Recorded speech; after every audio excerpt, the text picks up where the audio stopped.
Hello everybody, welcome back to Wappleville. Looky here, more kitties, and that's our Aragorn kitty, and he is gonna join Boromir and the rest of our little cast of characters here. These are from Apache Studios, right there. 3D printed.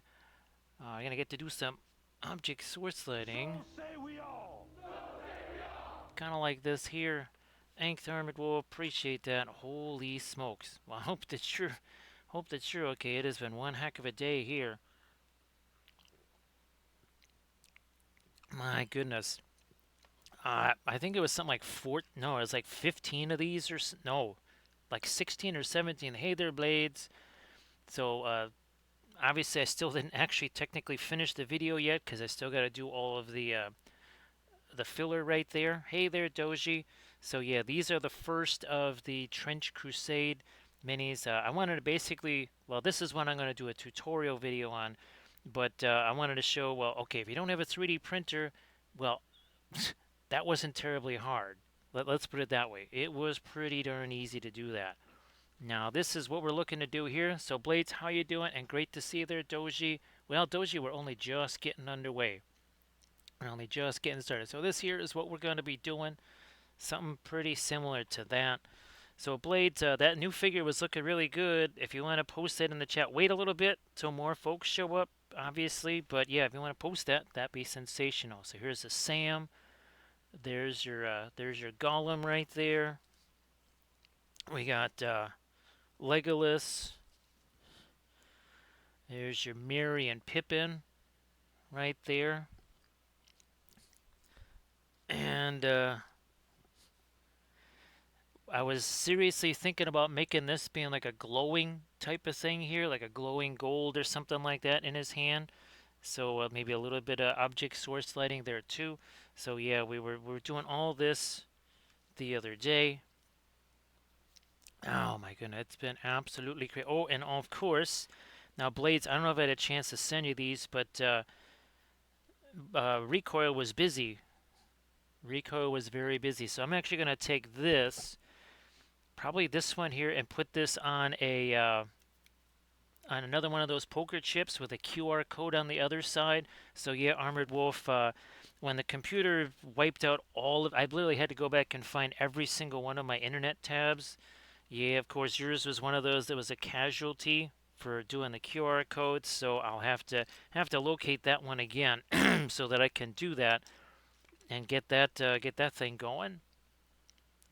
Now, Blades, like we were just talking about the other day, right? So the source lighting here. Why am I going to do anything else except figure out what's happening here? Now, what it is not exactly clear, but there's a man with a sword over there. Sorry, couldn't resist. I could not resist. Blades, I'm gonna, and the same thing, Armored Wolf. He did 4 different designs, or 5. He either did 4 or 5 different designs, and now some of them don't are just like images and stuff.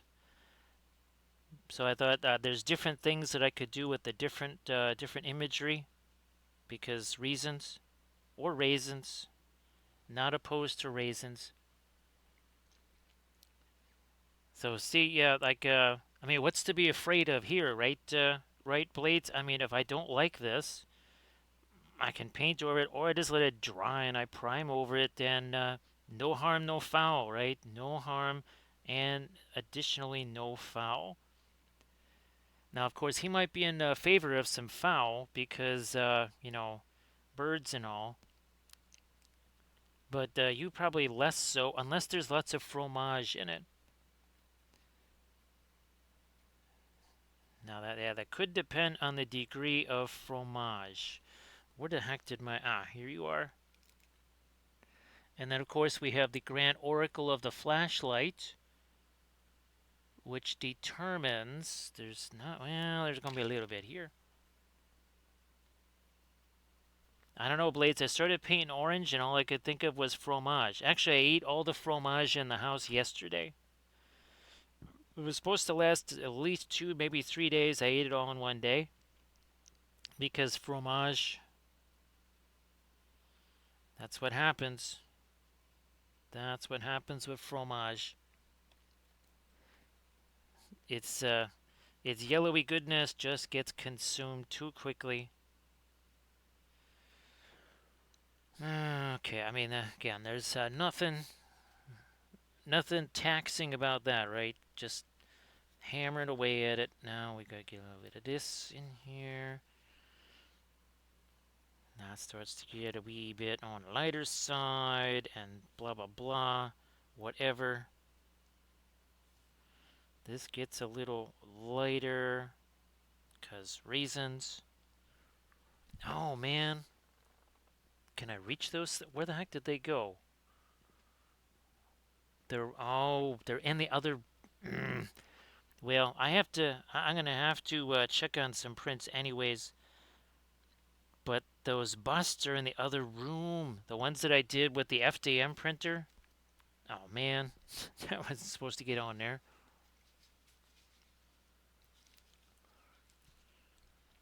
Blades. It's there's that fallacy, right? Oh, if you cut it just into little pieces, right? If you make it little tiny pieces, it'll last on, or you won't eat as much.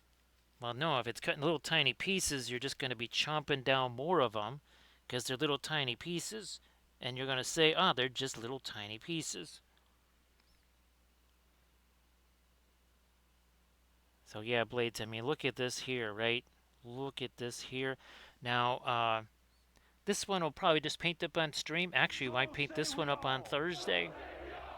Hey there, recoil. Oh, geez, I just turned that off. 1 second here. Thanks, recoil. Appreciate that. So, Rico, this is that Trench Crusade stuff that I sent you the pictures of. And I think, who knows, maybe this might be the first one that we paint up on Thursday. Yeah, because this is going to be a tutorial vid. Now, of course, Rico, I mean, I was showing already. I was showing off your fabulous work there.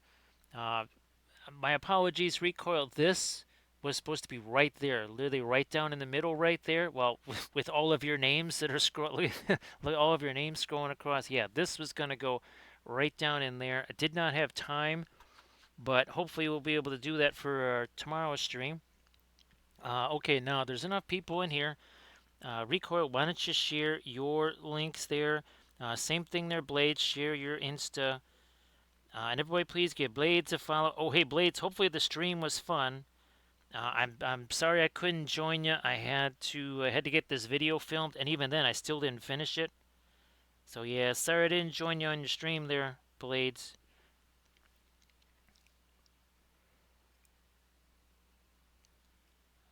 Uh, it's it's kind of, he does have a kind of interesting look on his face there. So everybody check out the Insta link that Blades just shared. Everybody give Blades a follow. Everybody give Recoil a follow. Yeah, so I would have had the other stuff ready to go, or these all, yeah, the video finished, but I had to try and get all of these, all of these guys based first. I'm gonna just throw a little more of that in there,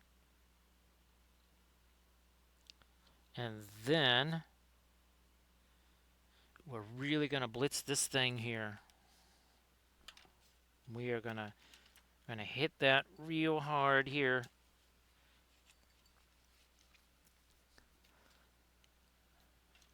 So recoil again. That was perfect timing because I was literally going nuts, thinking, how in the world do I design some? Because obviously I can't just like, oh yeah, March 15th. Well, I could, I suppose. March 15th, say, oh, you know, I'm going to come up with a design. Then we'll show it to somebody and we'll say, hey, can you print this for me by, you know, March whatever? So that's great because I want to, I mean, it is basically almost February. And February, well, February is going to get crazy. February is not gonna be. I think it's not gonna be very standard. It's gonna be really extra nuts. So that is super helpful. And there you go. I'm going to get me a little bit of the Indian yellow in there. Let's make this a little lighter up here, like you do. So yes, I think that Battle Sister, I think that's what it's called. We will paint that on the stream tomorrow, I think, because what I want to do is a tutorial video on actually, we'll probably paint her and somebody else. Come to think of it, I don't think that's the only thing we'll be painting on the stream Friday. And then we'll do more on Saturdays. So Friday and Saturday are going to be a Trench Crusade weekend. Now, of course, we are all in mourning here in Wampleville, right, Sloopflock? We are all in mourning because we now enter that dark, a very dark and dreary time in Wampleville because there's no more college football. There is no more college football. So again, the time of darkness begins. But soon we will see, we will have the light again, won't we, Rico, as the AFL season picks up? That would be Aussie rules football. So yes, we endure this time of darkness here, that interim period in between the college gridiron and the wonders of footy. Hey there, AD. AD, I know that you don't have that posted to Instagram yet, but that was looking really sensational. I know that you're, yeah, when you get that thing put together, uh, you're gonna have to have some kind of a celebration. I think just when that thing gets put together, and then work on it for several more hours. But yeah, you might have to have some kind of a special parade or celebration or something when that thing is at least assembled. But yeah, if you want to share anything that you can on that AD, please go ahead. Of course. Let me see. 12 minutes ago, this had no paint on it, and we spent most of the time showing Trench Crusade figures and Recoil's artwork, which we will be showing both of those things, obviously, periodically throughout the course of the broadcast here. And again, we appreciate the fantastic artwork that Recoil has done. Oh my gosh, I don't even have the poker chips in here. Or do I? No, I don't even have the poker chips in here. Well, we'll show those tomorrow. Yes, the fabulous poker chips, which feature some of Recoil's art.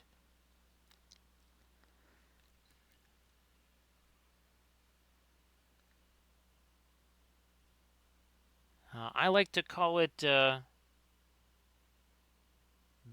barely controlled chaos, Schlooplock.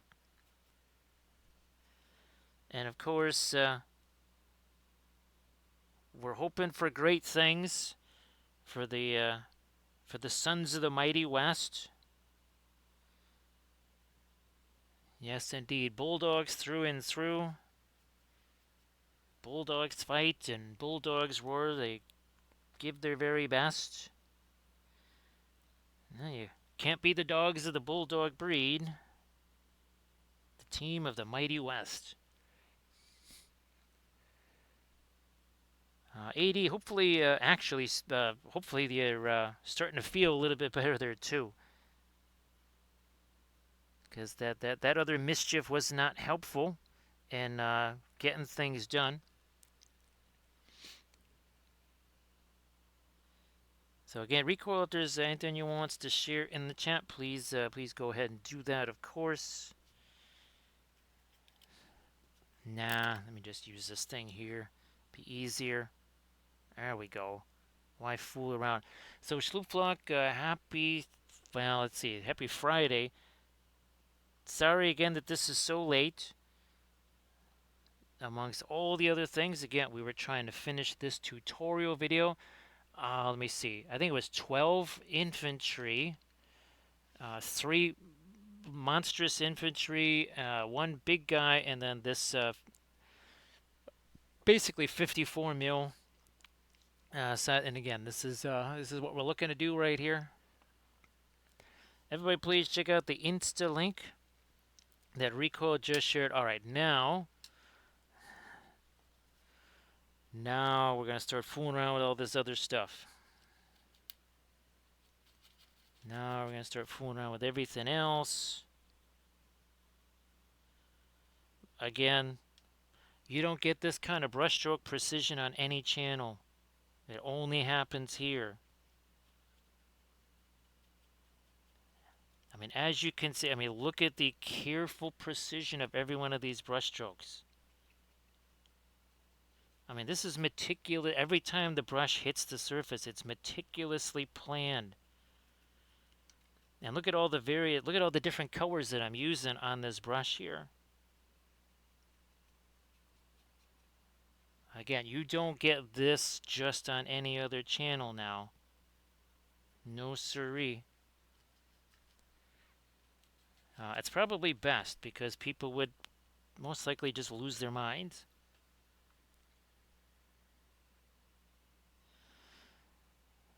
So yeah, AD, and of course, there won't be a lesson learned. Like, maybe if one person didn't have to do the work of 12, this wouldn't happen. I'm pretty sure that a different conclusion will be drawn. It's like if we had less people working, we wouldn't have to worry about this. One more. Where are you hiding? You're around here somewheres. Oh well. Ah, there you are. That's might just. This is what I'm really looking for. That's it. Gotcha. Gotcha. A little something, something there.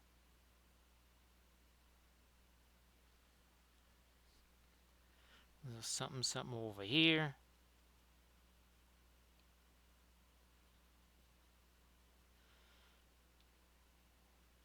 All right.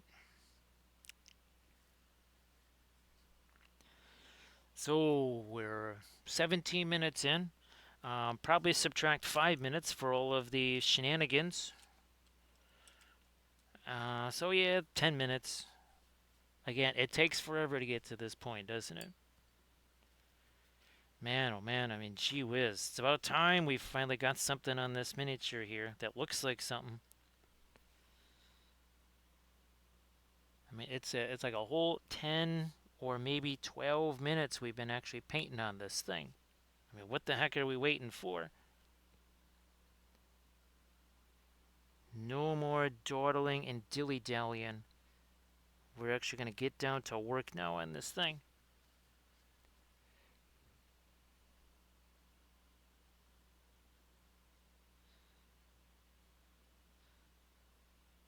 Yeah, AD, I mean, you can only care about it as much as everybody else does, right? And everybody, we want to say a nice welcome home to Armored Wolf. Yes, the Armored Wolf has been away for a while, so we want to hope that Armored Wolf, that one's supposed to go there. Oh, wow. Yeah, that was super tragic. It took like at least 1.5 seconds to undo that. So that was quite tragic there. Not sure that I can recover from that. Get some of this stuff working here again.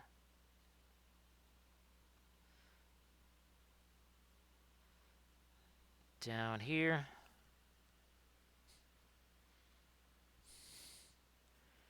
Now, just a minor accident. Minor accident is all. Let me try and scare up a little bit more of this here.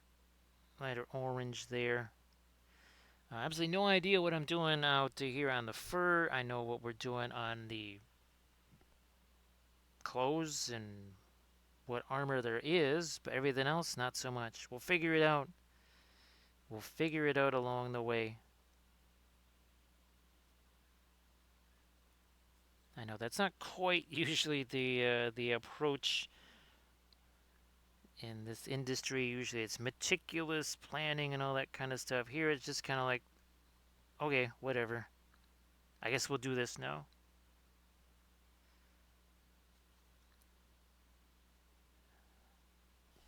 Let me see. Speaking of Book of Wapple, zoink, there you go. Think less, do more.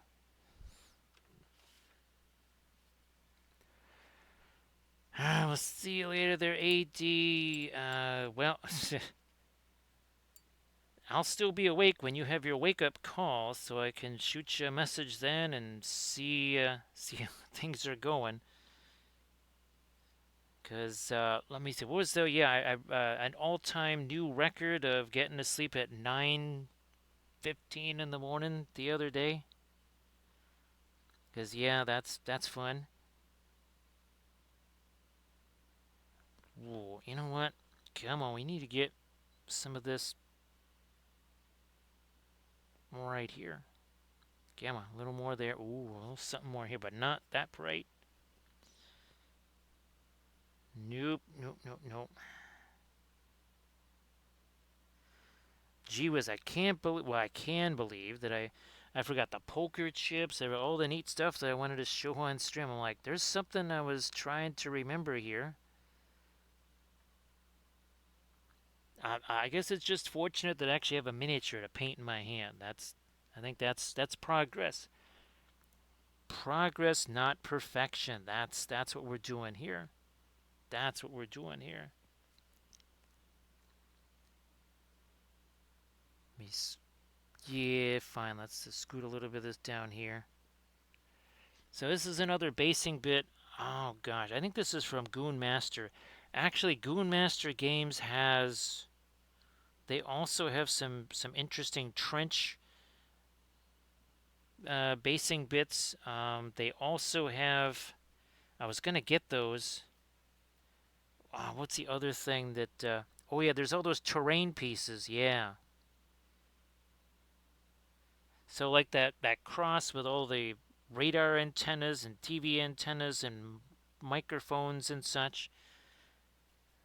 That's an ST. I think some of that is on Colts 3D, but I think it's also on My Mini Factory.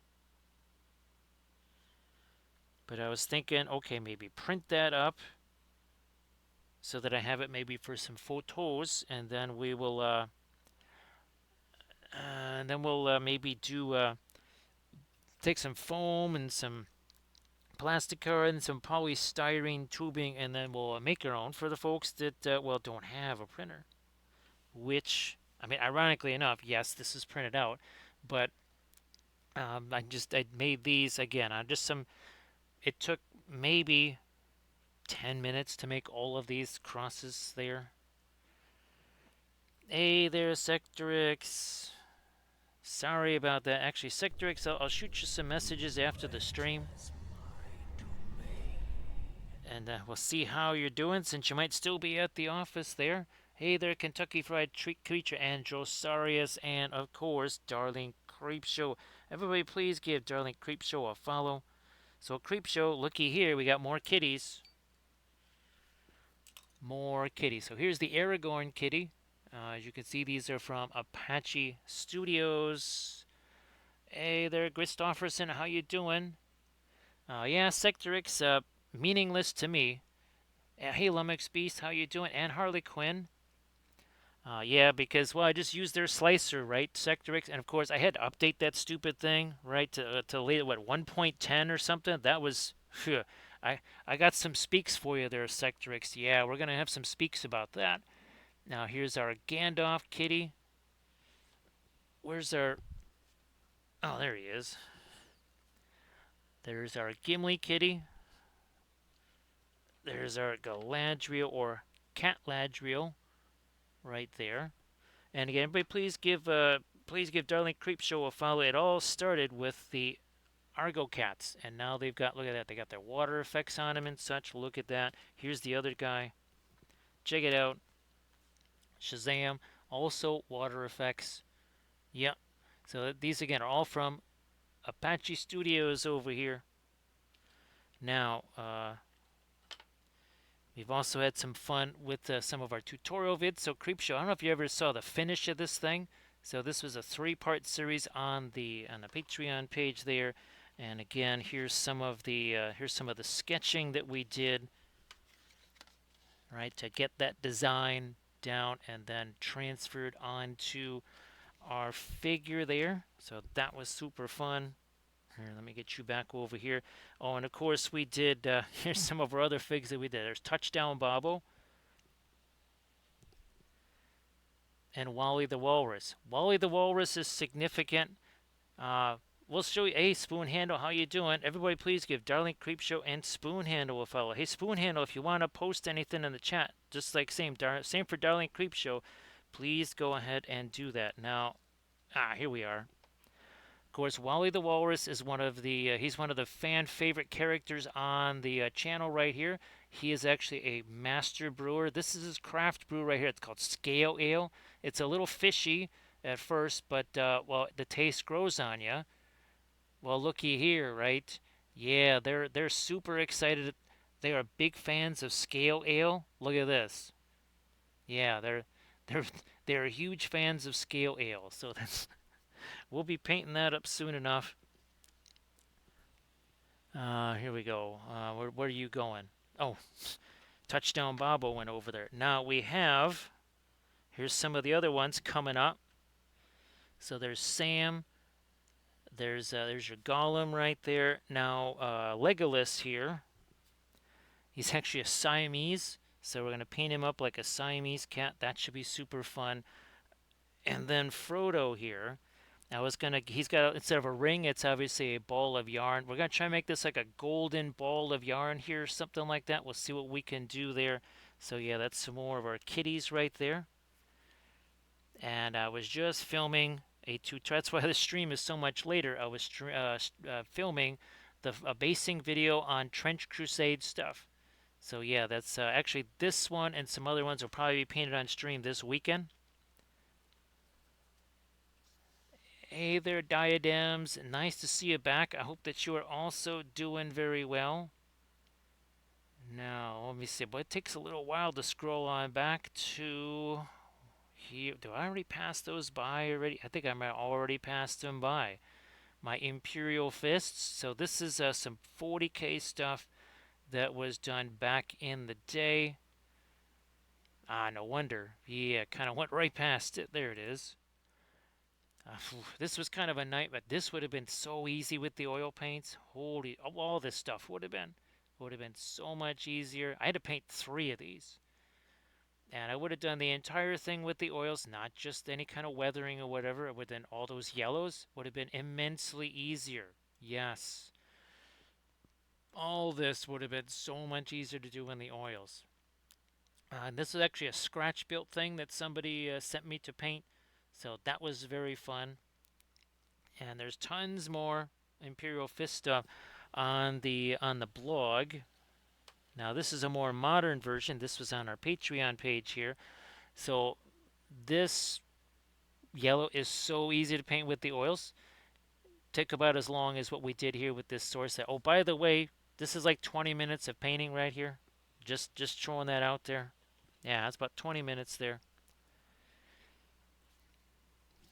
Now again, what we're looking for is something along these lines. So you can kind of see, right? We've got those cooler, dingier colors there, and then the higher chroma colors there. So there we go. So it's kind of a similar approach there. Hey there, Wargame Peace. Welcome back.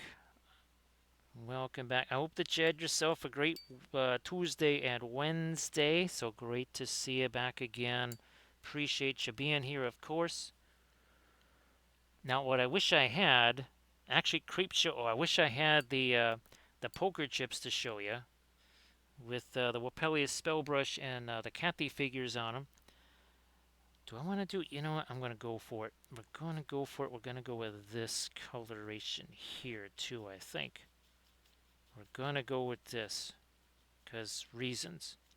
Let me see what we can do here with this. We're going to give him some bluish eyes. I don't actually think we've done that really. I don't think we've really done that on any of our kitties. So we'll do it here. But I got a couple of busts that I painted. They were actually printed in FDM. So they were printed on the bamboo.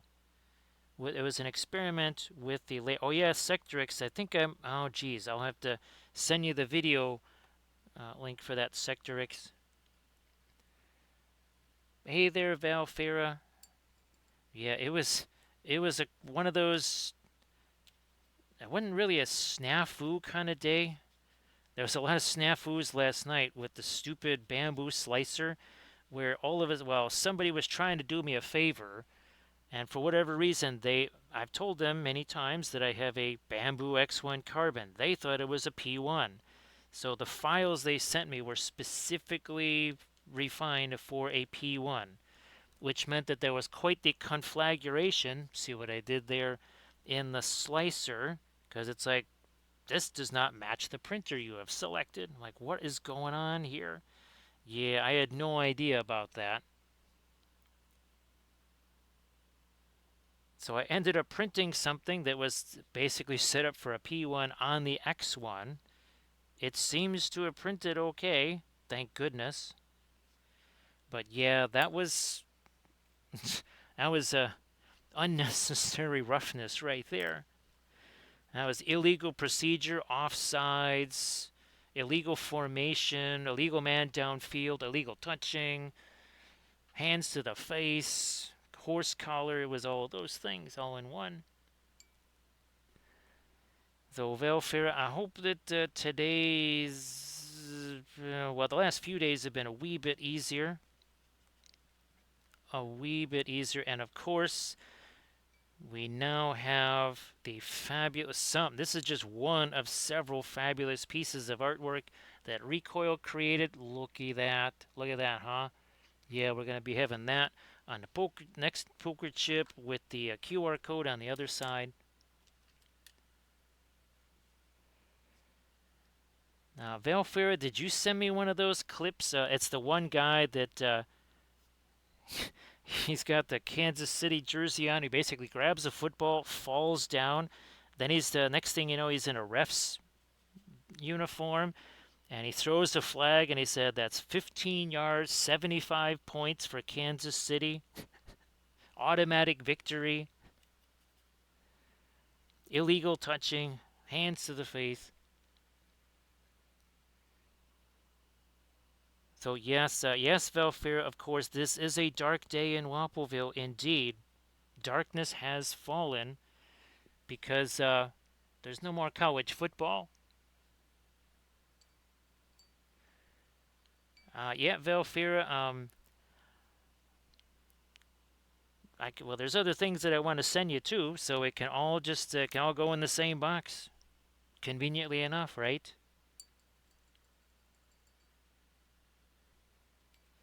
And yeah, I actually wait Valfera because I'm gonna make at least one or two more. So yeah, when I have the other ones made, then I'll send you a little batch of those. Well, plus the stickers and a keychain. Yeah, where did my stickers go all of a sudden?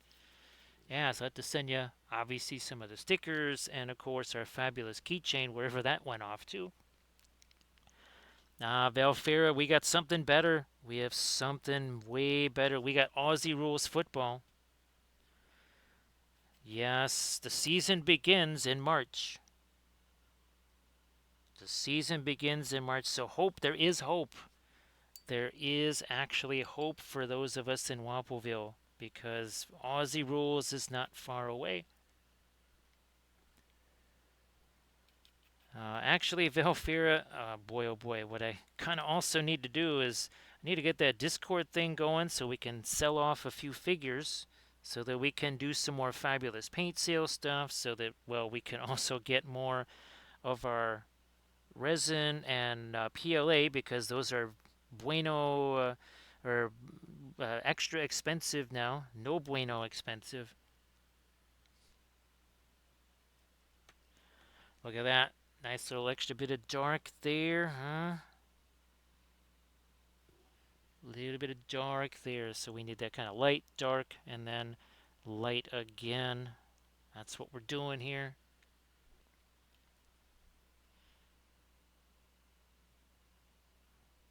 So yes, indeed, it will not be long before we play on the I don't remember which weekend it is where we get that first bounce in the center square. But from then, it is on. It's all on. Here's hoping the doggies can have a more successful conclusion to the campaign than say last year. Thanks, Phil Fira. It's just so easy to make this happen, especially when you start out with the glow instead of trying to superimpose that later. So again, Darling Creepshow, I don't know if you had a chance to share anything in the chat there, but if you want to do that, please go ahead. And of course, everybody again, please give Darling Creepshow a follow.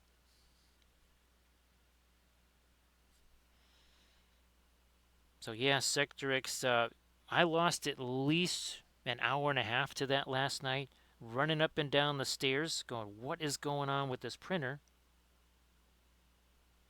I was literally turning it off and on again.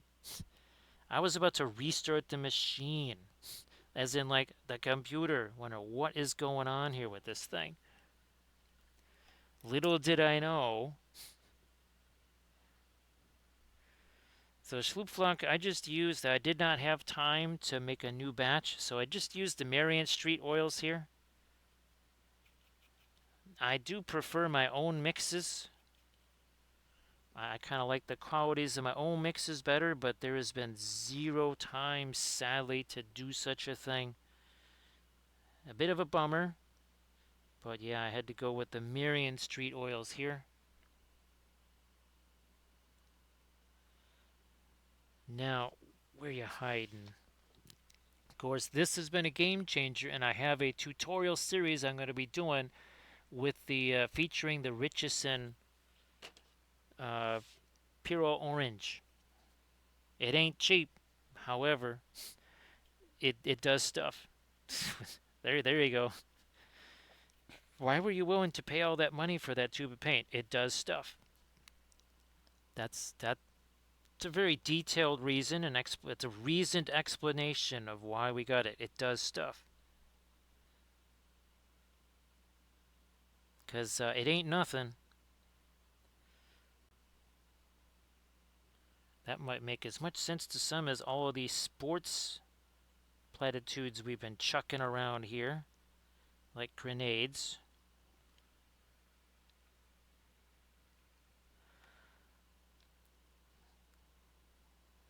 Yeah, Schloopflock, yeah, I don't really have much fancy stuff for mixing those things up. I literally have, okay, here we go. Yeah, I got one of these little plastic blister pack things and a brush.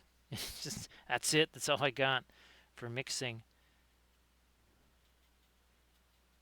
Now, I do think, nah, let me get a little bit thinner on that.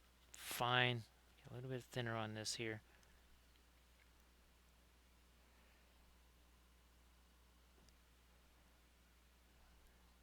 So Veil Ferret, yeah, well, they did create a Discord that's supposed to kind of really more mirror the, what would you say, the needs of, well, posting stuff like all the pictures of the,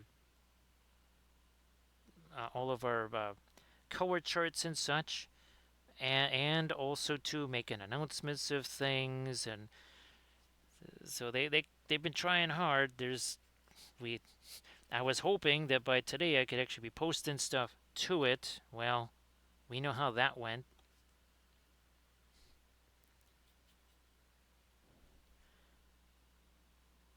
You'll probably, maybe if I just kind of do one all-nighter this week or something like that, I might be able to get caught up on some of that. So now we got even more flamey stuff going on there. It just gets more and more flamey. And of course we have our darks in here now.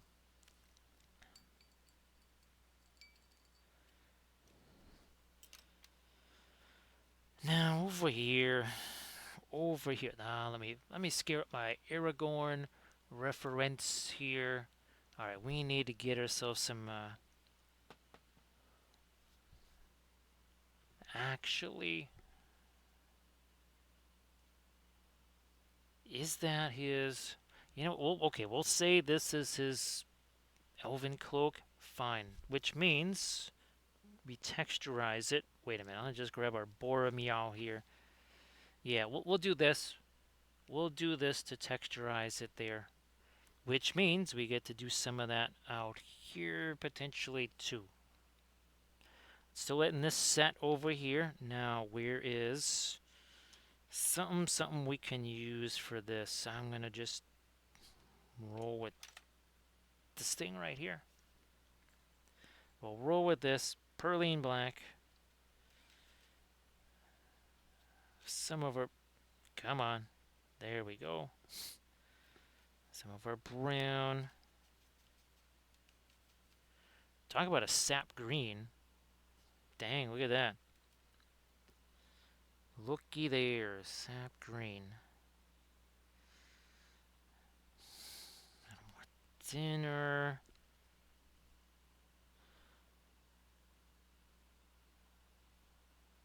And there we are. Don't be surprised if you see, you might be seeing some pre-glaze. You might be seeing some pre-glaze over the next couple of streams as we paint those Trench Crusade figs. Because I want to show how the pre-glaze can kind of be used as a bit of a precursor to weathering. Velfer, I'm pretty sure that's a Goon Master Games bit. Just looking at the size of that, that's got to be Goon Master Games. And I think it's their Creeping Ivy. Ironically enough, Velfair, the reason I printed these was for those, I think you've seen the buildings, those Inca buildings. Yeah, I wanted to do a video where we put these on those Inca buildings and then, try to make it look more like it's got overgrowth on it and stuff. That is well, I was going to film those videos. Let's just say that when it got to be 59 degrees in the basement these last couple of days, and again, it's not always like that. It's that during the day. That was a little too frosty to be filming stuff downstairs. So it's another reason why we've been making adjustments to the filming schedule. Because it's been a wee bit frosty in the house. Speaking of frosty, hopefully it hasn't been too cold for folks. Velfra, I know that you were kind of prepping in advance for some pretty chilly temperatures there. 1 second here. Okay, that is not what was supposed to happen there. Just kind of dropped my brush. Don't even know where it went. That is long gone. So no idea where it is. Oh, there it is.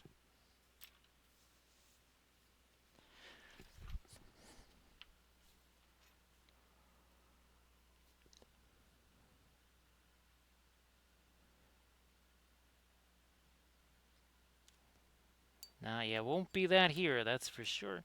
So this is some Sculpey over here. That's a Sculpey block. That's a Sculpey block. And then this is actually a piece of plaster right here. Basically, I just collected whatever stuff I could find.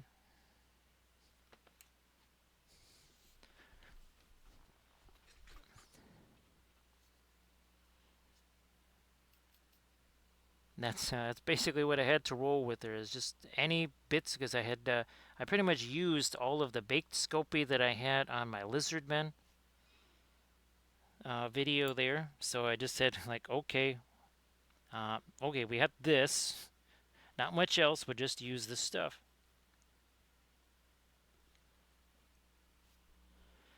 Actually, Velfair, I was searching the house. Let's put it that way.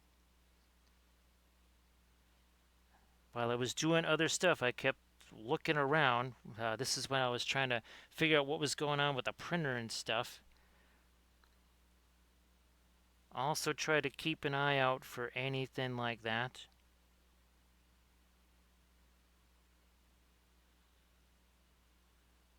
Get a little bit more of our dark down in there.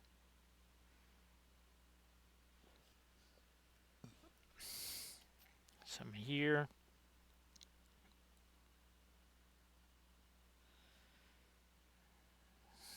Maybe something more out here.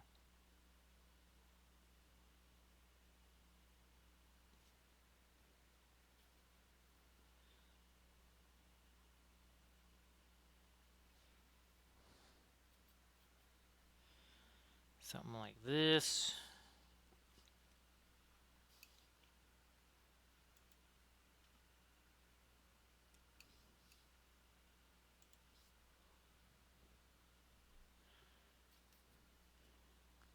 No, no, no, no.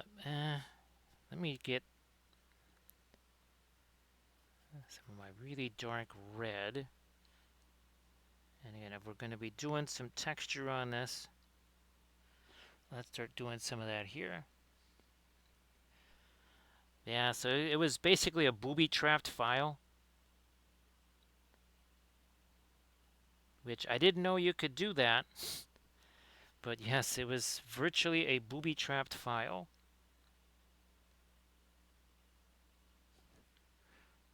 So I guess the P in that stood for punji stick or something like that. It was, yeah, just imagine like was that the first Rambo movie or something like that, except he's just doing printing.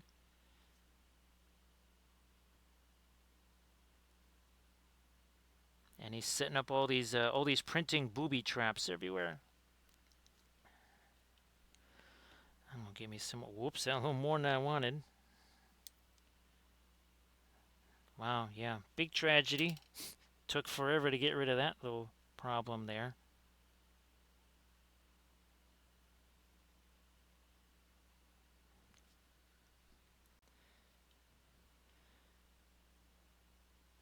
You know what? I am going to hit that a little smidge there. And a little something there.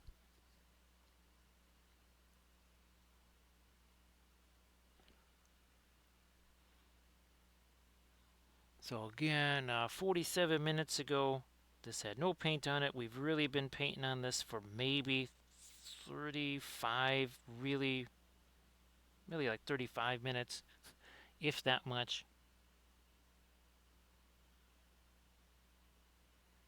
Again, we appreciate all the folks that came in with the raid. Didn't get to do that Velfira either. Ooh, look at this Velfira. The Oracle of the Flashlight says we need some of this out here on his schnoz and other areas there. Much like you, Velfira, I said, you know what? Okay, it's going to be 35 below wind chills here. I'm going to. I basically got a bunch of stuff out of the freezer. Like today, I did an air fryer chicken real quick. Thanks, Velfira. Appreciate that.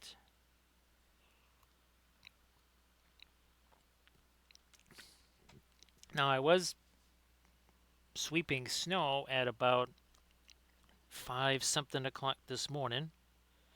There was that, but never got a chance to get to the store or anything like that.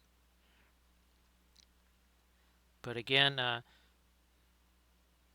thanks to Recoil's advice on the air fryer, I was able to take one of those frozen chickens out of the freezer days ago. Actually, I've done like 2 of those in the last 2 weeks. So thank goodness for the air fryer. Took maybe 45 minutes for that thing to cook up there in the air fryer. Whole chicken. This is a cuisine channel after all, so what are you expecting here? Velfira, let's put it this way. New Orleans got more snow in one day than we've had the entire winter, I believe. Because I do believe that New Orleans got 10 inches of snow. We keep getting maybe a dusting, maybe an inch here or there. Okay, maybe, I think an inch and a half, maybe 2 inches is the most we've gotten as far as snow goes. Actually, Valfair, I think that you have gotten more snow than I have. And, and I'm not really, we're not just kind of like, haha, I think you got more. It's like, no, I'm pretty sure that you have gotten more snow. And said, I don't think it's even close. I know that Grey Wolf, he had something. Actually, Dave and Grey Wolf, they had something like 11 inches or so down there in Kentucky.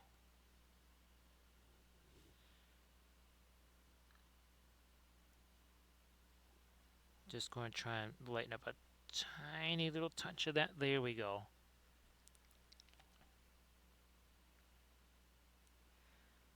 Little bit of it there.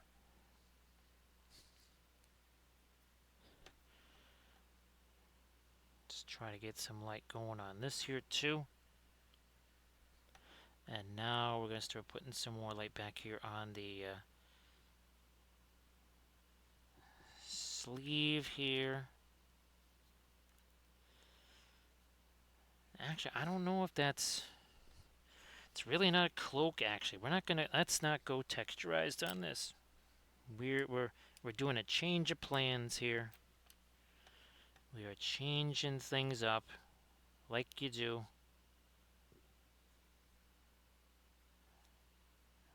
Changed my mind on that. I've just been looking at my references and I say, you know what? I don't think he's got his elven cloak here.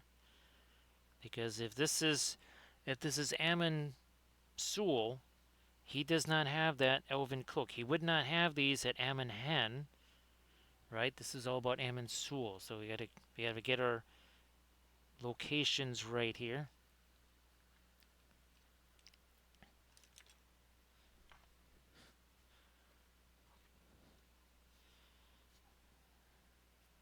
Perhaps not. Let me get a little bit thinner on that.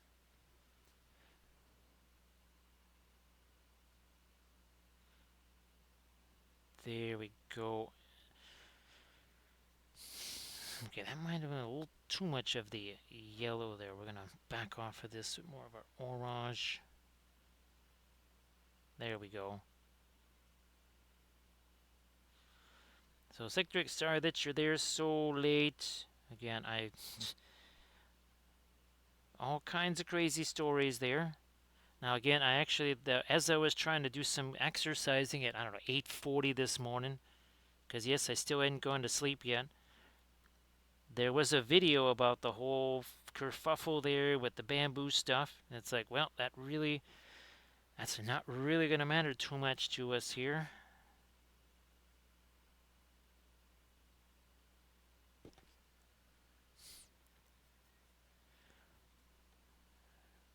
Couple more little hits of our firelight there, I think. Oh, yeah, we got to get some on the top of that quiver.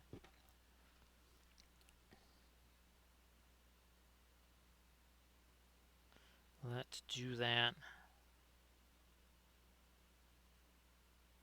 Here. Extend this out again, and then we're going to do a little bit more of an orange out here, because we're not doing the texture thing. You can see how this is not quite so shiny anymore.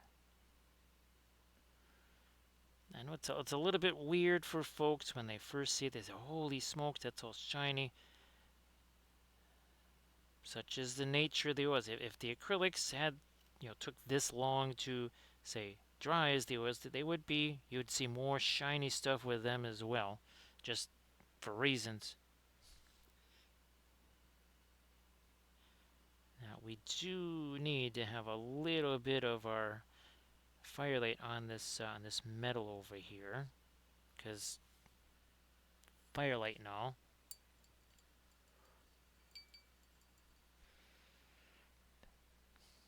Actually, Velfira, when you watch the tutorial video on the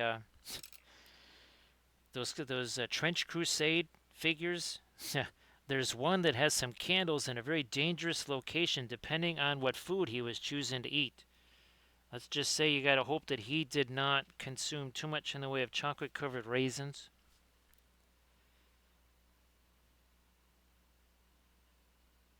Either that, or well, let's just say he. Talk about getting hoisted on your own petard. There, he would have blown up his own trench. Now I need to get some of our golds on that too. But let's switch gears super quick here.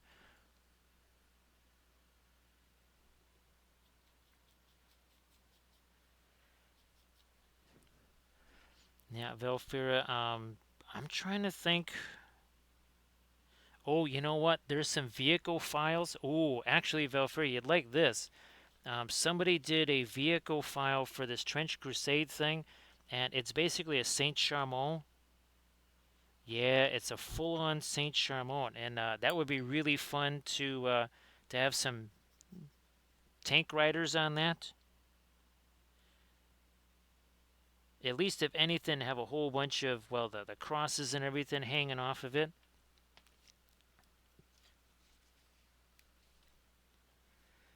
So that is a file that I definitely would like to get.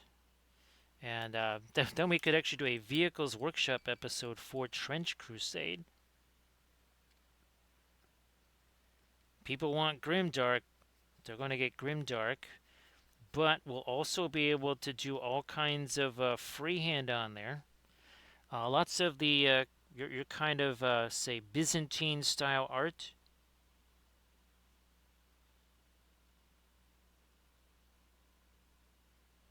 Again, this is super complicated stuff here. It's like it's light over here. We got to have a little bit of dark next to it. Very complicated, is it not?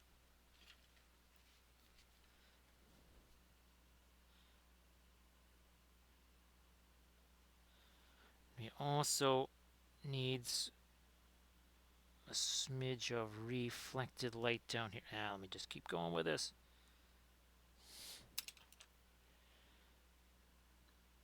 And then we'll just hit it with this guy. Poof. Reflected light, because it doesn't have to be complicated. It really doesn't. It really doesn't need to be complicated. For whatever reason, just seems like so many tutorials and all that other stuff are. Here's a 10-step thing that we are going to do in 45 easy steps.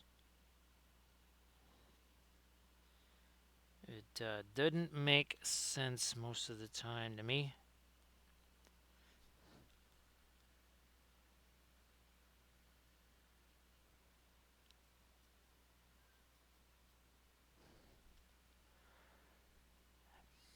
Velfira, actually, I was also thinking about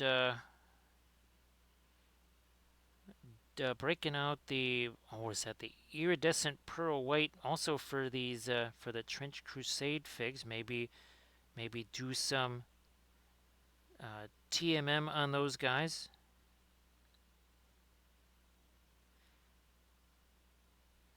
It's been a little while since we've done the TMM.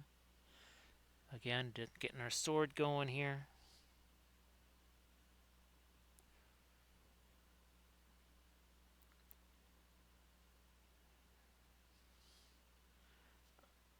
You know what? Let me. Oh, there you are, over there.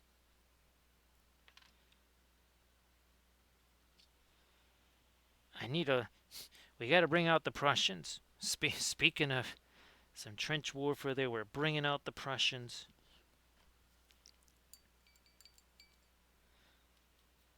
Here they come.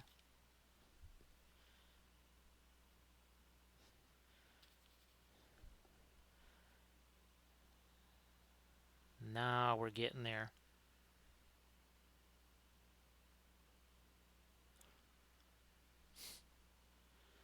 So that manganese blue set up in a really bad spot there on the palette. Yes, indeed. It basically set up right where Prussian blue wanted to go. Prussians were having none of that, right, Velfira?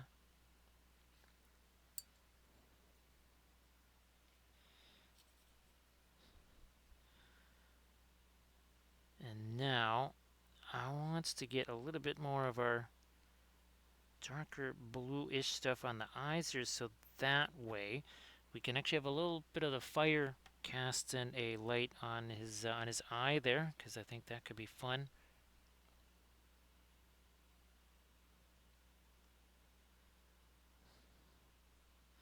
Again, Prussian blue is a very industrious color, but it is also a militaristic one.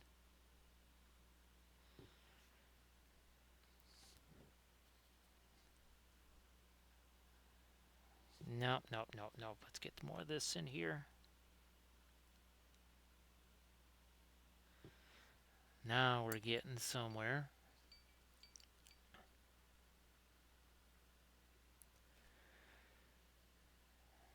So I would definitely say the blue shade Velfir, at least if it's what I'm thinking. Definitely, because the phthalo green that they were typically using, doesn't really matter what the brand is. It's pretty much towards the bluish side of green, I'll tell you that. So I think that's a pretty safe bet to say it's the bluish shade.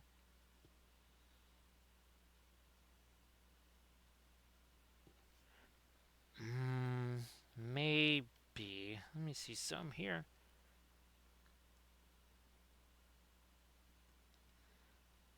Maybe even here. What I'm thinking about. Okay, there you go. All right, we'll do that. Actually, I wonder if am I zoomed in all the way here. Let me see some real quick. Are we zoomed in all the way? Yes, we are. All right, good to know. Hey there, crazy wolf.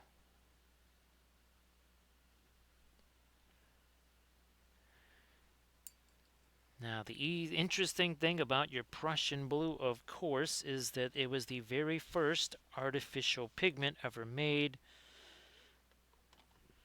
And of course, it was made in Prussia because they led the chemicals and pharmaceuticals industry at the time, and well, in some ways still do now. So yeah, that was the very first artificial pigment ever made, and it was made in well Prussia.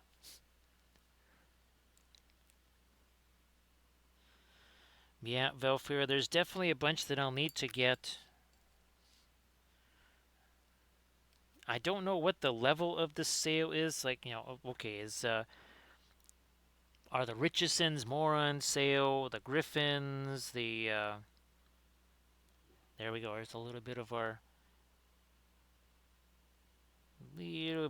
yellow from or orange from the flame. Kind of doing a bit of a highlight on the eye there.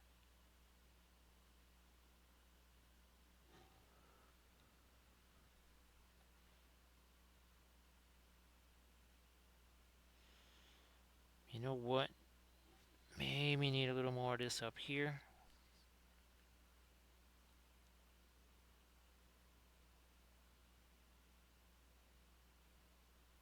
Tiny bit more of our yellowish orange up here now. Again, since we're not going to be doing the texture stuff, we just kind of decided against that. We're going to make some changeolas up here.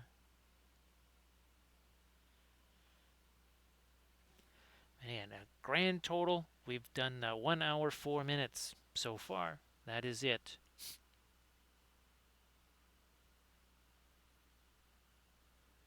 1 hour 4 minutes.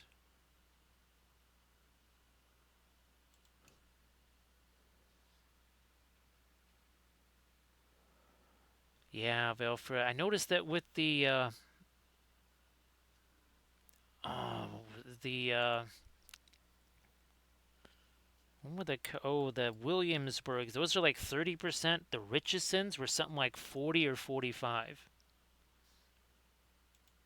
which was pretty wild.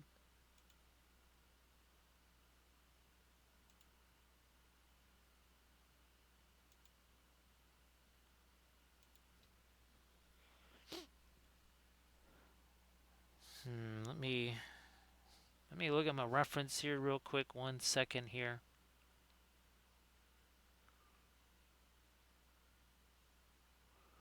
Reference.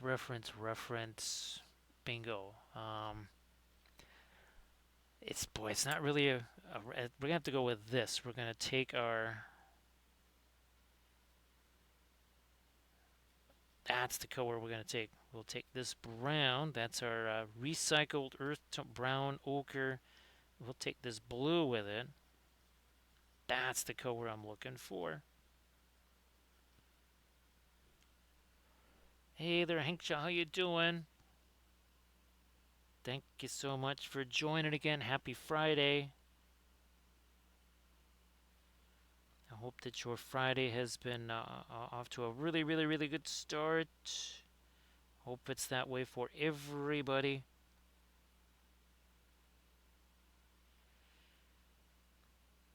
Yeah, we're going to get this going here on the Lithers.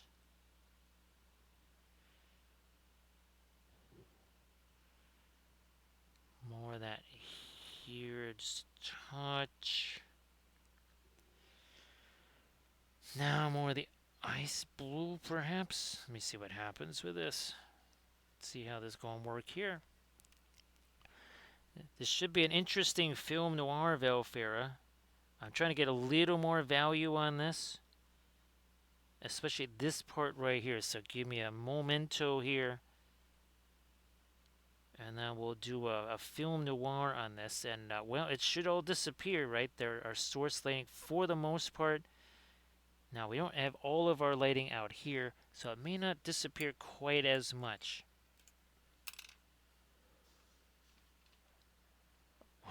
I almost zoomed out. That wouldn't have done a whole lot. So yeah, you can. I mean, really, there's some, but again, we haven't done anything over here yet. Can you imagine what it'll look like when we do? Right, M Toys, how you doing? How you doing there, M Toys?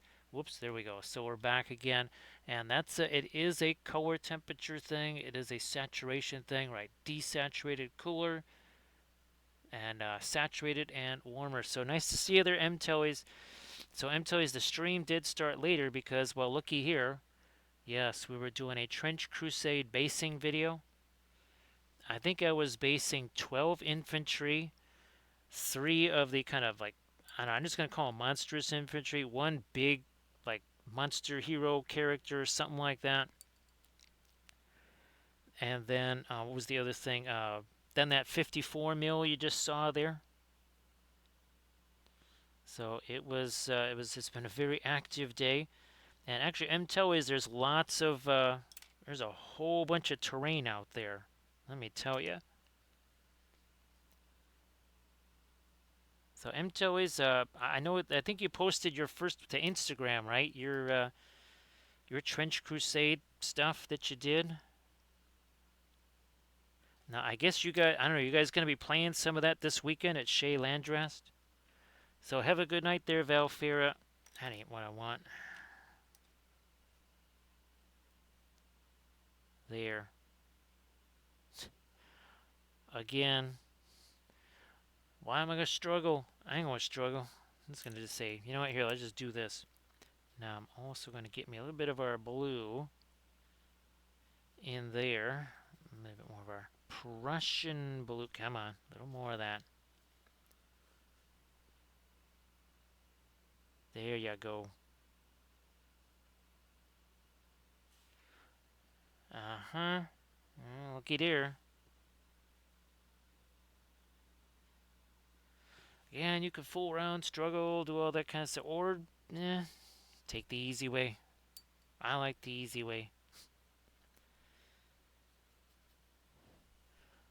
Let me just drop in some of this while we're at it here. I'm going to leave it like so.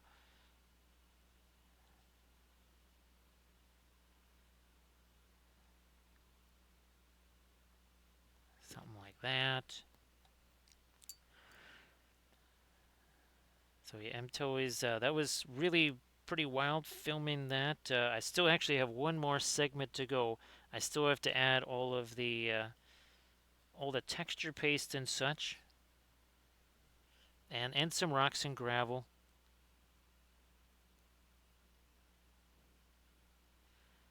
But yep, Trench Crusade is now officially underway. I guess I'll be painting up a batch on the streams Friday and Saturday. So be ready for that.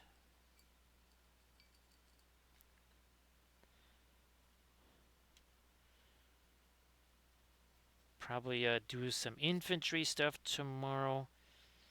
Well, I think I might do that one that you saw there because I'm going to do this one, the big one.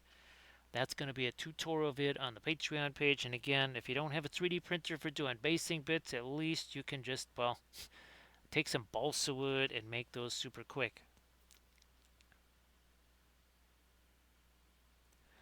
So Hanksha, that's why we suggested the, what is that, the MIG ammo one-shot primer, because it's basically it's Steiner Res with a different label. And the jar might actually look a whole lot like this, just with a different label on it, and it'll probably say MIG ammo one-shot primer. It's all made in the same, literally the same building, by the same folks. So you get the one-shot primer, you're all good.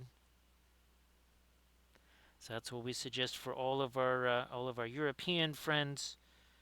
Just go look for the one-shot primer. I literally saw it myself sitting on the shelves in the factory. I went, "What's this doing here?" And that's when Ken said, "What do you mean? You don't know that we make one-shot primer here?" I said, "I thought that was a MIG ammo thing." That's when I started to learn that a lot of the products that you get that you think are from so and so or so and so, it's actually like the same few companies that make everything. You think you're getting some brand new unique thing. Well, what you're getting is the same airbrush or the same whatever with some slight modifications.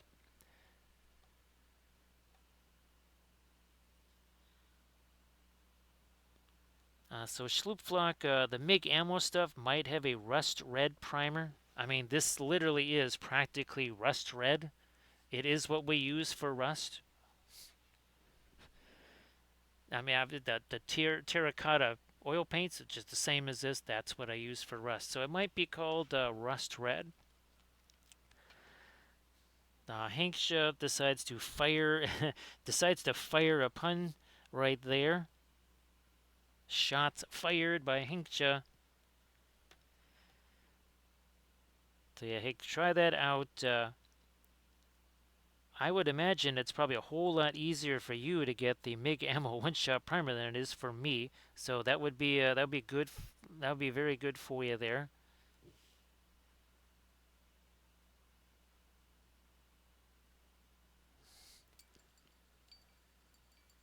Let's see. So anybody that's out there in Santa Clara, if you like to hang out at the game castle, sounds like there's a whole bunch of new events and such that are planned for this weekend. So everybody, again, if you are out there in Santa Clara, get yourself on over to the game castle there. You know what we haven't done yet? We haven't done that yet. We also haven't done this yet.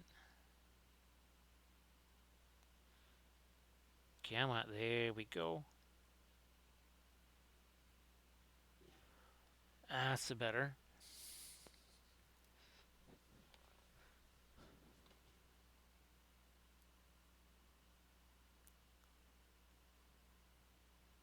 Little bit of, nah, blending brush. There we go.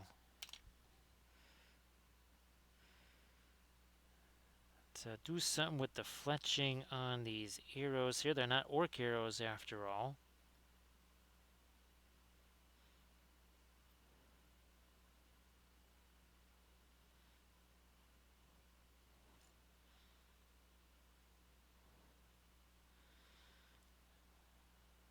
Where's that brown again? Here it is.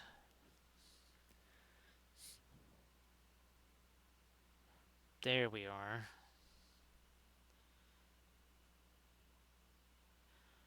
Come on.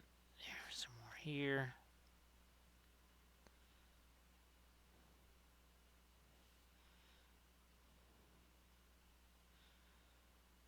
Still got to figure out exactly what do we want to do with this further. Now, the other thing we haven't had a chance to do too much of is a little bit of this.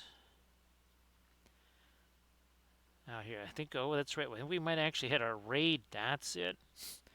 Like, boy, why don't I have more down there? That's because there was a raid.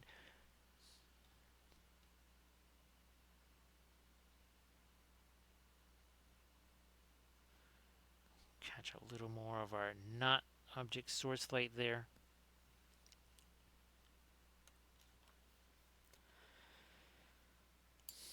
I don't want to get too light with our with the fur on our Aragorn kitty here.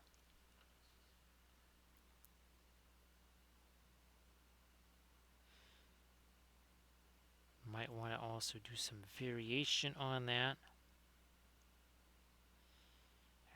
Like I need to get a little some kind of light on that side of his face.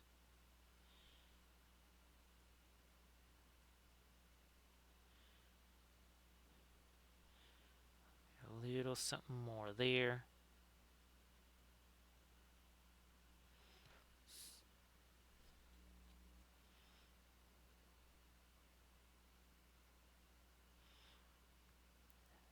And let's get there. We are. We got that last little bit of light in there.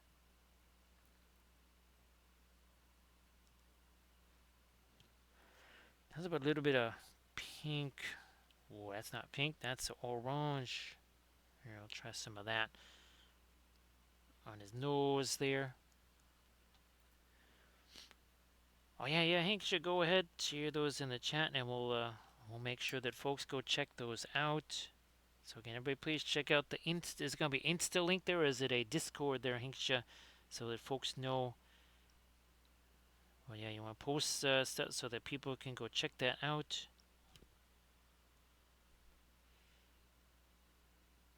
We are going to be doing some muddy stuff on this, though, for sure. Again, it's not an elven cloak, but we will, I think, get some mud on that.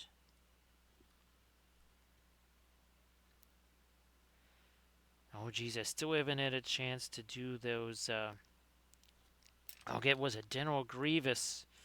Yeah, let's get him prepped so that we can do him for our next painting Shatterpoint. Well, we're kind of having the interlude of the Trench Crusade stuff.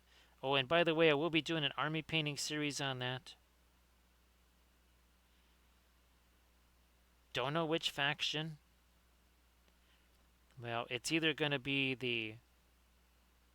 Gee whiz, I've already forgot. I already forgot which one it was that we already have. I think it was going to be either... It's either going to be the Iron Sultanate or probably the Trench Pilgrims, one of those two. Because I think I have more of those files. So again, there's no other consideration except that, well, I got a whole bunch of these already, so we might just use those. So everybody check out those, some Insta link, yeah, some Instagram links there that Hanksha just posted. So go check that out, and please give Hanksha some warm words of encouragement and kudos. Yeah, not doing the texture on this because not an elven cloak. Like I said, we will get some mud spatters and such down here on the rest of his coat and everything.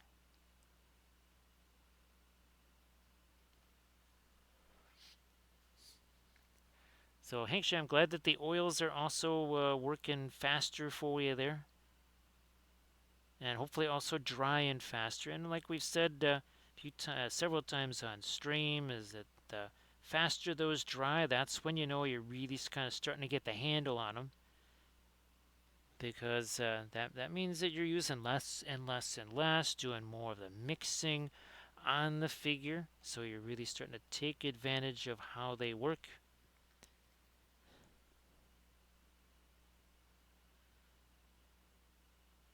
So again, even that belt has a touch of green on it. Why? So that it stands out from the, well, basically dingy reddish brown that we've already got going on over there.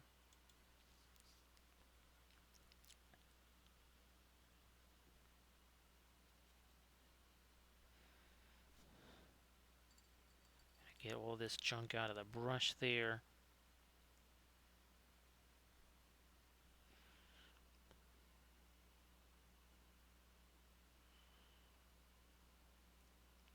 Let's do a little bit more of our stuff over here.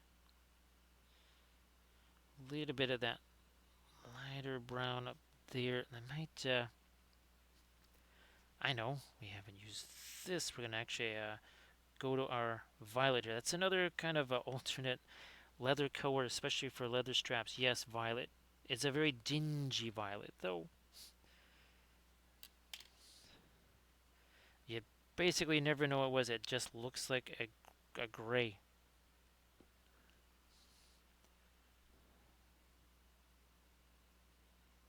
But it is still tinted towards the violet, so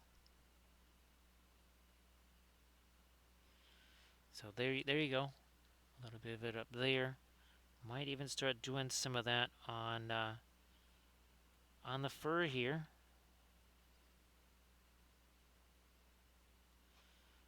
Not looking for any specific fur color here, except for it to be nowhere near as warm of a color or as saturated of a color as what we got here with all of our fire.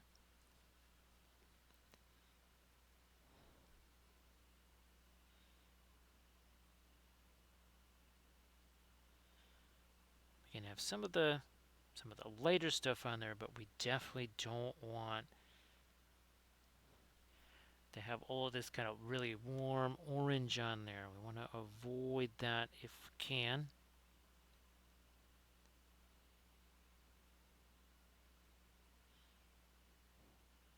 Now you can see we're starting to get a little more stuff going on his face here.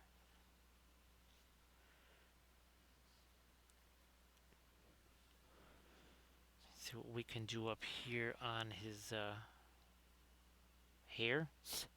Well, it's all hair.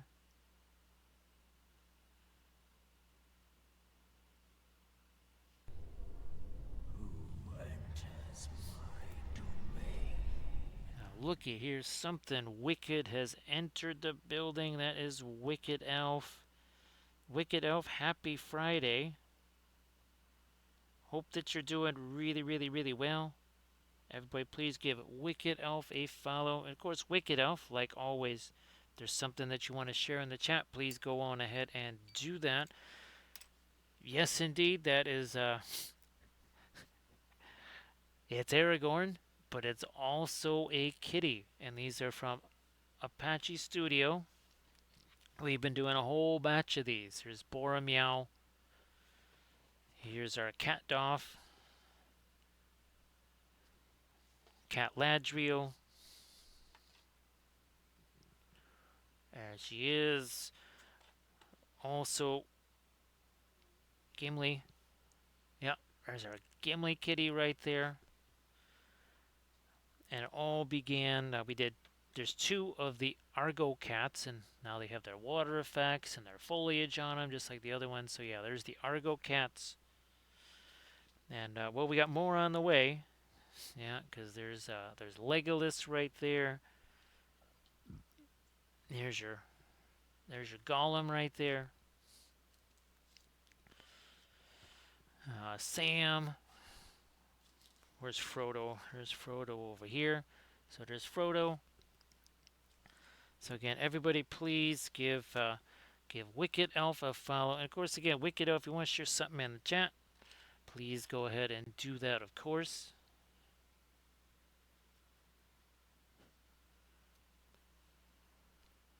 Painting these up with the oils, like always.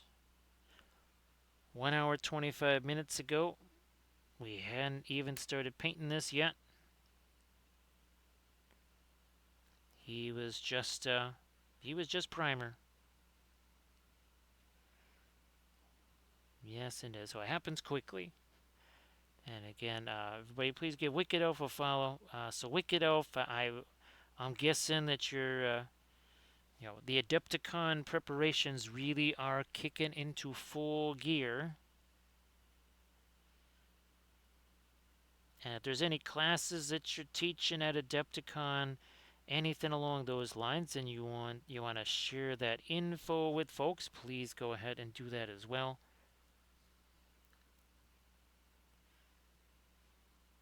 So yeah, if you're doing any kind of classes or whatever at Adepticon, I don't know. Well, there's the waiting list too. So even if they're all sold out, people can at least get themselves on the waiting list.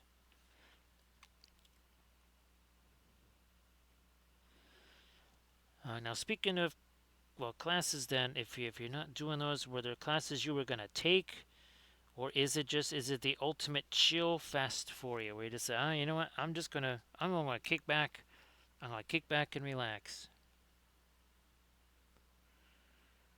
Now, is that what you were painting on tonight, Wicked Elf? I did not. Unfortunately, it was quite the frenzy trying to get ready for the stream here, so I didn't get a chance to see what you were working on there.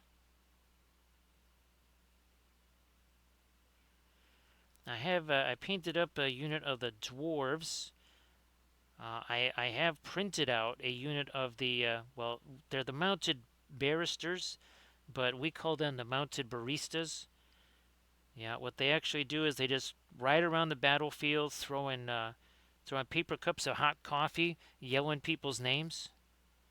Yeah, they're the most feared and hated cavalry on the battlefield. Yes, the mounted baristas. Let me do some more on my later stuff here on our kitty.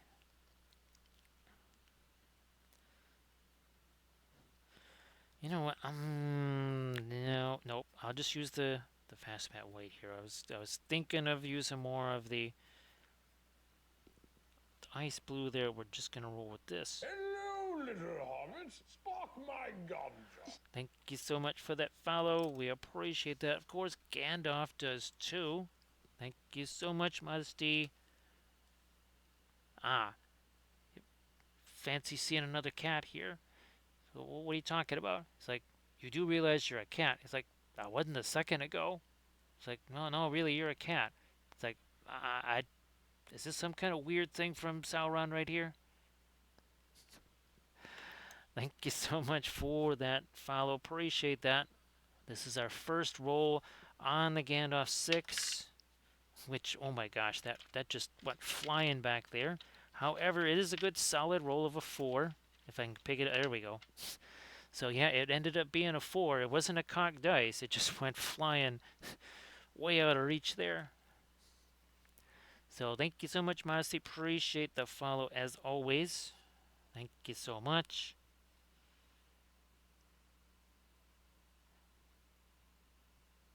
Now, for our streams on Friday and Saturday, we will be doing some Trench Crusade stuff. I was just filming a video. This is going to be a tutorial video here. You see, I printed out one in basically 54 mil scale, and again, with this is it's pretty funny to see these two. This is from RN Studios right here, and then this again is from Apache Studio. Everybody, please check out that Insta link there. That was shared by Wicked Elf. So thank you so much, Wicked Elf. Appreciate that.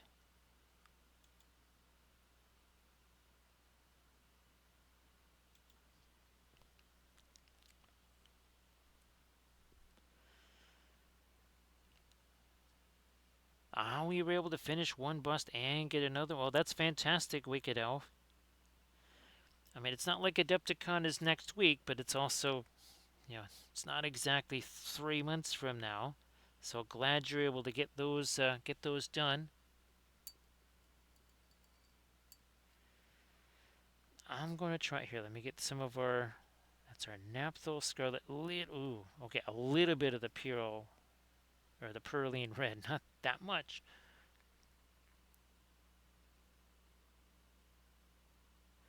So glad you were able to get those done.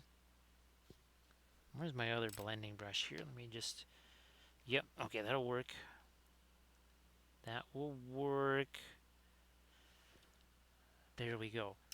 Yeah, Wicked Elf. I'm assuming there's kind of the same categories of what diorama, large creature, unit, bust. I think there's a bust category, right? Wicked Elf. Yeah, there has to be.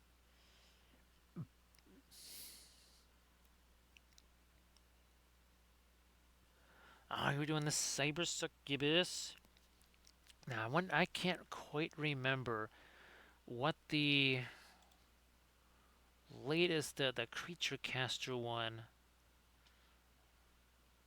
Let me see something. I think it was a bust, right? Uh, oh, the Lady of Chaos. I think that's well, and also the Priest of Onslaught. So that's a couple of busts right there.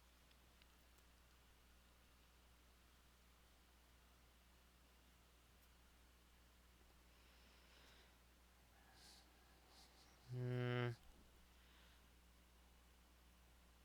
So this is going to give it a little bit more of a reddish orange cast here. So again, everybody, please check out the links there that the Wicked Elf posted, and of course, Wicked Elf. If you want to show off the oh, that's yeah. I was thinking there would be some classes on the vellum plants. Yes, the vellum plants. The bestest plant foliage that you are going to get.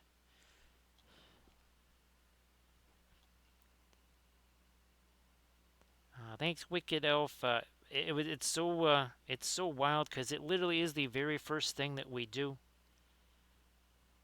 It just involves a bunch of dry brushing of the lighter colors in place. And of course, we have the Grand Oracle of the flashlight to kind of help determine, where light should go or whether there's cast shadow. So here, maybe we get a little more light out there based on what we're seeing from our torch here.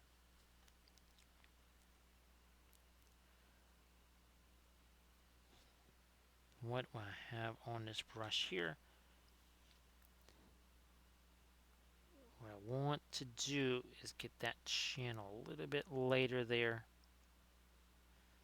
And then over here too. See, we want that light next to the dark here. Right, so that's kind of here. We got to get some of that down there.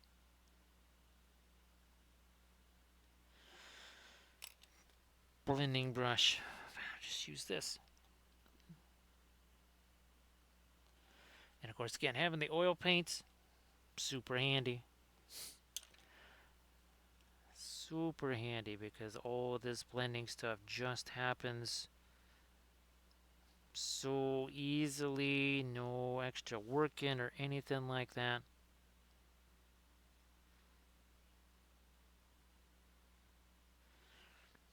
Just let it do its thing.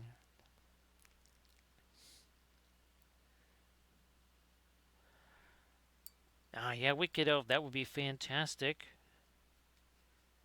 Now, I guess, of course, Wicked Elf, since it's a dire, or since it's an owl bear, are you going to have the dire butterflies on it?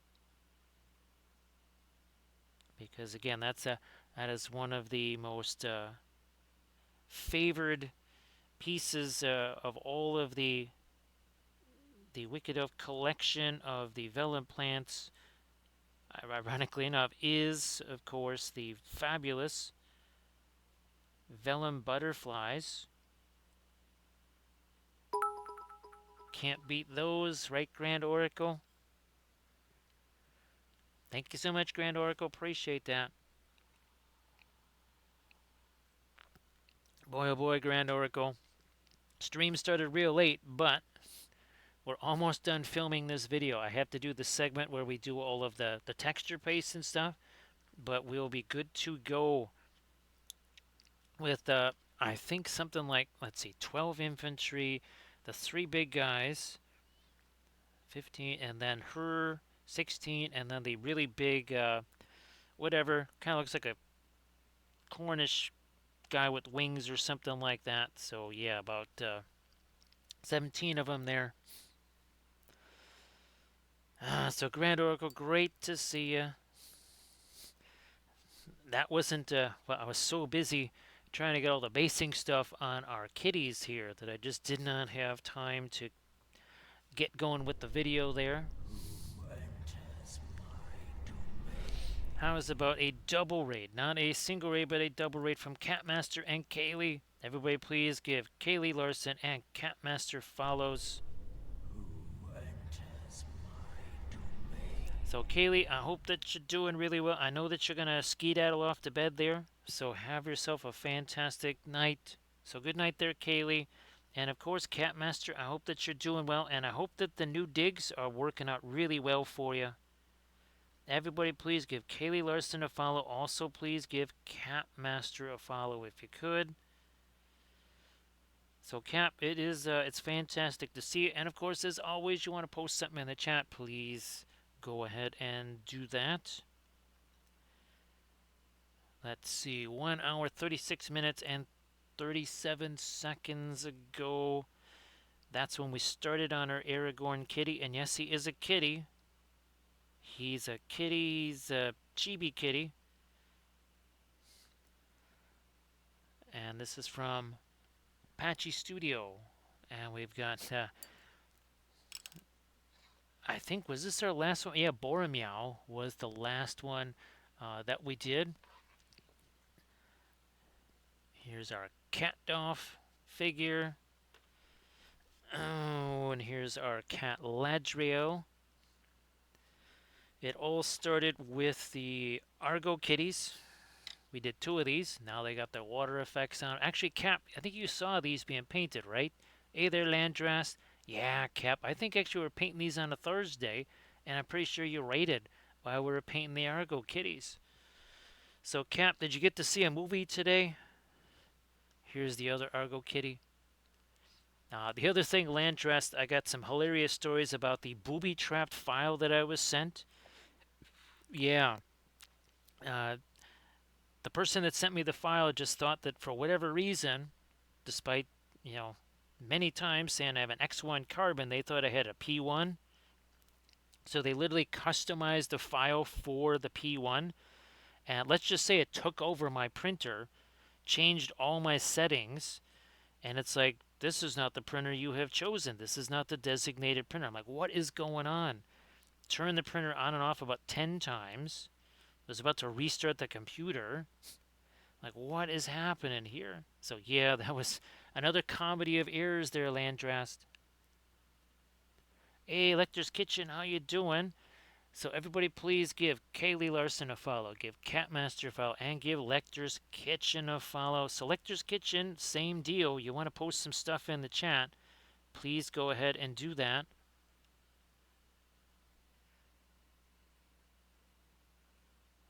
Please go ahead and do that. So Landrast, hopefully if you did see a movie, I hope that it was a good one, because I know Thursday nights are movie nights. Sorry, Cap, if I asked if you had seen a movie. It was supposed to be Landrast, because Landrast is the one that goes and sees the movies there. Now, of course, what's going to be really hilarious, now that we painted Wally on stream, last weekend, I think? When we paint Merry and Pippin, let's just say they are huge fans of scale ale. So yeah, it's a little bit fishy the first time you have it, but again, once you kind of get used to it, you just can't have enough of it. So say Merry and Pippin right there. So this is going to be hilarious. I'm glad that was good, Landrast, because I think the last several were just kind of, they were meh at best. So glad you were able to see something that was good. So sorry about that, Cap, if I miss a case of mistaken identity. Yeah, it was a crazy day, and getting ready for the stream was a mad scramble. Yeah, we We started this thing even for a Thursday stream, which is a later start. It was still about 35 minutes later than, actually more like 40-ish minutes later than when I usually would want it to be.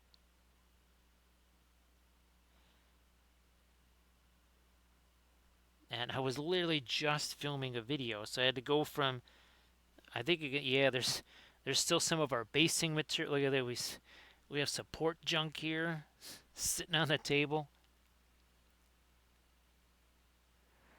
Lecter's Kitchen, sorry that that happened. Now, did that happen on a stream, Lecter's Kitchen, or was that assisted by a cat? Let me show you something here, Lecter's. I think it's this thing. One second. So, as I was streaming, I was trying to show another figure. This thing got caught, and I do believe the total number of pieces it broke into was at least 14. There were hooves that were separate. I still don't have this piece. I have some of the body, but not all of it. So you can see there's a leg sticking in there. Oh, there's a foot over there. This thing completely broke off of the base. He was in another place. This was in another place. The head of this guy was in another. I mean, it was insane. This was in well over a dozen pieces. Oh, geez, and you broke something else on stream. Well, Lecter's Kitchen just I don't want to say misery loves company, but yeah, you are not alone. You are not alone. The Fellowship of Miniature Droppers unites, right? Lecter's Kitchen. So sorry to hear about that. I mean, it's especially when it's on stream, right?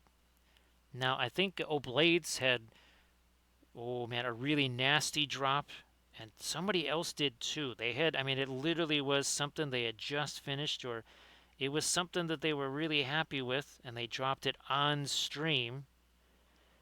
And I do believe that the stream came to a conclusion rather abruptly because it was a wee bit traumatizing.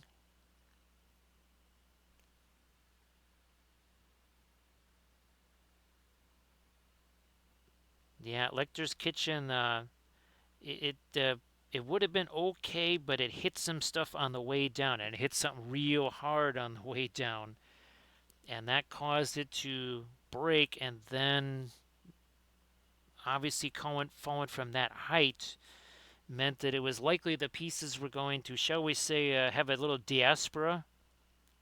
Yeah, get this, Lecter. I spent most of the stream with that thing sitting under my chair. The chariot part of it landed up underneath the chair, and I had no idea. So I could not move for hours during the stream until after the stream when I could just kind of sort of extract myself from the chair, crawl under it, and look for the some of the missing pieces. Now, Spoon says that, oh man, a tiny part of Celestine's jump pack broke off. And of course, Spoon Handle, I mean, it literally does travel to another dimension. It does.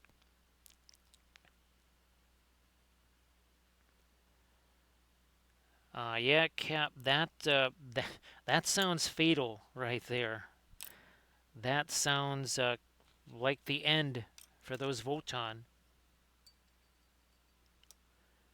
Well, they were joined together permanently.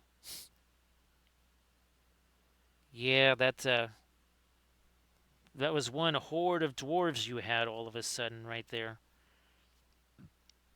And again, Spoon Handle, I don't know if you had a chance to share anything in the chat there. You might have already done so, but if you haven't had a chance to share something in the chat, please go ahead. And everybody, again, please give Spoon Handle a follow.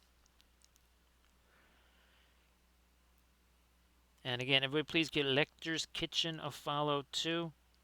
Actually, were you streaming yesterday, Lecter's Kitchen?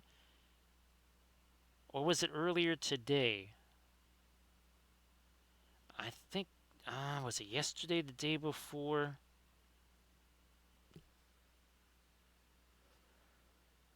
Boy, Cap, I guess it's only a good thing it didn't like eat through you. So Spoon Handle says that that That was actually just a very clever attempt at creating Votan sprue. Was it? Oh, the sprue goo. I've never actually done that myself. Now I have to say that most of the time I'm working with the 3D printed stuff, so that there's a little bit of a caveat there.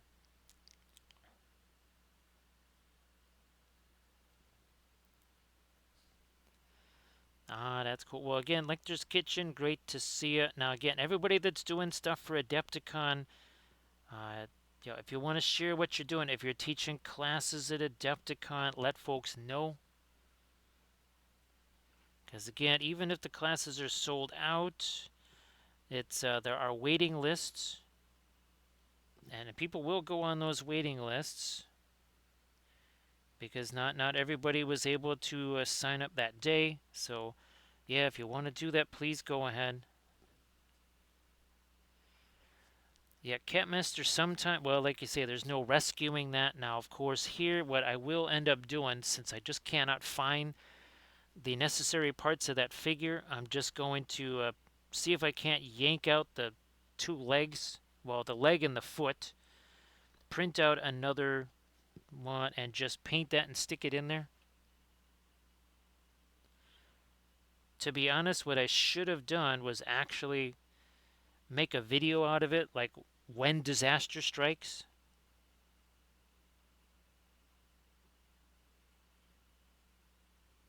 Uh, because there are videos we do like that where it's like, okay, well, what if this happens?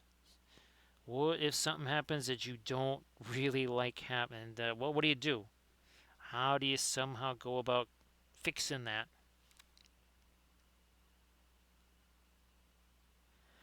And again, on our streams, our Friday and Saturday stream, we will be doing the first of our Trench Crusade figures, which should be super fun. Hey there, Jet. How you doing? Nice to see you again. I need to get me a little more dark down there. Oh, yeah, that's right. This might just do it. I think this here, whoops, okay, not that much of that. Well, we'll start with it, because we were going to get ourselves some mud on our Aragorn kitty here. Again, we really belabor the details here. This is, again, the precision brushstrokes. Same way we did all this with the dry brush stuff. Again, 1 hour, 48 minutes ago, this had no paint on it, as in at all. Not a zilch, nine, nach, whatever. There was no paint on this bad boy. Hey, Spigot, how you doing? So Spigot, I think it's a combination of Trench Pilgrims and the Sultanate, or I might just call them Sultanate. I think that's what I'm going to call them here on the channel. Just to be mischievous, I'm going to call them the Sultanate. Well, congratulations there, Jet. Congratulations. Take me a little bit of this, some of this. Oh, not that much thinner.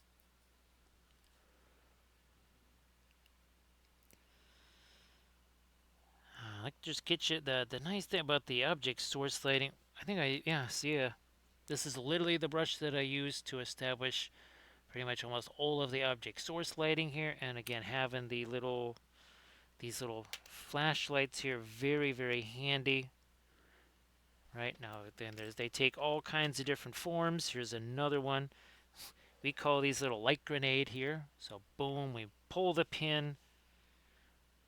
And again, that kind of gives you a hint of where that light should go. Nice to see you again, Gladius. Happy Friday.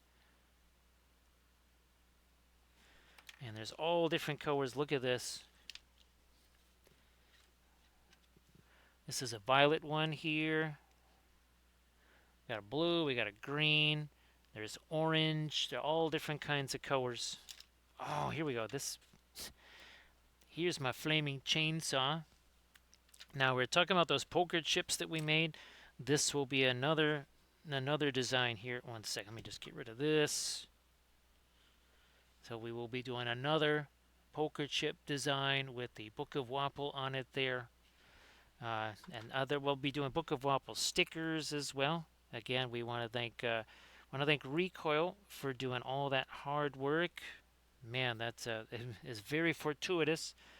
Gladius, you're gonna really like this because, well, I mean everything kind of shows, when we're doing our film noir, but nothing like object source lighting, right? Real Brush Guy, how you doing? Everybody, please give Real Brush Guy a follow as well. So, Real Brush Guy, if you would like to post something in the chat, I know you got things you can post. Please go ahead and do that. Now, Gladius, we did do an earlier one, but this really, when you get later on in it, it really shows some. So, let's just pretty much turn off our object source lighting. I mean, okay, yeah, there's a little bit of extra light on his coat there, but does it really look all that different? Kind of just looks like, okay, he's got something really bright in his hand, not much of anything else. Now, when we start to bring, look at it, it already starts to make a difference. Let's keep cranking this up. Look at that. Look at that. It's all about the saturation. It's all about the temperature. Warm, saturated. Cool, desaturated. So great to see you again there, Brush Guy. And Brush Guy, hopefully you've had a chance to do some really fun streams as well. And of course, thanks for joining us here. Appreciate that. Really appreciate that. Again, I appreciate all the folks doing the raids, doing the follows, doing the cheers, the bits. Grand Oracle, I can't wait for you to see. Boy, oh boy, I really want to just go run and grab those busts, Grand Oracle, because those two that were painted. Well, actually, I do have it here. So, this bust was actually printed out on the Bamboo X1 Carbon. Yes, this was printed out in FDM style, the same as all of our terrain. And this is with still only the point .4 nozzle. I did do the 0.8 layer height. We actually printed out a smaller version of this and another bust, and I painted those on my latest tutorial video on the Patreon page. This one I think we're going to paint on stream because, well, fun times. Yes, we'll be painting that on stream. So see you later, Catmaster. Thanks for the raid. Appreciate you being here. And everybody, again, please give Catmaster a follow if you could. That would be sensational. Please go ahead and do that. Yeah, Landrast, like I said, the point .2 nozzle, that showed up, was it yesterday or something like that? Oh, and thanks, Grand Oracle, for the tip on the, for basically, I've only ever loaded filament. And it's like, okay, yeah, there always was an unload button there the entire time. I just never noticed it. And Grand Oracle, I don't know if you heard the story about the booby-trapped files that I was trying to print. Where somewhat they were trying to do me a favor. They were trying to actually save me some time. But they thought I had a P1 printer and not an X1 Carbon. So they basically made all of the files custom to, well, a P1, which I don't have. And let's just say that made the slicer go bonkers. Yeah, I'm like, what is why does it keep, I never got this error message before. And of course, this was happening at 4:40 in the morning. So the person that sent those was not awake at that time. They did see that message at about 6:20 in the morning. Everybody check out, is that an Insta link? Yeah, check out that Insta link that Real Brush Guy just shared. And then give Real Brush Guy a follow. Real Brush Guy, we're going to be doing any streaming this weekend. So yeah, Grand Oracle, that was a harsh lesson. Uh, Obviously, all the files we get are much more neutral. Oh, geez, Grand Oracle. I forgot to tell Valfira this, but the Noldereth files, those just hit. Yes, the Conquest Creations Kingdom of Noldereth files are now available. I do now. I wish I had the like a P1 or something like that so that I could print those. But right now, I'm actually printing out, believe it or not, more Rohan terrain. Well, Grand Oracle, hopefully you don't get too cold out there. But as we say, be prepared, right? Also be loyal and trustworthy and all those other scouting things. And of course, carry that axe the correct way. Grand Oracle, I don't think I ever sent you the pictures of the axe throwing. Yeah, I'll have to send you pictures of that. That was something that some friends they took me to, and of course I had to remind everybody of the proper way to be carrying around that axe. I'm like, I'm gonna take away your totem chip card, right, Grand Oracle? You don't carry that axe around in the correct way, you can lose that totem chip card, or you cut corners off of it.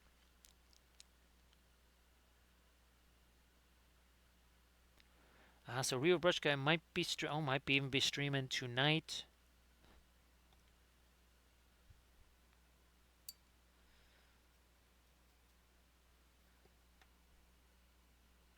Yeah, man, I'm seeing they're toting around that axe like it's a loaf of bread. I'm like, hey guys, I'm taking away all your totem chip cards right now. And then they all started carrying it the right way afterwards.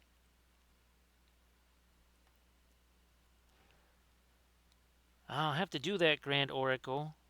I will definitely do that. Trying to get me a little bit of light over here.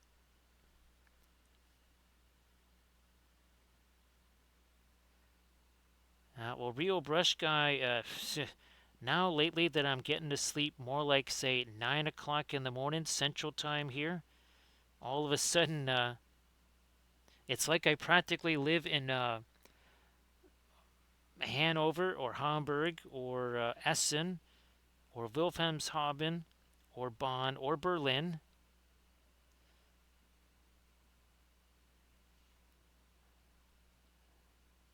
So yeah, I mean, I'll just keep naming cities. It's like I live more like in those than I live here, right? Right, Real Brush Guy. Hey there, Camdevax. How you doing? So Camda, I hope that you're doing well. Happy Friday to you.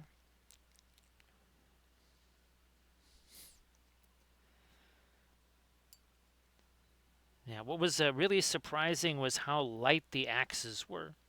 Now, obviously, they're pretty much kind of designed for that, but they were really light. Obviously, there was some kind of balance to them as well.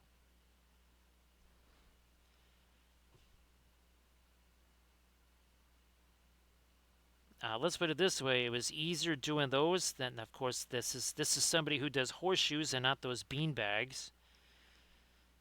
So maybe that's why the axis seems somewhat light, because I'm used to chucking horseshoes around. So great to see you there, Camda. Appreciate you being here. I wish I had the. I don't have my 1/1800 scale ship, but again, we have also started up. Yep, we also start up our Marina Nationale on our Armada Mondays. I am hoping that for this coming Armada Monday, we might be painting some Tau BFG ships. I don't know if that's going to happen, but that's what I'm trying to do. Is be working on some Tau ships.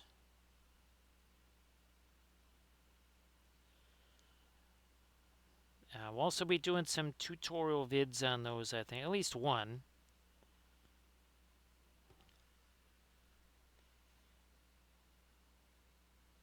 Come on. There we are. So Kim, I hope that you're gonna really enjoy that long break. I'm sure you got a ton of stuff. You're like, okay, I need to get this done, this done, this done. You're kind of planning on all the things you want to do while you got that extra time.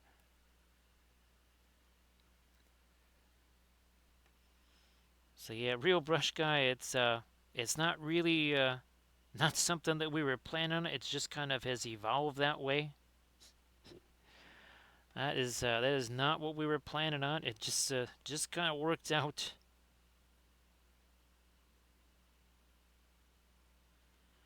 But now again that we enter that dark period, that horrible dark time where there is no college football. I mean, again, I'm not sure how we'll survive.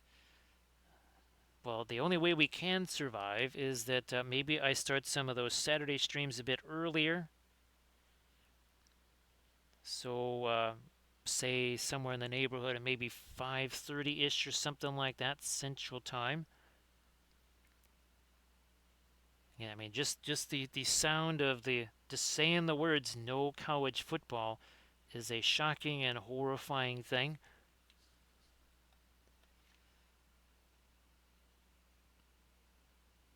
But of course, we have not that long from now, as the Ides of March come along, then we'll have our Aussie rules football. And of course, we cover it all here on the Wappleville Sports Network. We span the globe with our sports coverage, quite literally, actually.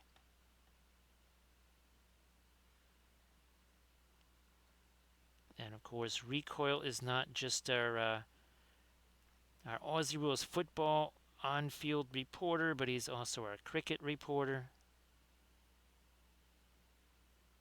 And yes, we do cover cricket as well. Well, sumo, but our sumo report, we don't have our sumo reporter in house right now. Let's do some of our dark down here.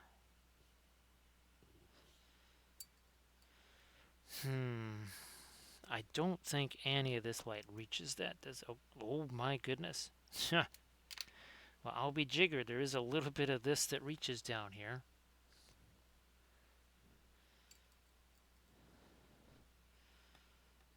So yeah, real brush guy would actually I think when does Vlieger Dragon? I think Vlieger Dragon starts their streams at 10 in the morning or something like that. It's there. It might reach the point where I'm still, haven't gone to bed yet by the time V starts doing her streams. So who knows? Maybe we'll be in V stream also at some point.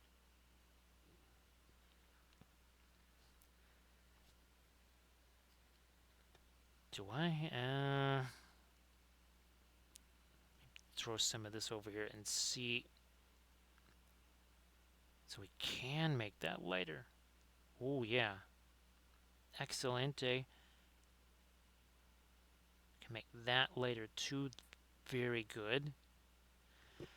That's again edge contrast, right? We were just talking about you know the fact that, again, the contrast is more, of course, than just light versus dark.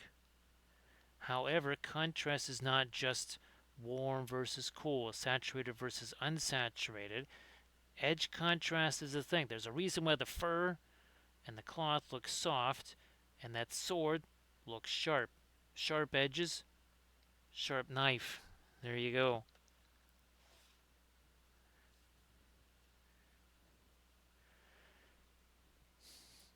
Real brush guy, it's so funny because, I mean, it literally starts out with this. I mean, this is the very brush that we were just dry brushing in all of our source lighting. Right? We were just dry brushing that stuff in. And then it just kind of takes more and more shape, more and more form. It's kind of, again, you start, well, here, also from the Book of Wapple. Call go somewhere. It must go, of course, everywhere. And I know this can be a hard one for people to kind of work their heads around here. Things must be messy before they can be neat. And again, we thank Armored Wolf for making those fabulous stickers.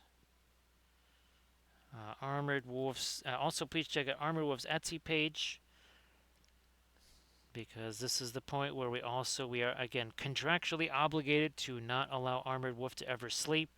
So you need to go to Armored Wolf's Etsy page and order lots of custom dice bags so that Armored Wolf stays awake 24 hours a day, 7 days a week, working hard making bags for you. Yes, Real Brush Guy, that gloriously messy phase, right? That gloriously messy phase that we love so much.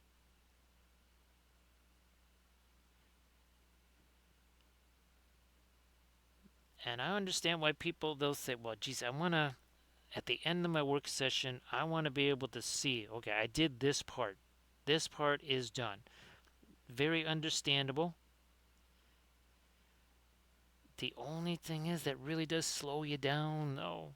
So that is the problem. Because if you're working on that whole thing all at once, well, no one area is going to be done before another, but all those areas will be getting done faster in the end. And believe me, that's actually easier because now, oh, here's the other thing too: is you won't a lot of the corrections that you make are going to be kind of early on, and adjustments instead of, oh, I don't know, 10 sessions in, you say, holy smokes, I got to adjust this thing. Best to find that out in session one.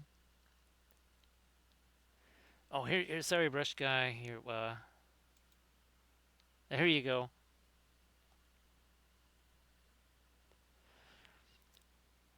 Gladius, definitely trust the process unless you're listening to what the 76ers GM. Yeah, just when miniature painting, trust the process. Pro basketball, not so much. Do not trust the process. That needed to be less of a line, more of a shape. I also need to catch where are we at here? Ever so slightly. I mean, just a little something, something there, and a little something here. Whoops, too much thinner. Let's get some of that off of there. There we go. So yeah, Rio Brush Guy, we kind of had to set that at ultra max for a variety of reasons. And it's always interesting the things that it'll choose to pounce on, and then there's other things that it doesn't. And you think, okay, you pounced on this, why not this other thing? I would have thought the other thing is something you would have pounced on more, but whatever.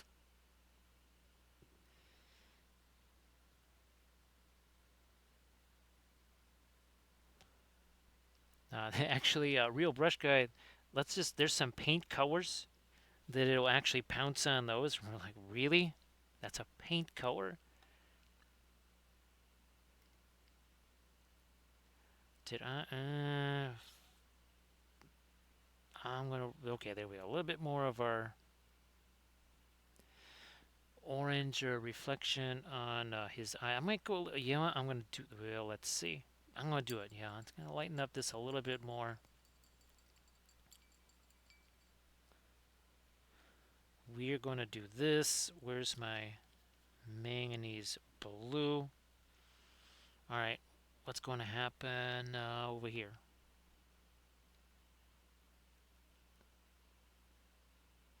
There we go. So yeah, my apologies that I don't have those two busts that again were painted with the or printed with the X1 carbon. So yeah, they were printed on an FDM style printer. And it's weird, Landrast, because when I tell people that and they see them, I keep waiting for them to say, "Oh yeah, that's right. Yeah, no big deal. I've done that." But most of the time, their reaction is I lighten up the eyelids here a little bit. Is wait a minute, you can't. Wait a minute, what? I'm like, yeah, I just printed. I thought a lot of folks were already doing that land dressed. I honestly thought people were just gonna go, yeah, whatever. I do that all the time. So and now I'm extra glad that I did that. So yeah. So right over here we got the orange reflected on his eye there. Now there is a little bit of shininess because, well, it's the oil paints. So there's a teensy bit of shine already. But eventually that just goes away. That all goes away. Now, if it say you're using what, phthalo green, phthalo blue, those are the kind of colors. Manganese, no, sorry, quinacridone red. That'll leave some shiny. Well, that's okay. I just dropped it on the floor. 1 second here. Now that's where this helps, and you just brush on a tiny bit of this. You do not need a bunch of it. Just a little tiny bit. I just dropped it on the floor again.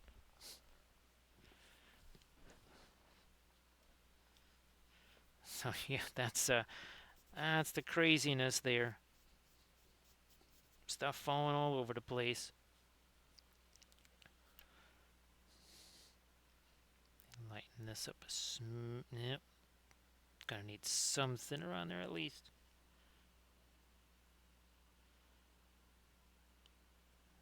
Right there on this the leather jerkin here. You know what? I'm gonna lighten you up a little bit over here.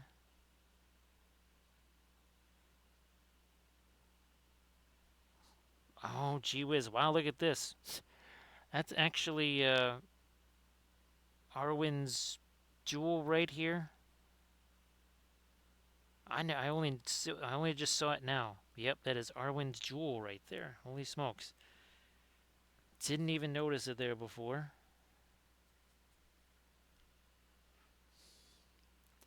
No, no, no, no, no. I'm gonna go to this brown over here, and we'll take some of that away.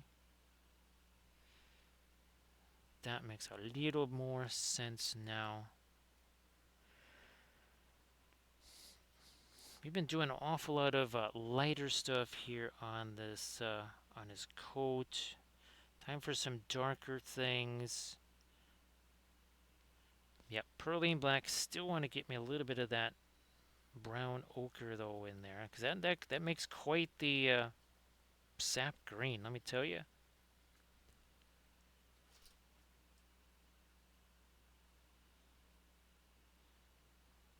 Chuck a little bit of that up there and a little bit there, and then some over here.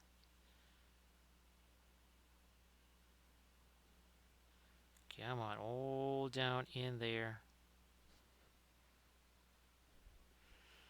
Now I think this is where we definitely need some darks going on. More here.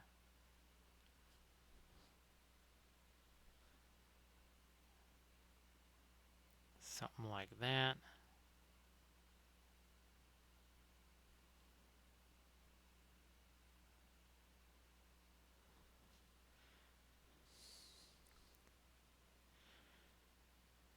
Even a little bit of Van Dyke brown, maybe. Next thing we're going to have to do is we're going to have to get ourselves something on here.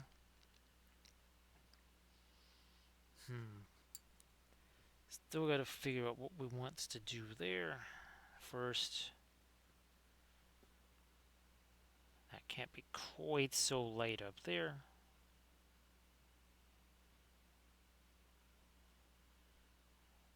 So we took that down a little bit.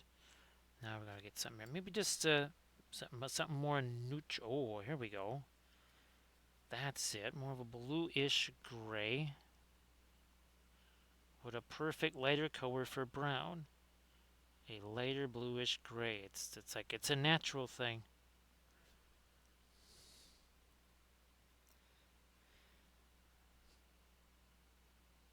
A little more of it there. And again, the hashtag no layers. We're just going to chuck a little bit of this on here. We'll take paint off of that brush and then we will let that mix together. Now here on the bowl.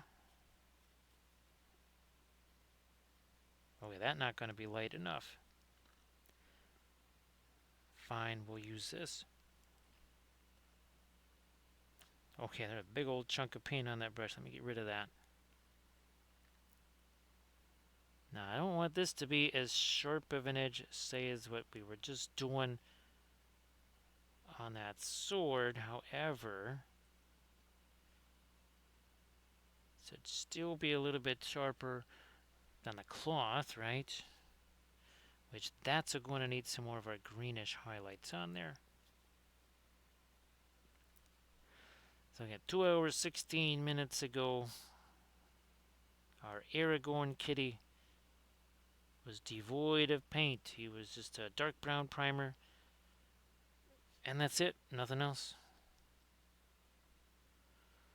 First thing we did the dry brush thing on all of our source lighting. Work that in first. And it doesn't matter whether it's a chibi kitty or if it's one of these, which we also did on the stream here. So again, the principles are exactly the same. Oh yeah, that's the other reason why the stream is late, because, well, one of the lights just, I can only figure that it just kind of died. It's one of my LED lights. So I had to find another one. I put that one on there, and I'm like, this one, I know this one works. I just used it. Well, that one wasn't working either. So then I had to take another one off of another filming area and move a whole bunch of stuff around because it's a very different type of light. I basically don't use these kind of little, they're little lights that basically you would just stand on your desk. Now I have the ones that use the clips. So that meant I had to find a place to clip that onto this desk and move stuff around. So yeah, there was actually kind of a comedy of errors there. Ah, that's fantastic, Real Brush Guy. Oh, I wish I left. Ah, I thought I left the lights in here so I could actually hold them up on stream and you could see the kind of lights that I was using.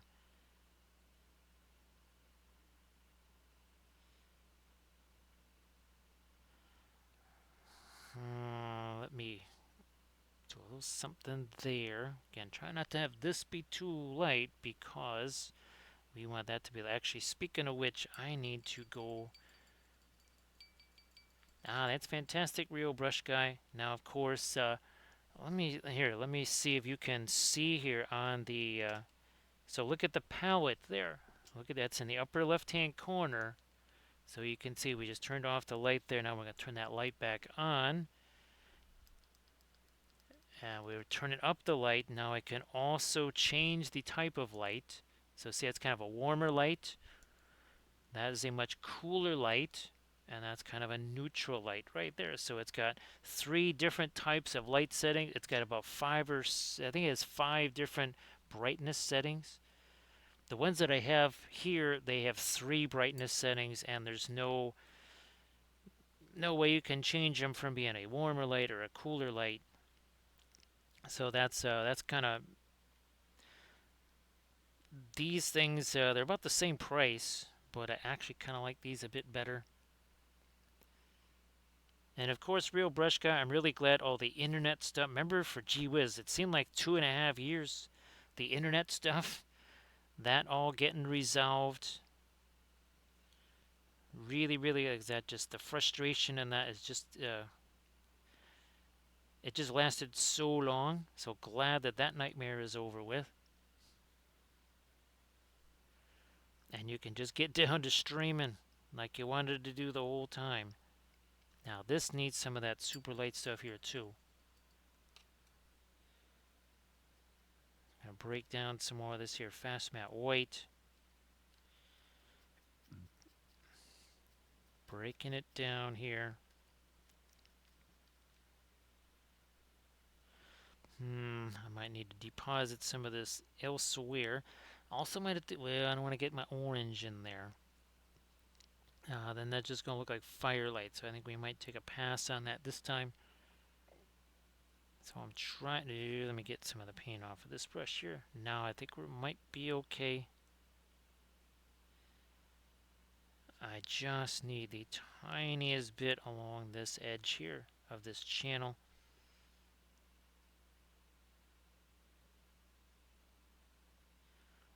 Now up here, there you go. Okay. I'll touch a light down there.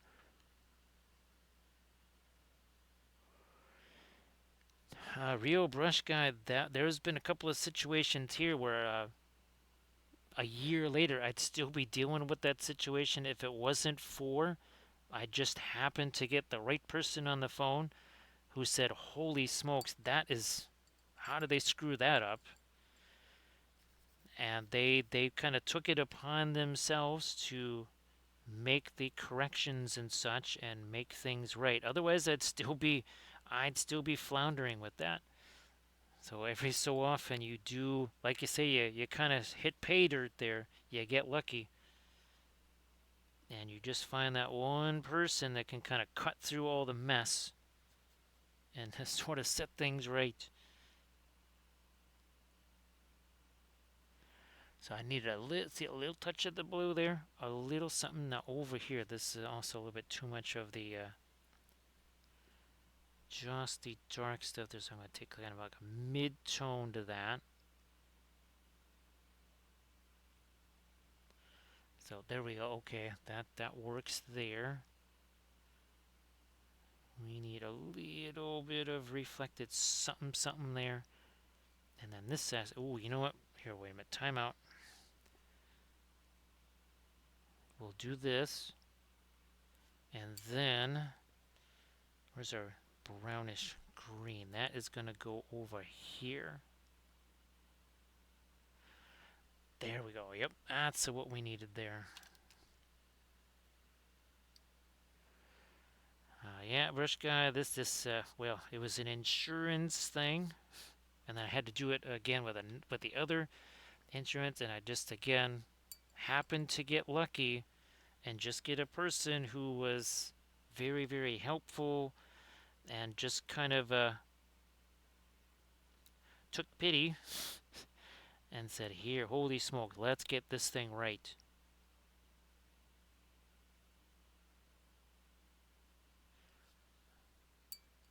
So yeah, I just again I feel like I really got super super lucky there.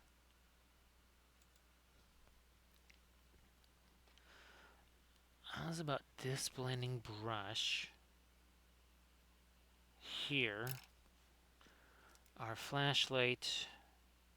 See, his arm is actually kind of blocking the light from reaching that, of all things. That's pretty funny.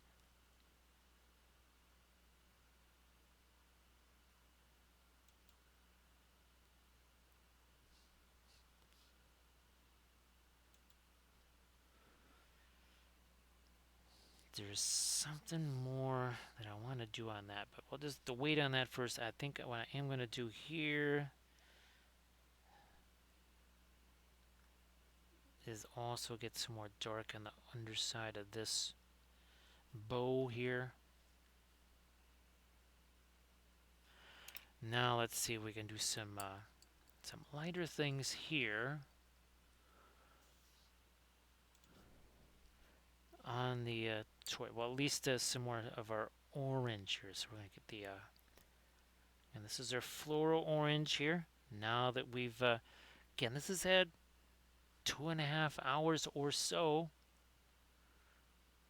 to set on there.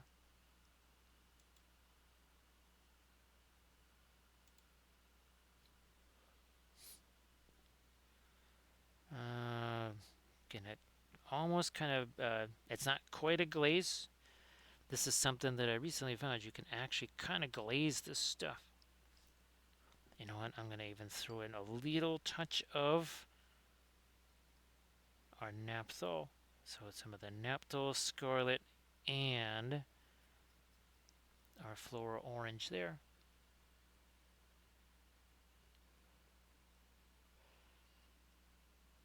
Now that's we'll just say it's ambient object source light. It's already there. It's built in.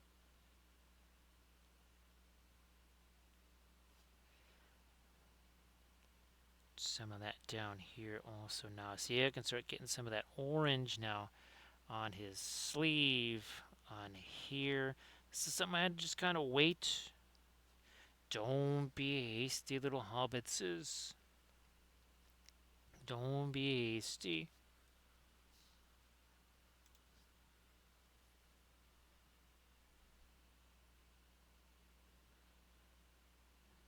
More of my orange up there, definitely up here.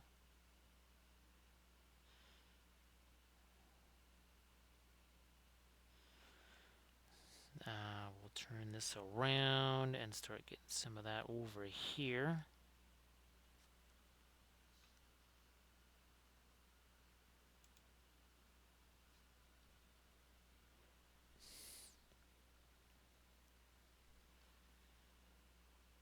Some more of the orange out there.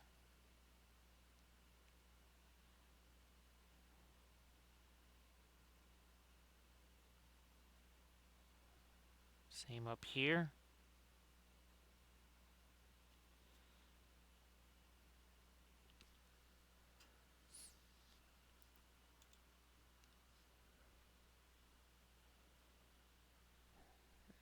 Let me try doing this.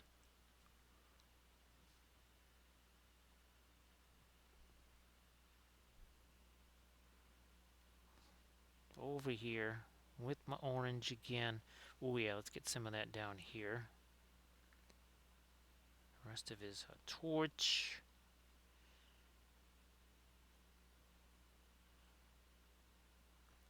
Again, kind of substituting the orange for some of those yellows.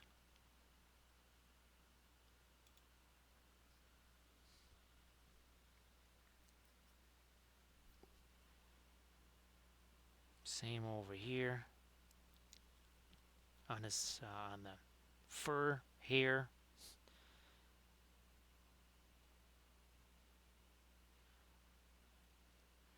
Yep.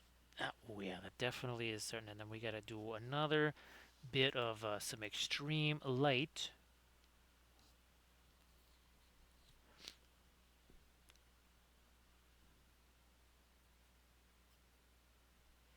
Hello, little hobbits. Spark my gun, John. I want to say thank you so much to More Master Studio for joining us here. Thank you so much for becoming the newest little hobbit. Of course, Gandalf loves all of his little hobbits. It's like, you got a light there? It's like, seriously, you want me to use this torch to light your little pipe? It's like, well, I think it'll work. What could possibly go wrong? He's like, I don't know. I set all of your fur on fire. He's got quite the look on his face, doesn't he?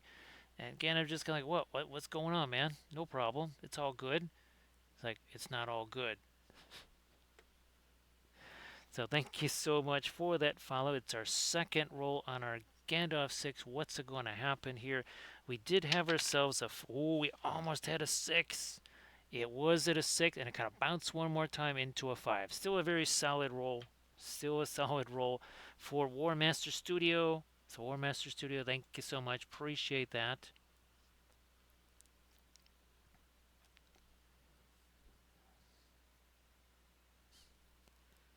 And again, it's we appreciate all the folks that do the follow thing. Thank you so much. Now, of course, if you want to see some of the other kitties like Gandalf or Boromir or our upcoming, when we do our Trench Crusade stuff, you want to see streams that have already happened, they are all saved as highlights. It's sort of like a YouTube channel, no commercials. Now, there's no playlist because you can't do really a playlist on the Twitches there, but everything has it's got a thumbnail. So you just kind of peruse the past episodes and you say, aha, well, looky there, I want to see Hello, that. little hobbits. Spark my gun. Thank you so much, Yoba. I appreciate that. It's like, okay, thank goodness. You seriously don't need a light, do you? He's like, well, I got my little glow stick right here. It's like, yeah, you're not gonna use this on the ball rug, are you? It's like, sure, man, what could possibly go wrong? Wow, they really are the same. Means we get ourselves another roll on our Gandalf 6 for Yoba. Uh-oh. Oh, so I thought it was a 1. It did the same sort of thing. It was like this, and it went boom, boom, and I went to a 3. Let's put it this way. Anytime pipeweed is part of the conversation, that 1 tends to appear. So thank you so much, Kenda. Appreciate that.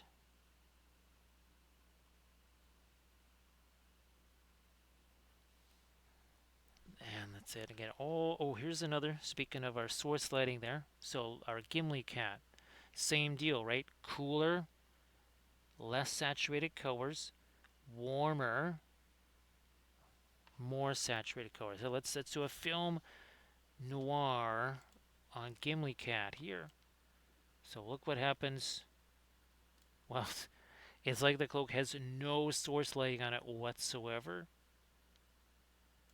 Same deal with his axe. Again, that's these cooler colors, less saturated, warmer colors, more saturated. Now, I don't know which of the other maybe we paint. We might do Legolas next because, well, he's supposed to be a Siamese cat, and we haven't. Well, I painted a Siamese cat in, my regular 2D art. Oh, maybe I'll try and find that one. I'll see if I can find the one Siamese cat that I painted back in our watercolor days. We'll try and find him, and we'll have him as a little screen, kind of like we did this, right? So this was a painting that I did when I was basically 13, right? And then on our one of our Twitch streams, then again it's an ornament, right? But we painted that same thing with the same oil paints that we're using on our kitty here. Same exact oil paint, the same oil paints that we used to do this right here, with our little touch of freehand on that. Somewhere I have the bust version of that, and I want to do a tutorial series on that as well, because it would be really interesting to see, well, okay, how do we transfer the pattern to that? Because obviously it's not going to be as complete as that figure, so that will be another interesting challenge. So yeah, brush guy, there was a couple of those. Here's another one, and you'll get a kick out of this. You'll definitely get a kick out of this. So it takes a while to scroll on up there, but I think, is this the one? Nope, that's the one. Look, object source lighting. So yeah, I did that one when I was 13, also with the oil paints there. So yeah, that was painted at the same time as our ship painting there. And again, both of those done with the oils. Wait a minute, we missed. I think. Oh, there it is. So there's our other one again, done with the oil paints.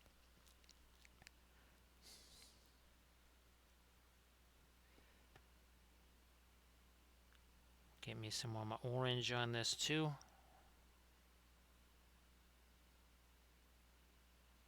Not so much of the yellow, more of the orange here.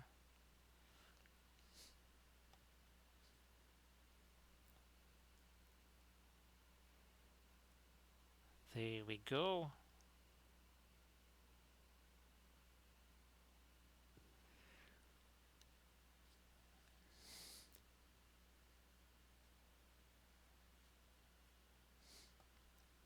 Camden, that's it's kind of interesting. We will be doing more traditional pre-glaze on these oh, stigmata. No, that's what that one's called. on these Trench Crusade figs. But there we won't really have to worry too much about staining because we're mostly going to be using the Van Dyke Brown and even the Terra Rosa, which does have a little bit of a staining property. Now here, right,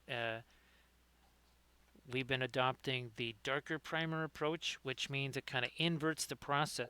Which means, let's say you want to use quinacridone magenta as a bit of a glazy thing. Where are you hiding? There you are.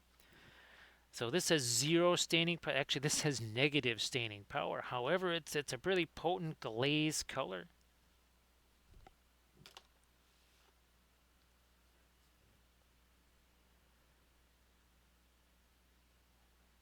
So again, the oil colors that are staining indigo, Van Dyke brown,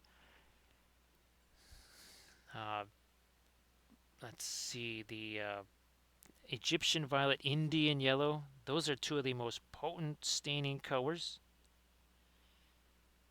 Phthalo colors, not too bad when it comes to the staining.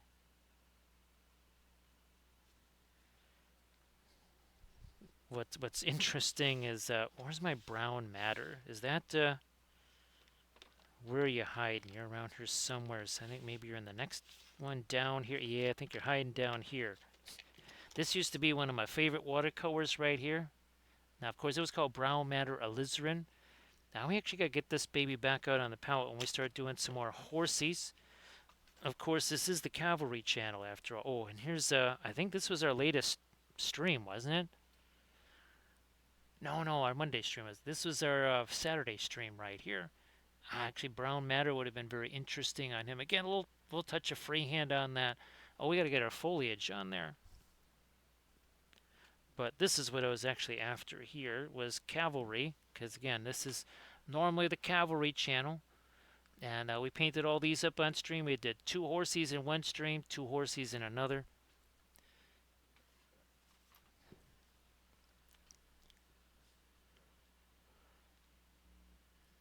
So everybody, Camdex just posted a little info link there. A little bit of informational link on the staining properties of the watercolors.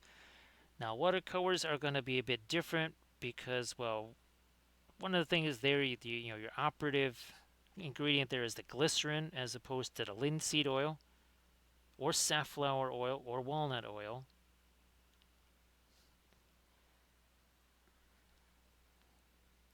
Now, also too, I think a color like a alizarin crimson in watercolor can be staining, but in oils not so much.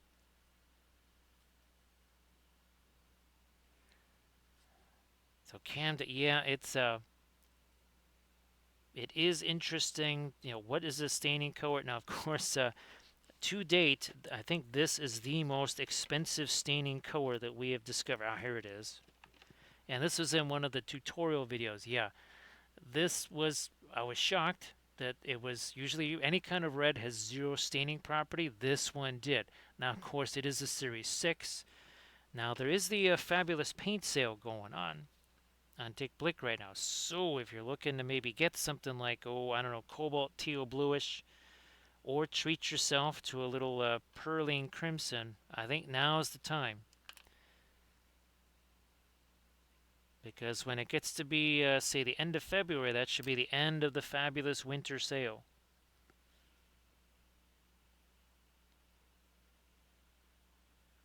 And we need to get a little more dark down here.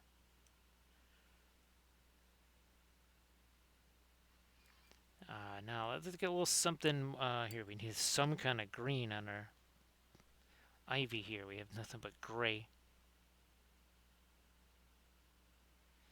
Just doing a little something something there with our green. Now that's fantastic, Kimda.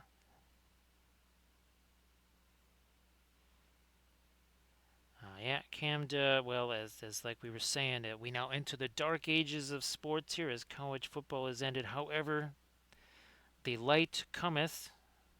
Yes, Aussie rules football begins not that long from now. Hey, Lorana, how you doing? So again, this is really fantastic. It does a lot of interesting things. It's vastly superior to alizarin crimson. Now, again, you'll probably pay 2.5 to 3 times as much for this versus alizarin crimson, but it's pretty amazing. It's another one of these weird, basically translucent colors that paints like an opaque. Here's another pricey one that we've also, and we're using it here on this miniature. Again, this is a translucent color that actually paints like an opaque. It's really weird. Now this is a Series 5. Where's my? Yep. So again, Series 5. That's gonna make it on the pricey side. But again, if it does what you need it to, all of a sudden maybe there the price is worth it. Now, if you're gonna get 20 tubes of that stuff, or whatever, that's a different arithmetic right there.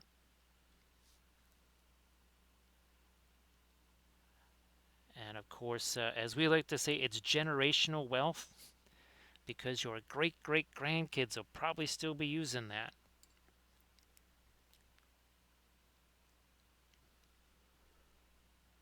I mean, since they will be serving in your as what was apprentices in your paint factory for several indentured years of their lives, they should be. I mean, it's the one nice thing that you can give them for their many years of dedicated free service. I should probably get more of the orange on that. I'm gonna get some more on this too. Here, I'm gonna spread that a little bit further here. All right, let's do this. Some of our orange here.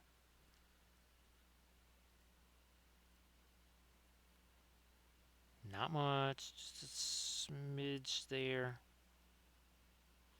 Less yellow out here, more orange.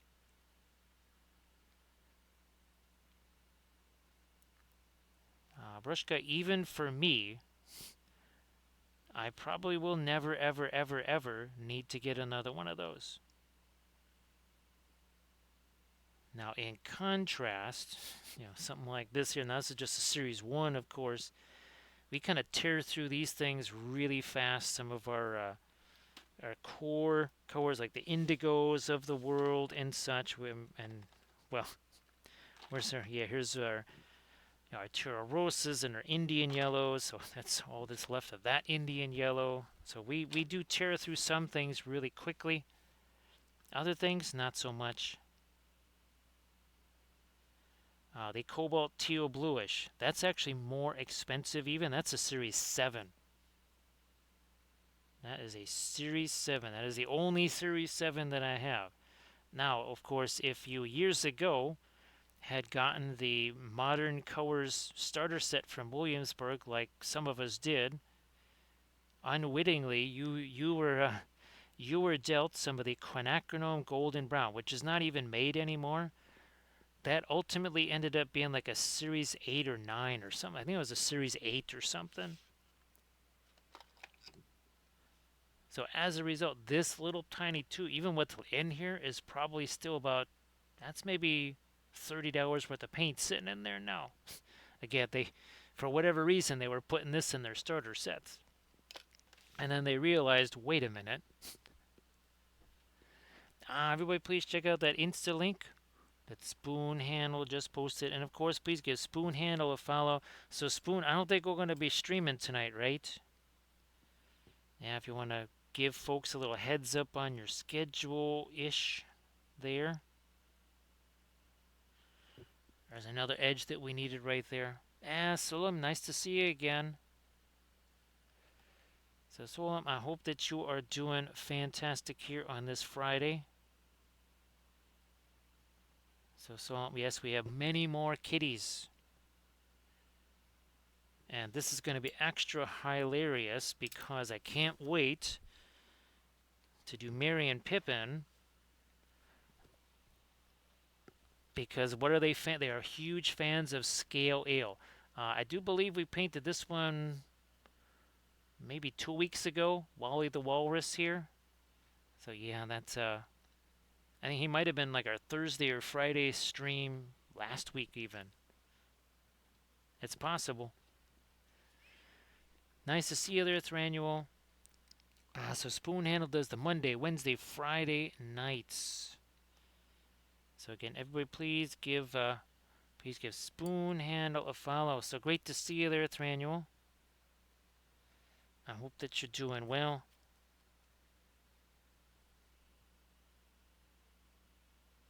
Come on. Mm, nope, I'm just going to have to get some thinner on there. We'll just have to do it that way.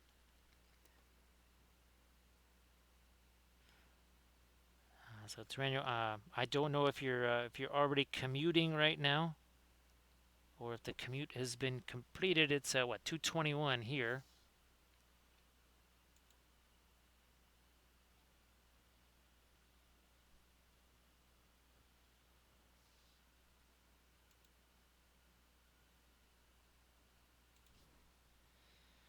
What do we got here? Look at more of this lighter stuff there.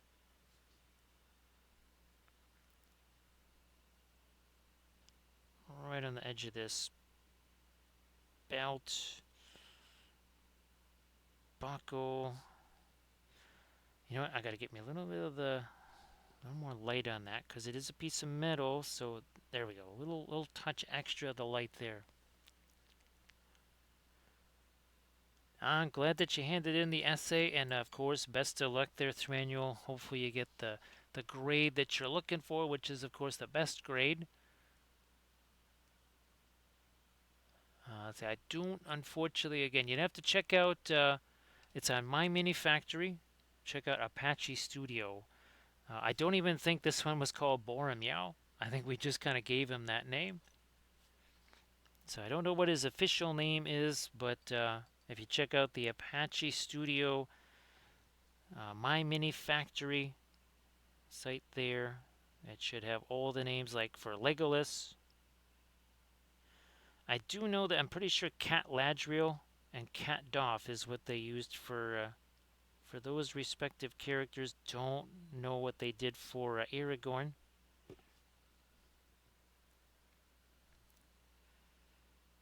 Now, Thranduil, will you be able to get in some painting then on your day off, or are you just gonna sleep?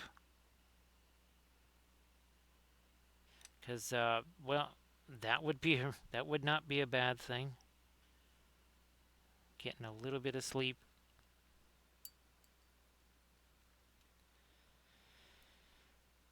Do I? Good. I do have some of this over here. Get that into our Mars Yellow Deep. Get a touch more light on his ear there.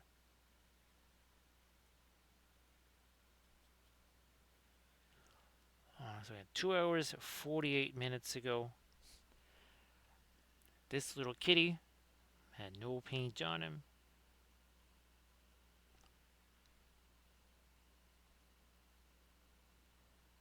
Lighten up this a little bit more, and then I gotta figure out what we're doing with this in between those. I can't just be all that dark there. So let me try and roll with some of this here. Hopefully this is not too, it's gonna be too light. Actually gonna mix me a little bit of the violet with it again.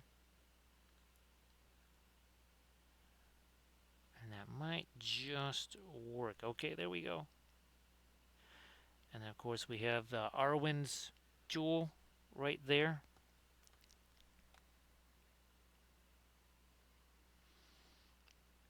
I'm gonna take my other brush here. Let me get some heftier shadows. We'll use this one.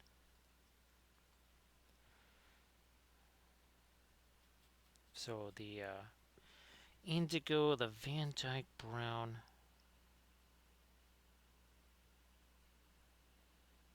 Right? Wouldn't that leaf be casting a shadow underneath it? I mean, it's darker under there, but I wanted to really kind of emphasize a shadow here being cast.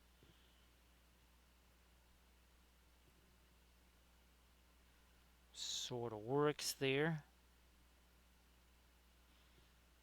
A little more dark over there, and maybe even on the end of his tail.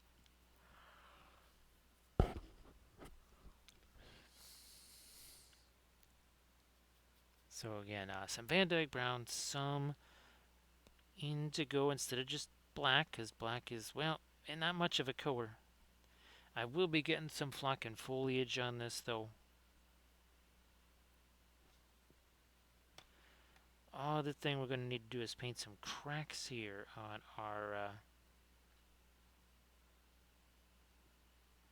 our little stone here. So let's do that.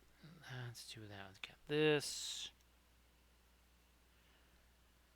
So we have this big old crack in the stone there. So let's paint more of that there.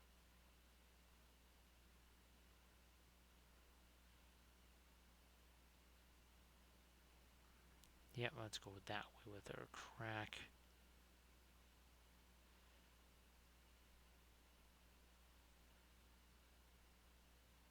So again, now, see how it's basically kind of casts in a shadow because it's not just darker, it's also got some of that bluish, a little bit of bluishness to it with the indigo. Again, that's another one of those staining colors. Now there's some other lesser known ones, the Perline Black, which is a really dark green. That also is a staining color. Prussian Blue, also a staining color.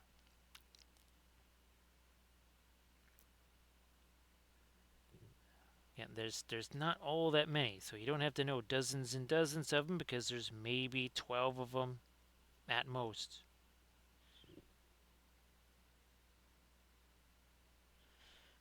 And again, it's not a super essential because you're not necessarily, okay, I'm doing something green. Well, maybe you actually pre-glaze it with darker reds or browns. Because where's our Dark Angels guide? We have him around here somewhere. There he is. Yeah, so here instead of a dark green for your pre-glaze, maybe you do something like an indigo or a Van Dyke brown or something like that and give it a little different look.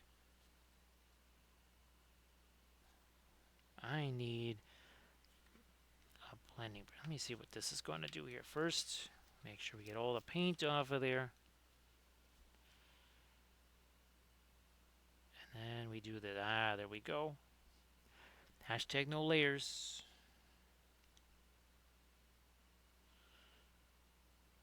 Hashtag no layers.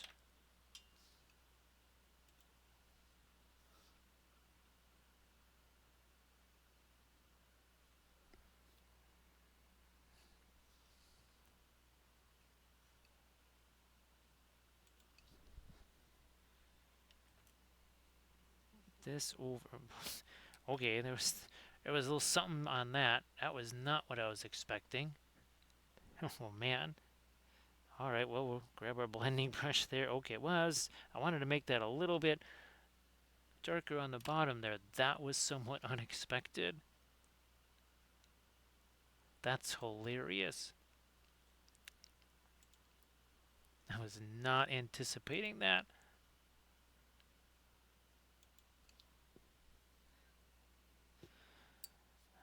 Now we're gonna go to our tan again for some of the mud spatter here. Again, the dried mud is going to be lighter, and therefore kind of more on the top there. So again, doing some of the dried mud spatter.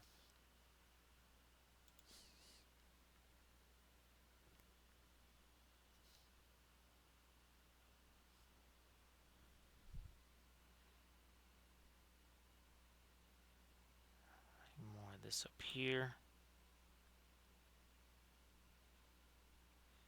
Not so much on this further. Let's get a little bit of that on this over here. On his tail, this is an area we don't really have a whole bunch of anything there. We need a little something more, I think.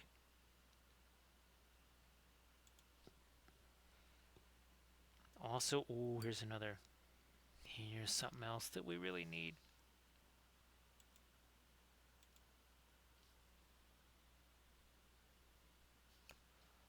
Let's try that.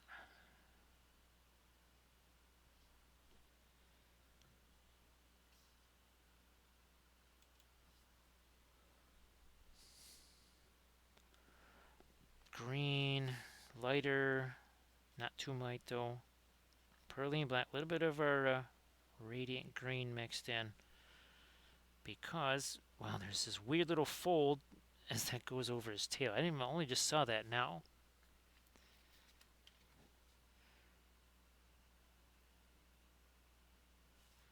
I mean, we don't need a ton of it there, but it's a little something. There is that fold right there, and I think we might also make this a touch lighter. Now I need something softer to use as a blend. Ah, this one will work, I think.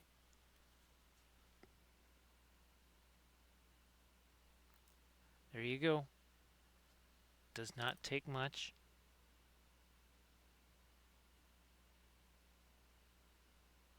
Doesn't take very much. On is further. Let me try the... Okay, that's our ochre, and there's some of our brown.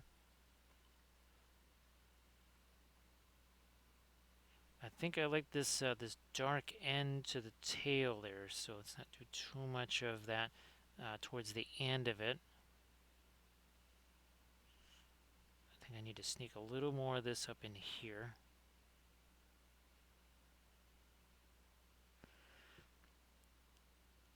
I'm also gonna just get a little something down in there. This is the other advantage of the oils. This is a one-piece cast. There is no was it what do they call that? Sub-assemblies or whatever. Yeah, there's no sub-assembly here. Same thing when we're doing our chariots. There's no sub-assembly on these.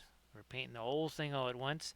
The oils let you get even tough to reach places like this. We slap the color on there. We grab another, again, a brush like this that has no paint on it. And we just do some tapping on there. And we just do that, as we like to call it, our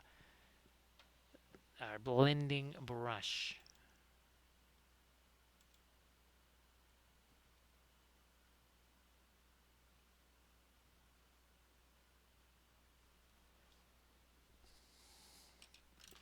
Now, on the sword here, this handle, might need to do a little bit more on that. I'm going to try and get one last little bit of light here on the, 1 second here. Let me mix, yeah, I'm actually mix some of our lighter green with that. Is this light enough? Tiny touch more. And I don't think I want to go any lighter than that. At least not on the tail anyhow.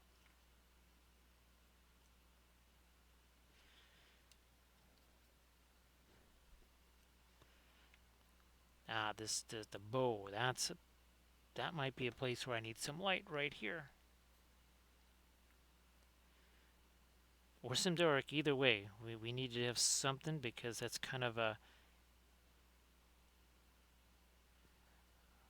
It's basically all one shade there. We need something a little bit heftier.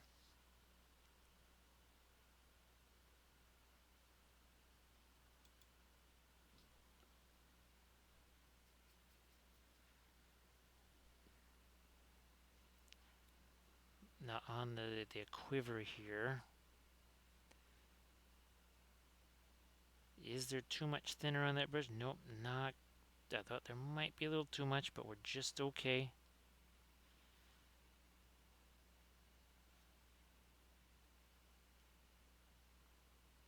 That went a little further than I was hoping it would, but we'll correct that this way. That belt could use a little bit of light on it, and then up here too on this sword handle. Actually, his hand slash paw probably could use some light there too.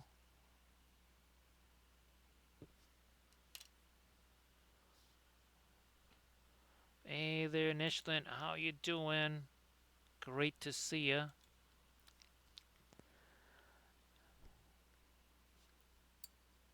Happy Friday.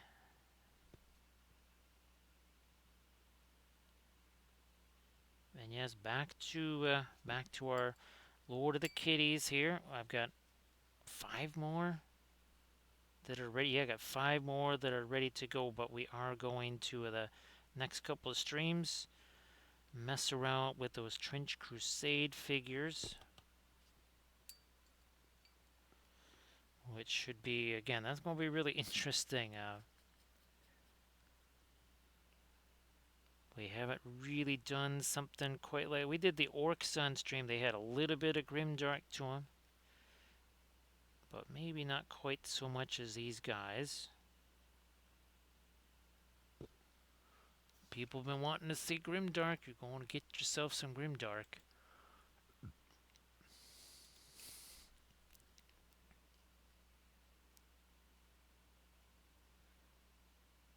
Nah, that shouldn't really go there. We'll just take that out.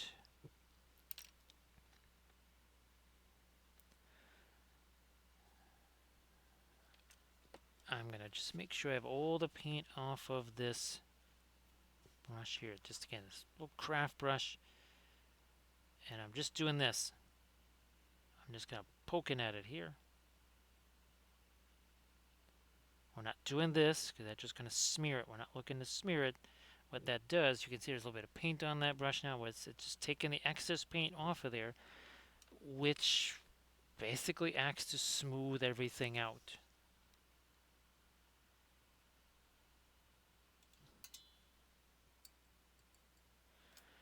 Now I think there's another little edge here that we should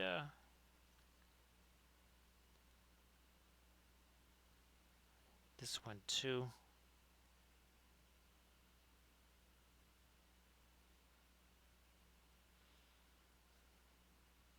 Come on, I get that up there. Oh yeah, this too. That is a whole series of edges that we kind of lost. We'll bring those back. This one too. And this is the original one I was after. I got to do this one again. And there.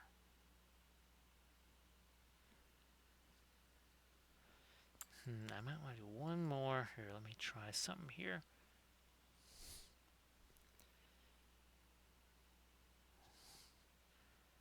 Indian yellow. This is one of those weird colors here where I can just kind of paint this on there and it's going to seem like it's a glaze. It's not. We're not painting this as a glaze. It's so translucent I can just basically paint this on here at 100% thickness, and what's underneath is going to come through. There's not many paints that do that, let me tell you. There's only a few that are going to do that. Very, very, very few.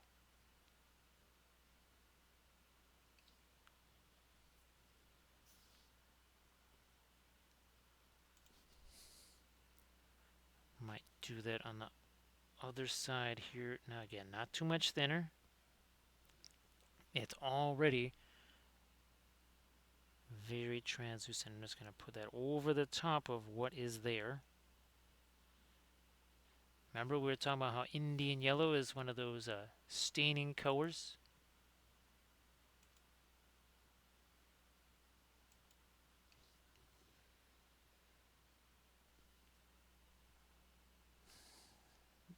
Let me get a little bit of the, here, some of our violet. Now we got ourselves one heck of a, almost like an amber color.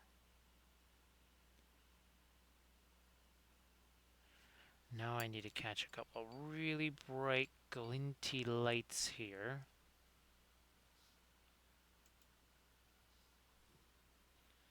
Getting all the stuff out of that brush. Do I still have, okay, I still have some of my fast matte white sitting over here.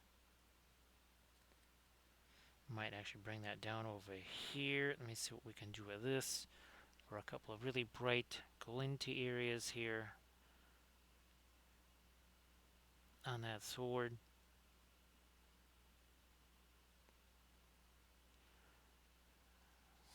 Now over on this side. I mean, we got a bunch of them over here, but oh, and also that. It's another little edge right here that needs to be cleaned up. And we definitely need ourselves a teensy bit more of an edge right here. See that just kind of right along there.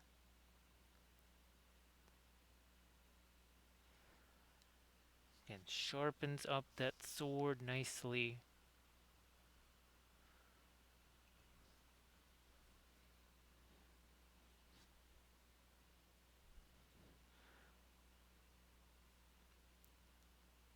We have no reflected light over here. We should get some. Now we have a little there.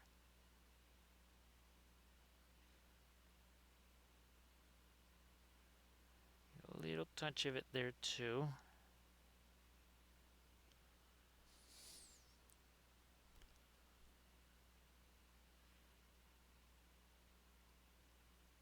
Right there on that highest point where the light's gonna hit this.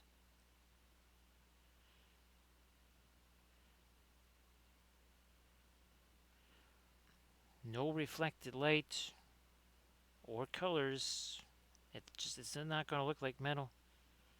There's a reason, metal stands out from things like skin or cloth because it's much more highly reflective. It has those sharper edges on it. So therefore, more dramatic lights and darks. I mean, just kind of how metal is. I know people say I don't really like all that high contrast stuff. Well, if you want it to be metal, you better get yourself some high contrast on there. Otherwise, be a nice cardboard or foam sword that they've got in their hands. Again, that's kind of how the way light works. Is what it is.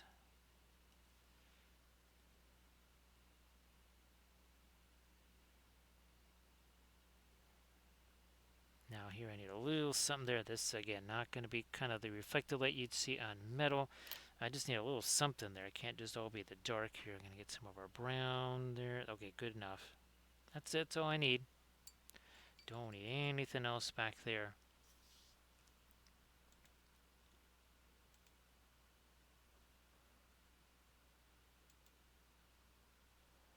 And I just wanted to take a quick little look at my Aragorn reference. I wanted to see, and there's just no texture on that coat. I kept thinking that maybe that was an elven cloak, but as I look at the other ones, I'm like, nope, that is definitely not an elven cloak because he did not have this at Amon Sul. So thank you so much, Armored Wolf, for posting a link to the Patreon page.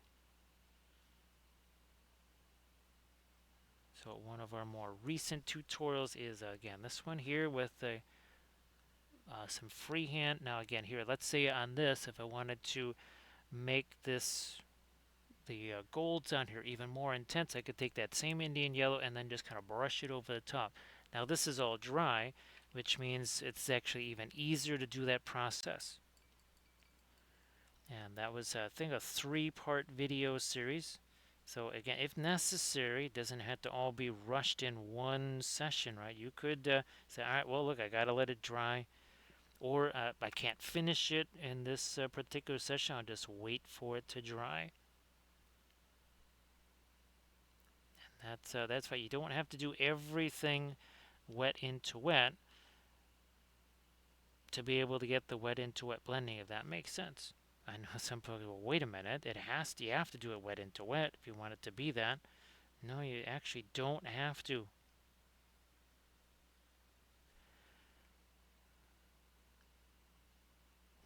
I'm going to try and get, there we go. Let me get some of this lighter stuff here. A little touch of it there.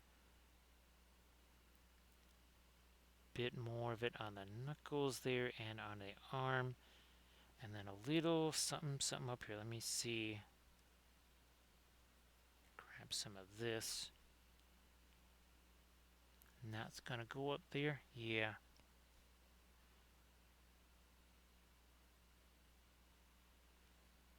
So of course the flame there is practically almost white. Further away from that you get, the cooler it gets, so more of a reddish tone.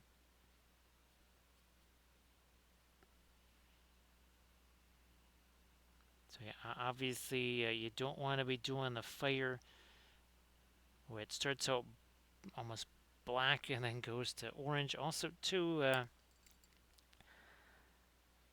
I know some people have the ends of the flame practically black. I guess maybe that's to kind of portray some soot or something like that, or smoke, but really you're kind of better off if it is just, well, maybe just an orange on the end, and then that's it, and don't go quite too far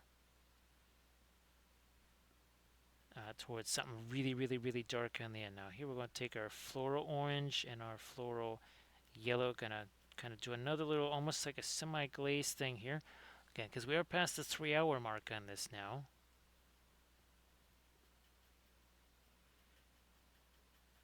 Breaking this down. There we go. I mean, this is about as intense of a color as you can possibly have on here. Now, if you can't get the Marion Street fluorescent oils, you can just, and there's a lot of different fluorescent pigment powders. You just take something like that, you mix it with linseed oil, and you can make your own. Now, there is no exact formula because every linseed oil is different, every pigment powder is different. You will just have to experiment. But it doesn't take very much to make yourself a little batch of the floral oils, and you could put them in. We put them in. That was that nail polish containers. Those are much more airtight than say some kind of plastic squeezy bottle. I think ultimately you're probably best off just kind of mixing batches as you need them. That really kind of is the best way to go about it.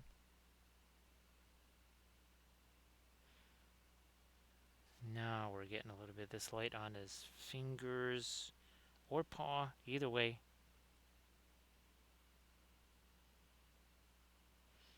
So again, trying to get more of the orange, less of the yellow.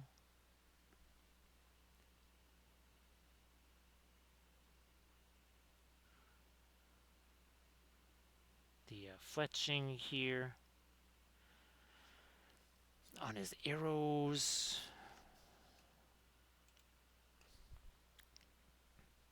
Alright, I'm going to try to get a little bit more of my fluorescent yellow into this mix. Now we're really, really, really breaking this down. I've kind of done it with the floral orange. I haven't really had a chance to do that much of it with the floral yellow, really.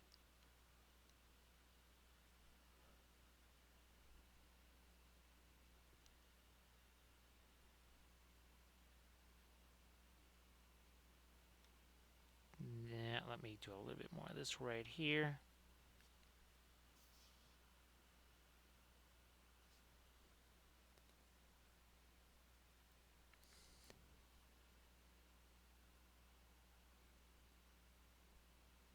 Alright, a little bit more this way. Trying to get some more of that orange on the elbow without making that edge too sharp.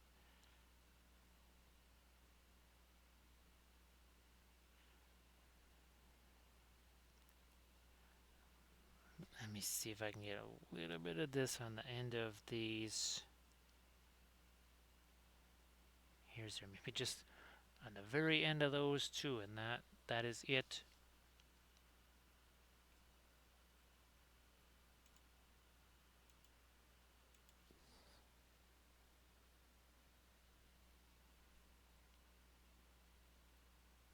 No, it's a little more than we wanted. Let me see if I can. I'll just use maybe this here as a little teensy blending. We're gonna get some of that off of there. Well, okay, there's just too much overall on that brush. Now I think that's gonna work better. Yeah. There's a big old blob on the end of that brush. Had to get rid of that.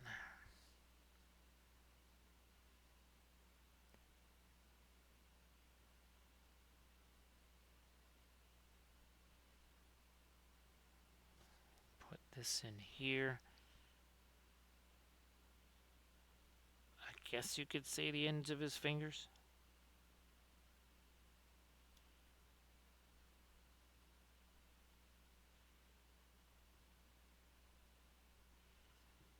Nice.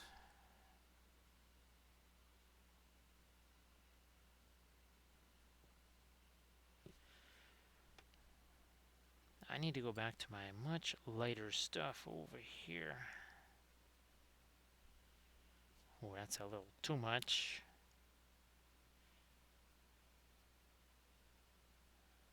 Let me get some of the Indian yellow in there.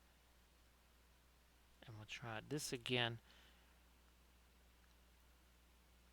on his bow. I mean, this stuff is pretty darn close to where the fire is, so I think we're pretty good making that light right there. Also, again,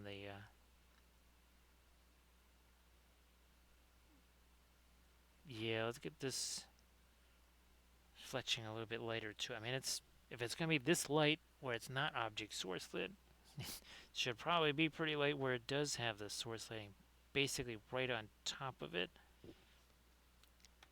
That's what we're kind of missing here a little bit. So have a good night's sleep there, Spoon Handle. Thank you so much for being here, of course. Take care. And have yourself a great Friday, and then, of course, a great Saturday, too.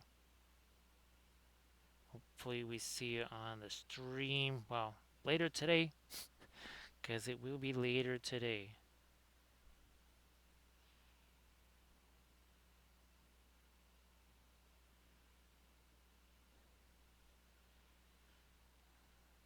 I'm going to maybe just try one more little thing with the yellow here. On his hair there. I might just come back with the darker stuff. Oh, this is another thing, too. I'm going to take this and do that on his eye right there. Now that is way less shiny now that the paint has had a chance to set, of course.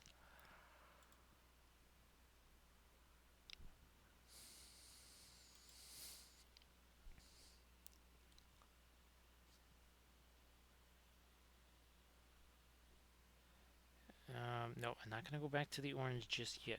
Not going to do that for a sec. A little more of that bright yellow right there, on the end of the sleeve. Knuckle there.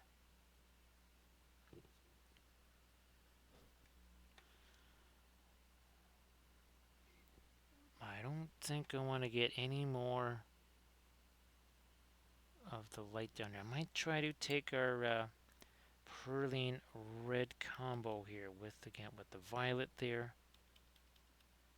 It's like a poor man's Perline crimson. Unless it's Egyptian violet, in which case there's nothing. Well, the only reason you're poor is because you got it.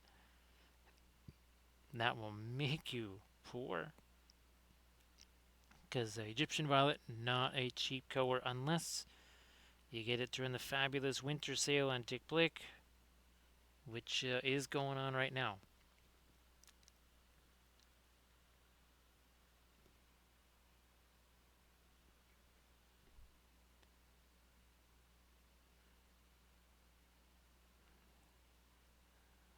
You know, I might try to get a little bit of this down into that fold there. Same deal over here. Now this is something I probably wouldn't have wanted to try to do a couple hours ago. We've had, again, this is 3 hours, 20 minutes in. Now we can start to do a little bit more of this, especially in our source light areas here. Some more of this wet and wet. Again, something you want to just give that paint some chance to set.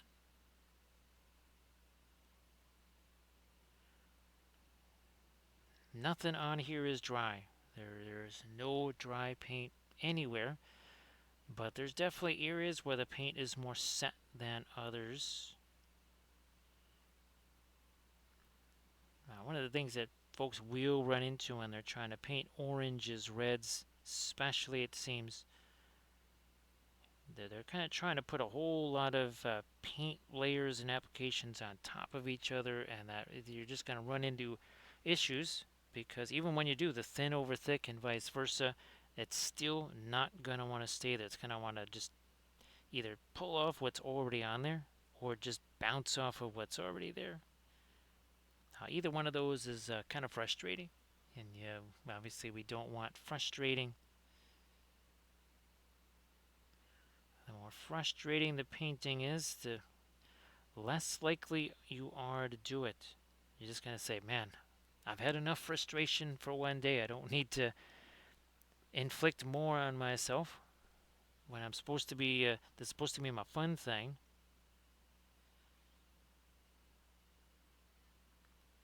Of course, that does kind of, there's a difference between, shall we say, uh, like frustration and challenging frustration. That's not a bad one there, because again, if everything is just super easy, then there wasn't really much of a challenge to it. And then, well, that'll also lead to a different thing where you just get bored. And that's something where, again, people, they'll say, well, I have a system. This is how I paint. And that's fine for a while, but after a while, it gets so repetitive, it starts to seem an awful lot like work. And then again, you'll just be like, well, okay, I just did work all day. I don't need to do more work for fun after that. And again, that is going to be where maybe you're finding reasons why, I should do this other thing. There's this other stuff I got to do. I'll paint later. And that's just how things end up, well, never getting done.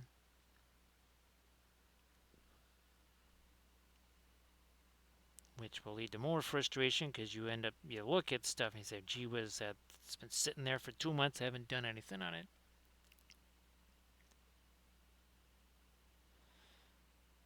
Frustration gonna happen, but kind of minimizing that, not a horrible thing. This is another area here where I think I might want to do a little bit of either blending in there or add some more of my latest. Well, we might have to get some more of our fast matte white out there anyway.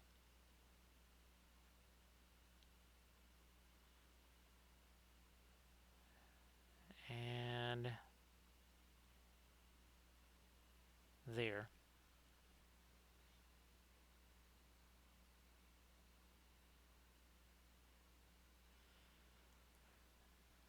Up in here. And I think I'm gonna when in doubt, let's do something darker. Van Dyke brown and some of our that's our brown ochre. That's the reclaimed earth stuff from Gamlin. Yeah, when in doubt, sometimes it just gonna make things darker. Because at a certain point, you just can't make things any lighter. Well, and have any kind of shape. At least that. This might be another area here. Either gonna try that darker red that we made.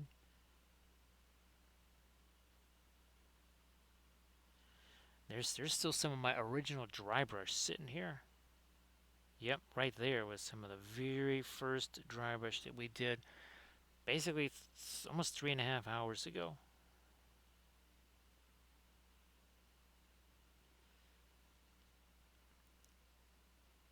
But again, we have moved all around the miniature, painting again the whole thing all at once. Ideally, you're actually painting multiple things because that's again going to give you that notion of I need to let this set, or I should just kind of go on and work somewhere else. If you don't have another miniature to paint anyway, well, there's miniatures you could probably put bases on. There's miniatures you could prep.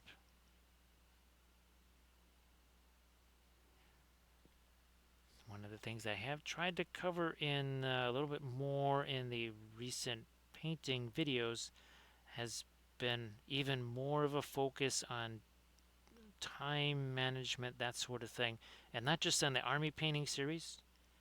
Now that, well, like that Loot Studios thing, I'm pretty sure And the second and third episode, or first and second episodes, there was some kind of planning ahead for the next work session, to the point where I said, okay, I think this is going to take this long. I need to do these 5 things. Each of them might take this long. We added them all up together and went, holy smokes, that's like 1.5 times as long as a usual work session. So then I went into cutting down or cutting back on some of the things that I was going to do, to say, okay, I need to save 5 minutes here, 10 minutes there. That wasn't really something I did outside of the army painting videos. But folks that seems to have helped out a bunch of folks when it comes to, again, organizing a paint session.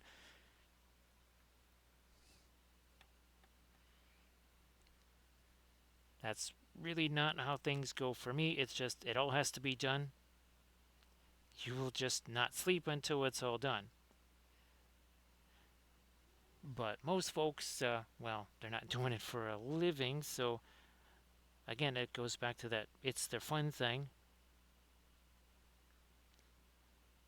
You know what? We get a little bit of orange over there too.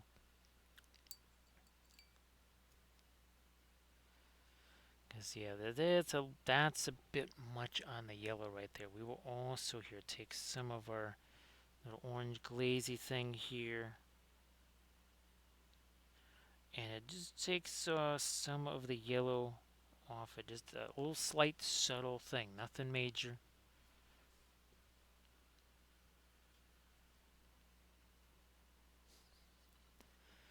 So here's, again, we got some more of that yellow, and I'm going to try and get my orange in there. Almost, again, it's not a glaze. Not a glaze, because it's not necessarily 100% paint, but it's maybe only 40% thinner. I thought I already did a little bit of a, oh, okay, it was somewhere else. I was like, I thought I did that darker band on his boots.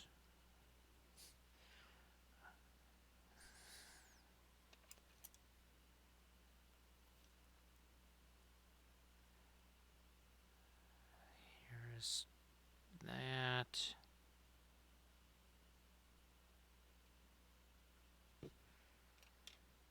I'm going to go a little more of the, let me actually take that violet. Oh yeah, violet and Van Dyke Brown. Or Van Dyke Violet. Okay, I'm going to take that, and now this, just use this as a blending brush here. Because, yeah, that light was going way too far down into that recess there. I had to get rid of some of that.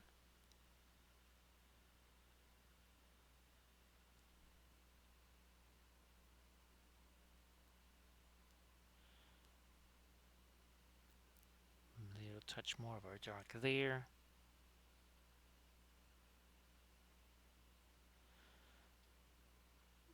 Also down there, and blending brush again.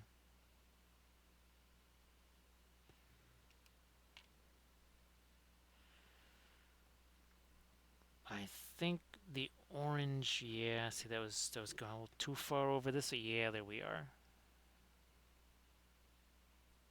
I mean, we can do a little double check with our flashlight here. Again, these little LED lights, very, very handy. Yeah, so that had gone a little bit too far over on the other side there.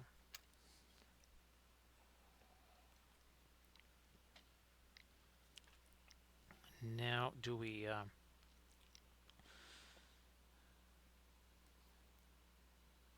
yeah, this got a little wonky right here.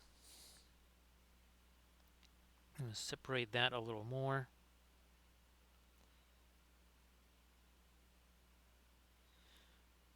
Perhaps even darken that part a little more. That should definitely not get quite so much of the orange over here. Now that makes a little more sense. What is going on with this up here? I don't think I really want to do anymore. I'm just trying to get that little tiny bit reflected up there on our sword. You know what? Let me try and do a little something lighter with that. First, get all the stuffs out of the brush there. Now, do we have... Okay, we still have some of our fast matte white here. Just breaking this down. Nope. I need more of an orange in that. Now, let's give this a shot, see what happens.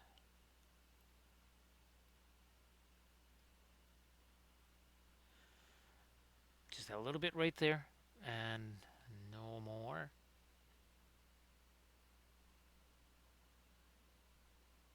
I might take some of this super bright yellow. Speaking of reflected light, we need some more of it back in there. Now I'm going to take my blending brush here and we're going to tone that down a smidge.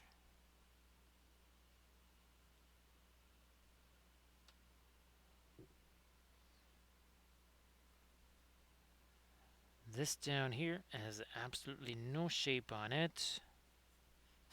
It's just all flat. Just gonna plop that on there. We will take this brush, we'll move that around, and very quickly now, have some kind of shape on there. It does not have to be super fancy, because if it is, it'll just call a little bit too much attention to something that should not have that much detail or that much light either, for that matter.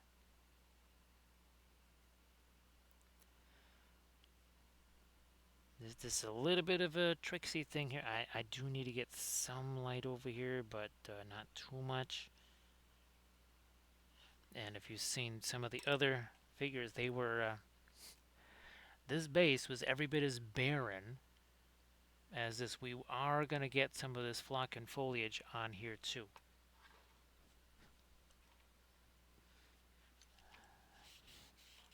Now, when it comes to these here, I might have to keep some of my plaster on hand, because I would mix the oils and the plaster together and essentially create a mud mix.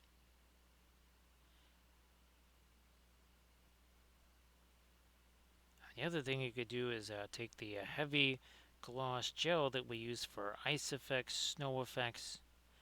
You could mix that with the inks or something like that, some kind of translucent acrylic, whatever,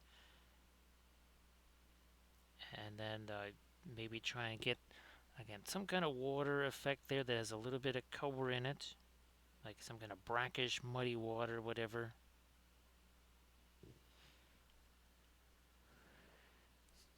I am gonna, let me see, do I have, okay, I have water here. Speaking of which, I'm gonna take, not this brush, but maybe this one here. I still have to, hopefully this is part of the fabulous paint sale, is some of our not blackest black, but I need to do this on the base here, just to get a little bit of an idea of, do I need to go any darker on any of the firelight or any of the gray areas, or lighter, either way. So that I'm just going to take this, and I'm just going to put that here. This is not my blackest black. That's a whole separate thing. That's the Stuart Semple stuff. Yeah, see there, that's different, because that looks a whole lot lighter now next to something that is darker, because this is still just the original dark brown primer, not the black. So yeah, that gives me a little different perspective on how... Oh, and same thing over here, right? Because some of our dry brush spilled over the edge. Alright. Now we have that. And I think that always does make a big difference. Ultimately, again, I take the black 3.0, and that's what goes around the edges there. the most expensive rim painting material ever. Yeah,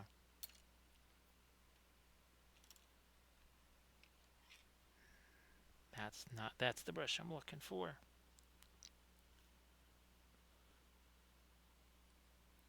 I'm actually going to use that as a micro blending brush, really, right there.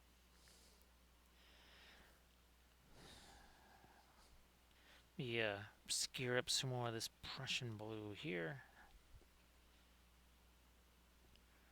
Come on, along this top edge. And I mean the edge here. That is another way we can sharpen that up.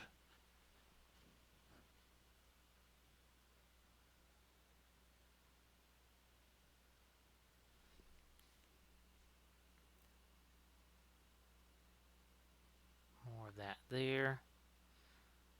Nope, not down there, but some here.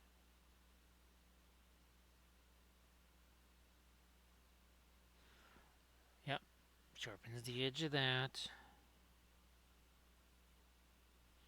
Nope, I gotta refine this brush here. 1 second.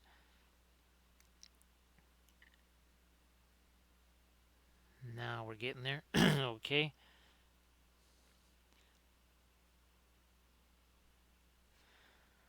More of the Van Dyke brown into that. Well, that really darkens it up. Also, almost creates a bit of a greenish tone there. So here, you know what? Ooh, this could be interesting. I'm gonna give it a shot here. If I don't like it, I can get rid of it, no problem. But I'm gonna try this because I need something a little lighter here. But I'm thinking the firelight kind of reaches out here.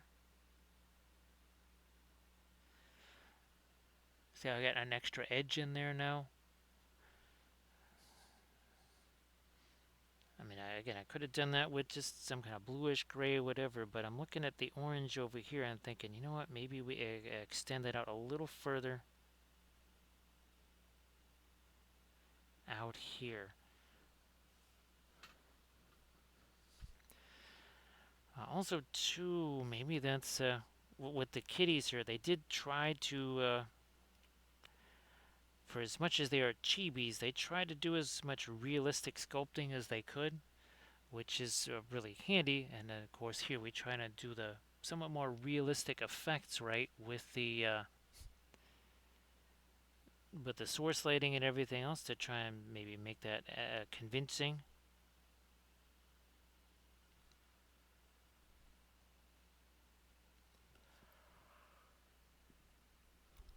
I'll see you later there, brush guy. Oh, well, brush guy, I mean, this is a home repair channel. This is a home repair channel, so it's all good. So best of luck with that plumbing job there, brush guy. And again, please give real brush guy a follow. So happy Friday. Again, it's got off to an interesting start already.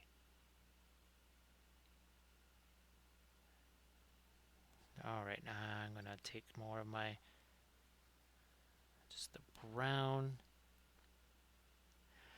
So see, I just took that and smushed it over this way.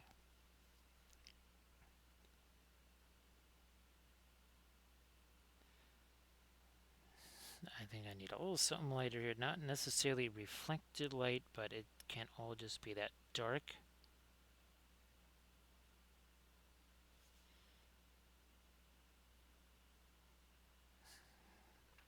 And I can even use you as a bit of a blending brush. Wasn't sure what that was sitting on there. So see you later there, brush guy. Again, have yourself a great day. Fine, I'm just going to get me some more of my fast matte white out here. That's the stuff from Gamblin'.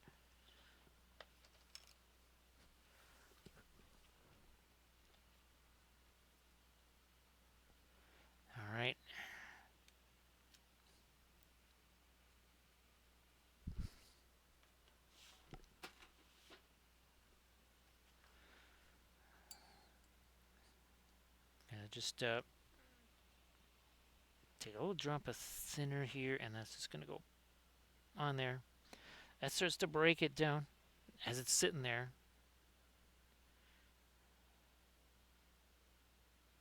And break it down some more over here, though.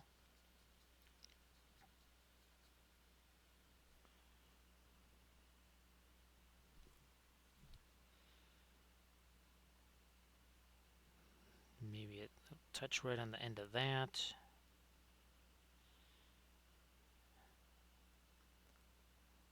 A little more of that light in the and then some of our flame here.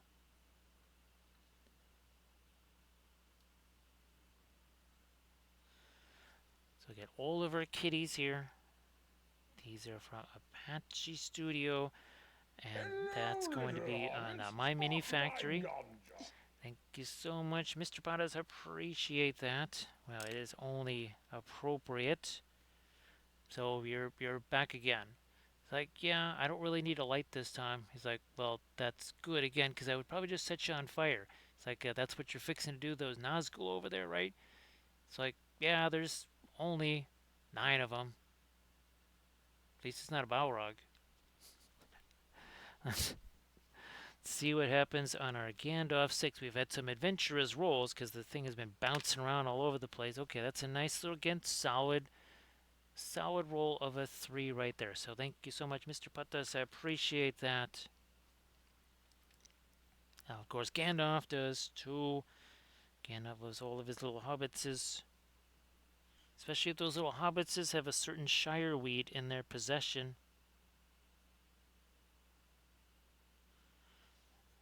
Needless to say, actually, we haven't actually painted any of the hobbitses, have we? So we've got, coming up, right, we have our Sam.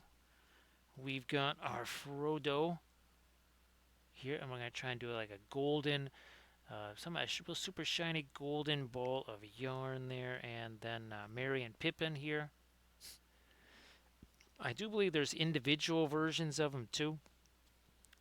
I haven't printed those out yet, if there is.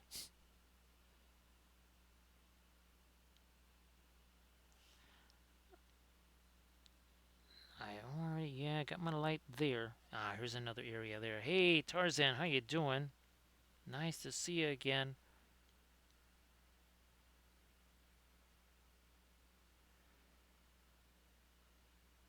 So Tarzan, it's very simple.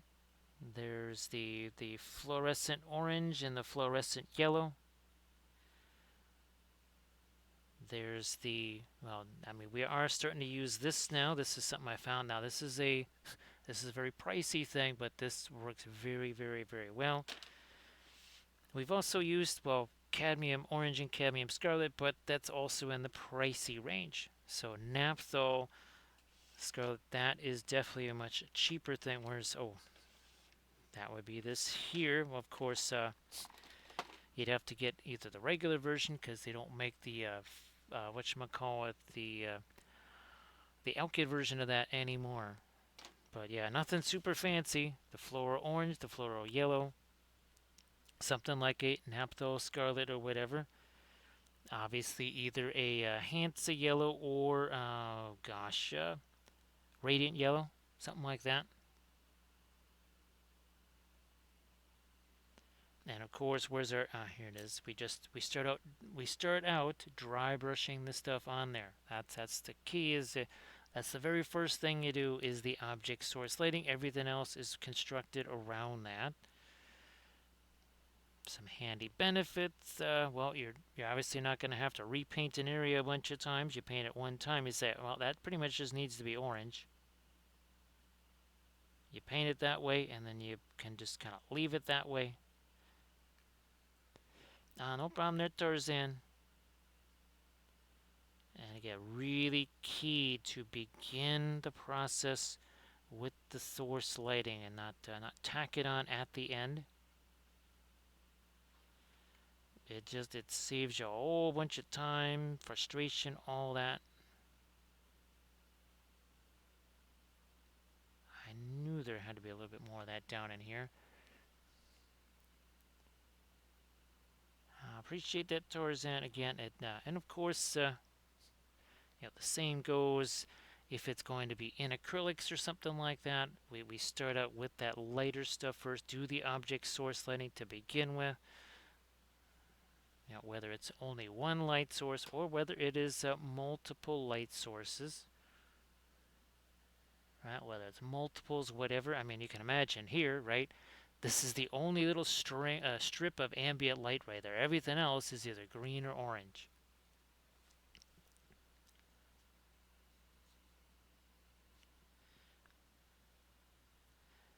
And that's why it's actually a whole lot easier to paint entire armies with the source lighting. Oh, what was it? Our Minas Morgul, where there were basically two light sources on every fig. I was painting 4 or 5 miniatures in every stream with that.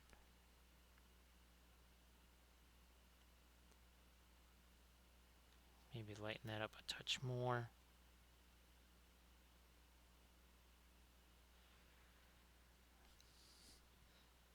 Now, Tarzan, great to see you again. I hope that everything is going very well. And of course, happy Friday.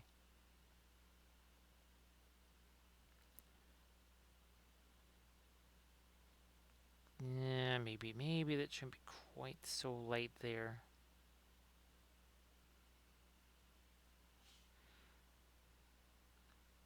I mean, I don't want to look like he's got a white beard or something.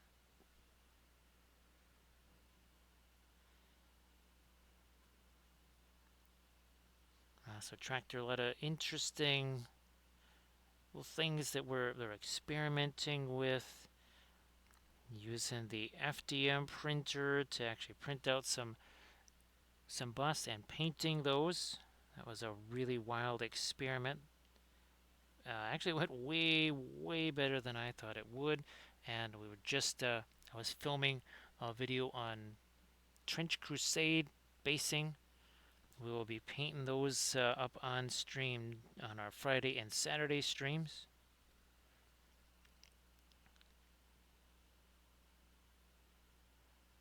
And that'll be interesting because, well, I've never done those figures before, so that's something brand new.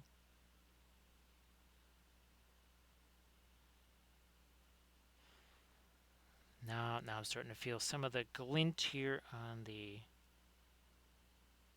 sword handle, such as it is. There you go.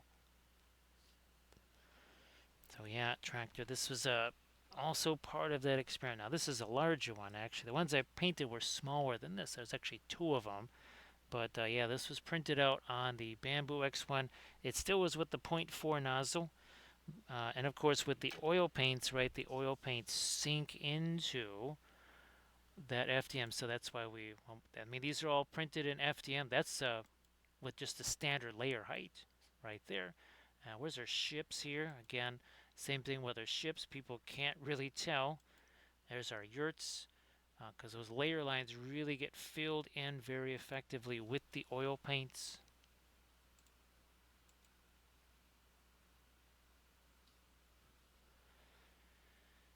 Hey there, Arid.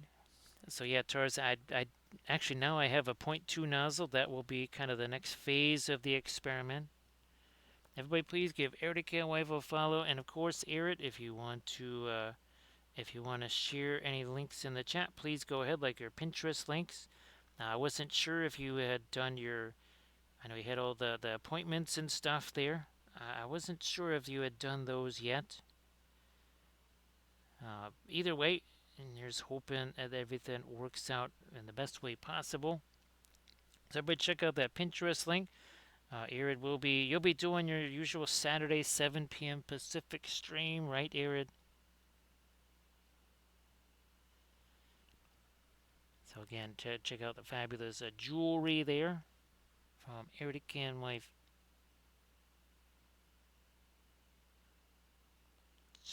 Touch of something lighter there on that hair. Little something lighter up there. Maybe on the ear.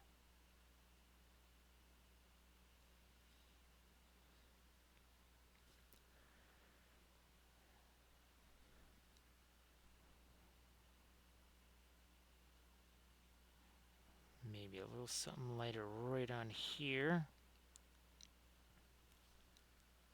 On the leather.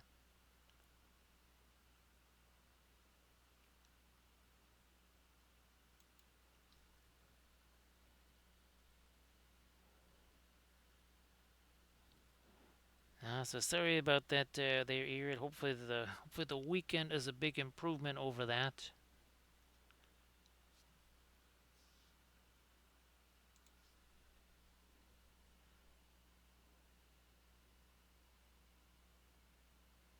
Okay, I'm on there. Wanted that to be almost more of the orange there, but we needed something lighter.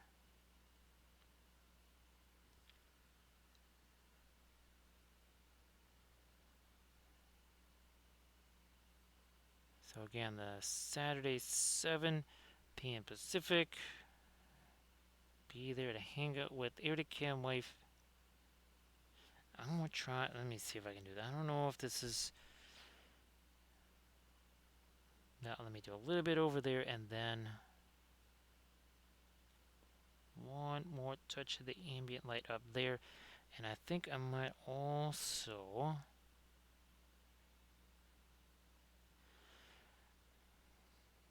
maybe do an.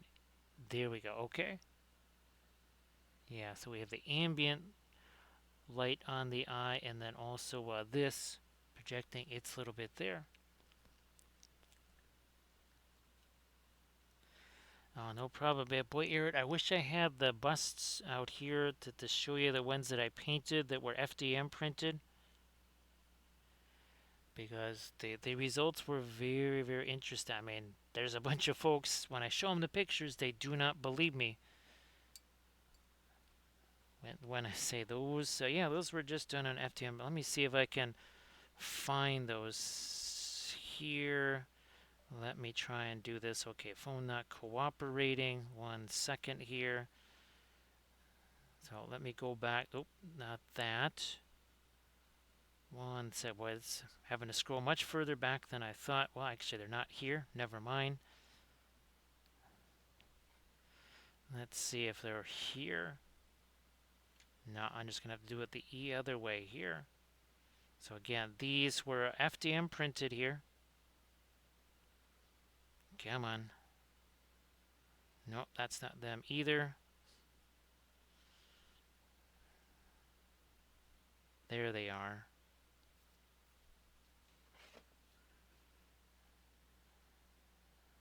So these, again, those were printed out on an FDM printer, and that's a grand total of about 90 minutes of painting time on both of them combined. That's not 90 minutes each, that's 90 minutes for both of those busts combined.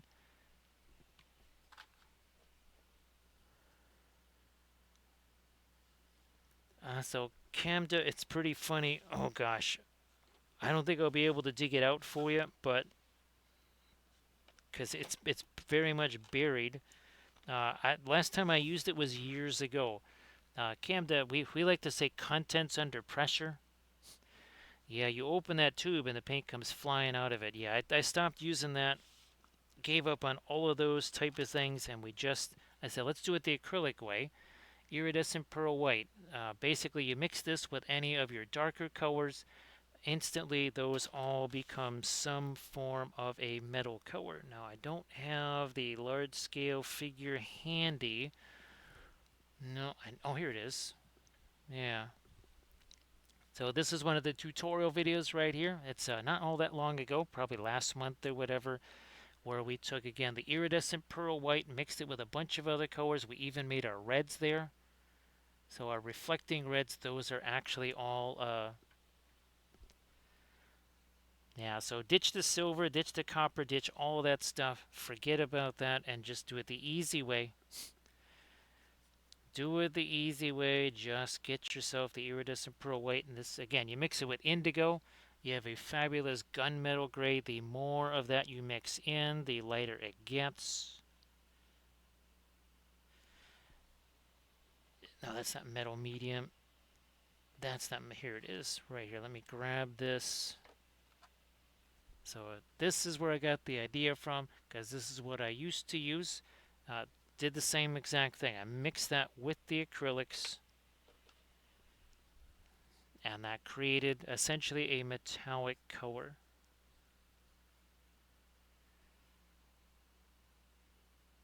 Now I also was using the interference colors. Now also too, you can get the iridescent pearl white pigment powder. Mix that with the linseed oil, just like you would for our fluorescents. Same exact concept there.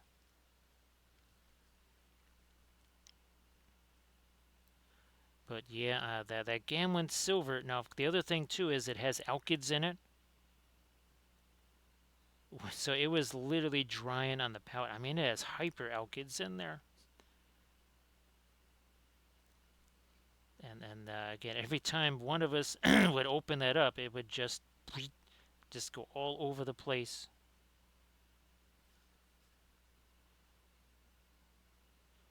Now, of course, the iridescent pearl white, that's something you have to kind of practice with. You get sort of you get more and more used to it as you use it.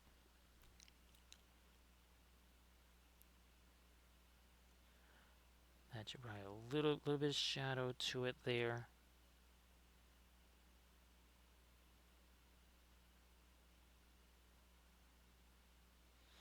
So yeah, that right there, that's actually a little Sculpey block. There's another Sculpey block over here. That's actually a piece of plaster.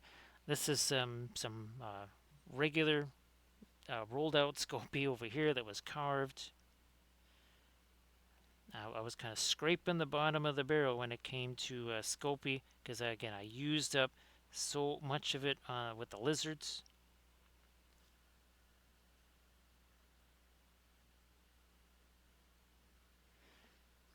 So Tarzan, well, the interesting thing is you can thin the oils, you cannot dilute them.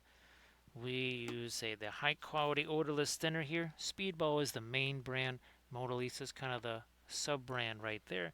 And we do not use much of it at all. 3 hours and 57 minutes ago, this is what I started with. That's a water bottle cap. That's all the thinner that I'm using.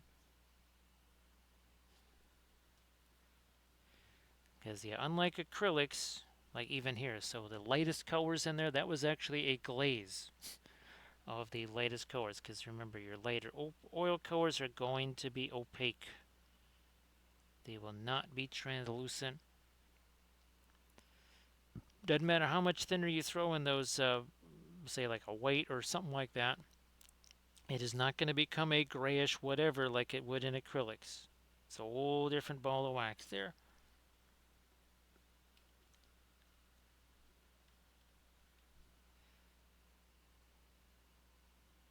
And maybe go a little darker with my red in there.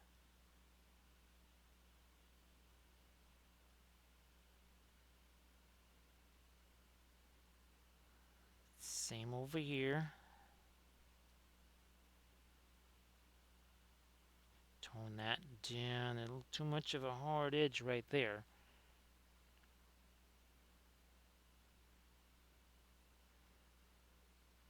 We were just over here. We were taking the Indian yellow, which is a hyper translucent color, and I basically just brushed it over the top of that.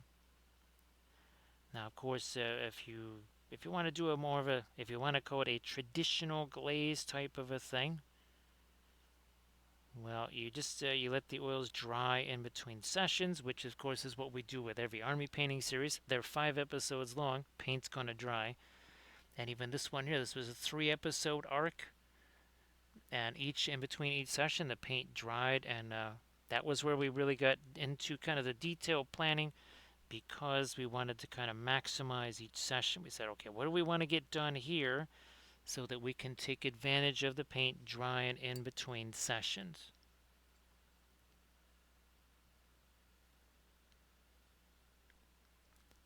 And Rat Tractor, that's where the oils are helpful because the pin line wash, right? So it can really get down into those crevices. I mean, we've got so many examples of it here, right? Here's another one again.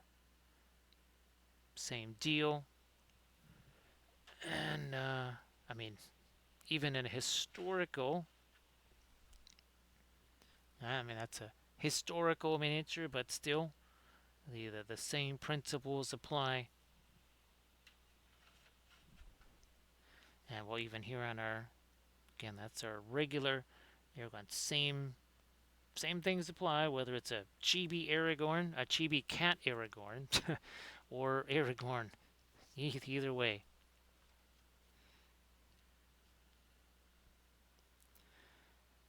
And of course, the other thing too, right, is we have the cooler, less saturated colors. Same thing with our Gimli cat. Cooler, less saturated colors. Warmer, right, much more intense colors. So again, you have the desaturated and the saturated colors, and that also really just boom. And of course, same applies with other colors as well, right? You need those high intensity colors. Again, the ambient light, not so much.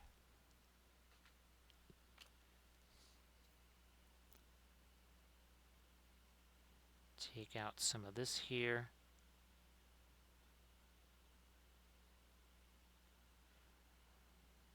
Maybe a little bit less of the light down there. Kind of just using this almost like a blending brush right there.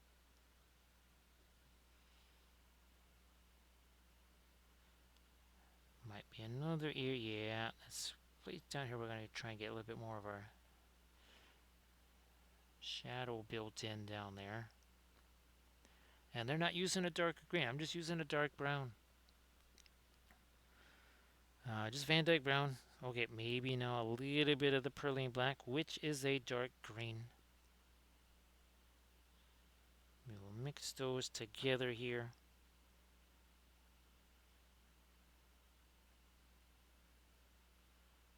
Something like so. A little more of our dark right over there.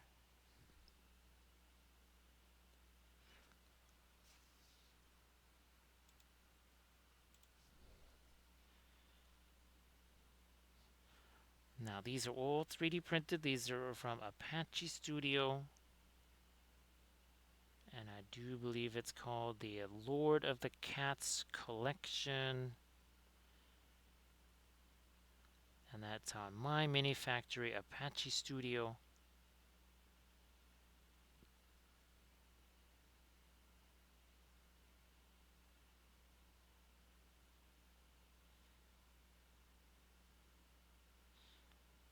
Come on, there we are.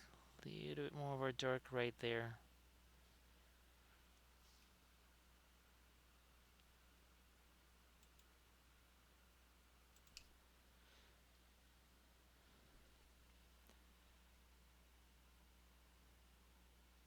Bit more of our dark out there. Almost like maybe a little cast shadow here. You know what? Let's see what the Oracle of the flashlights. Yeah, there is actually a little, basically a little cast shadow. We did that here. See underneath our leaves right there. I might actually do that. Yeah, let's do some of that on the cloth there. What the heck? Why not? Right here. Got a little bit of a shadow being cast by this fold in his coat. That was a little more than I wanted. So again, that this casting a little bit of a shadow over here.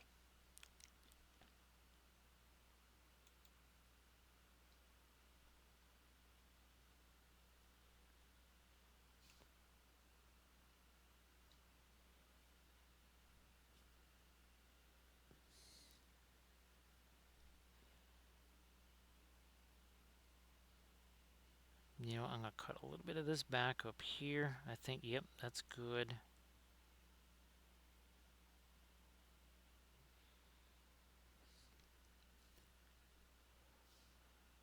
And also, too, again, you don't want the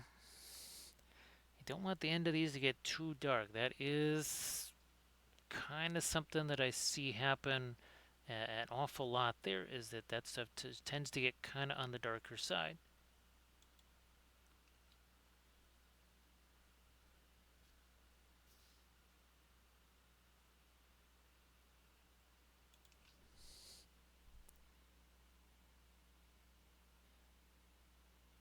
Let me hit this a little more here.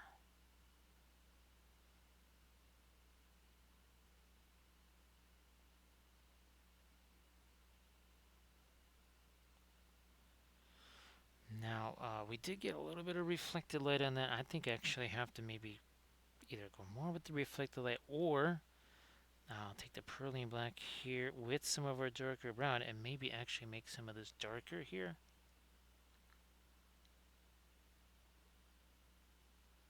You know what? Maybe that's what I needed to do right there. Because now I'm starting to feel the, well, sometimes you just gotta make things darker.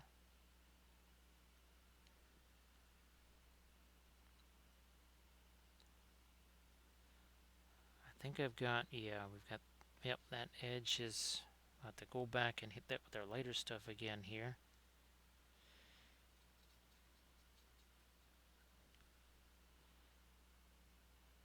Take this here.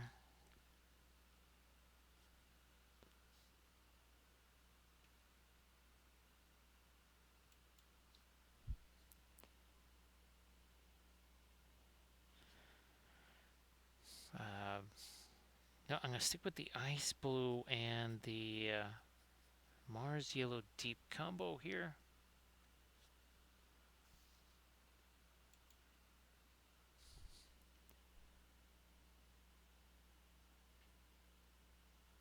Again, the mud spatters, those will be later because your dried mud is going to be kind of on the later side, and your fresh mud, or sorry, the fresh mud's going to be really dark.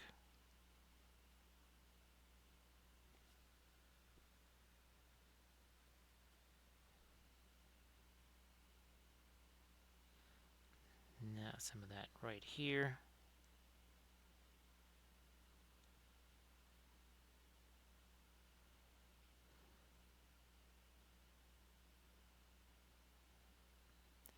Just needed to make the fingers a little lighter, I guess, if that's what they are.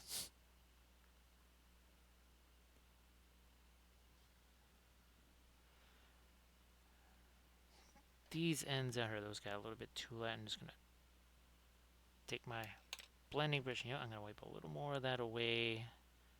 Okay. That's better.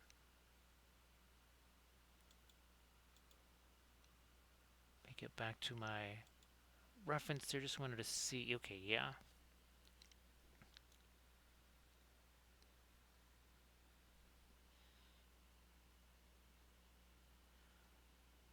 Maybe a couple little spatters on there, and then let me see what we can do here. That, I don't think we're going to see the orange on that, because that's going to be blocked. So we're just getting rid of some of the orange there. We don't need that.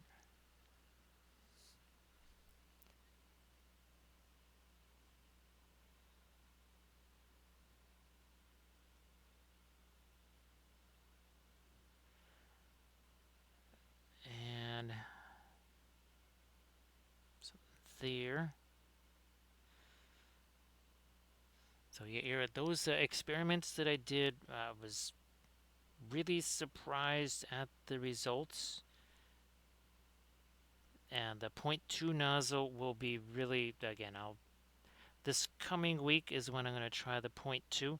Now, I wouldn't even try to print out something like this on the FDM printer. It's just the really large stuff like busts, or even say large figures, because ultimately in some ways it's going to take less time to print, with resin also now being really expensive. You're going to be saving just money on materials as it is, and believe it or not, especially on those really big things, the time printing might be a wash, if not less time on the FDM. Because again, I never would have known because I never just went into the slicer. I would just take objects, put them in the slicer, say, all right, how long would it take? Obviously, that's not 100% accurate, whatever, but it's close enough. Yeah, Tarzan. It was in my videos that I did. I did just show, you know, the slicer there, saying, okay, well, in with my regular zero point 0.2 layer height, this is going to be about a 5.5 hour object.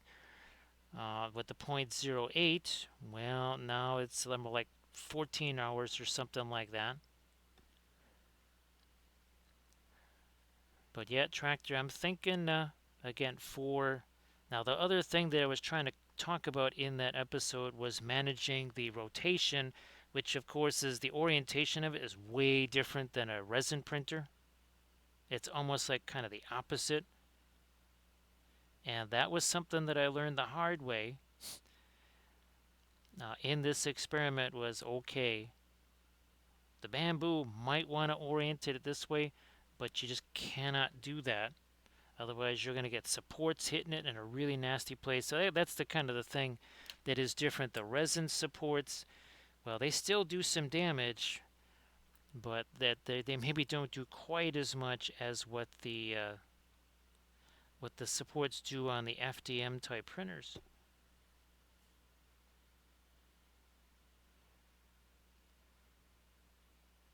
Yeah, Tarzan. I desperately really need a second printer here so that I could maybe do something like these kind of experiments and say, okay, now I don't have to worry about tying up the printer for all the other terrain pieces that need to be done.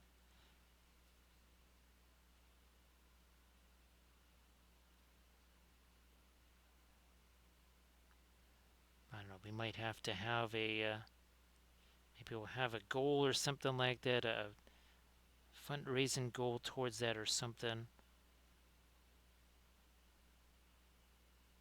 Because that's getting to be more and more and more essential. Again, I needed to get that dark down in here to be able to have that.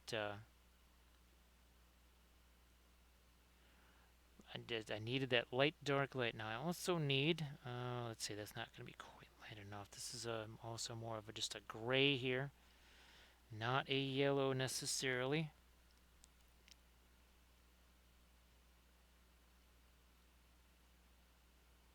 There we are.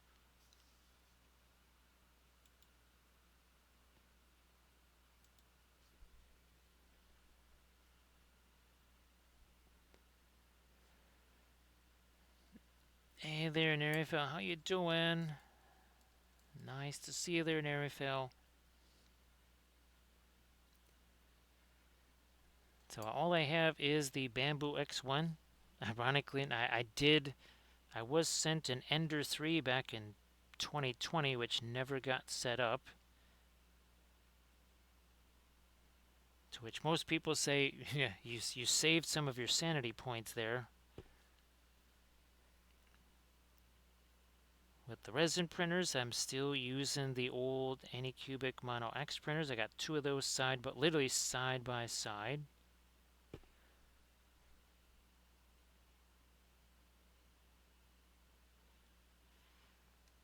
So, Nerifil, I think I sent you a picture of the poker chips, right?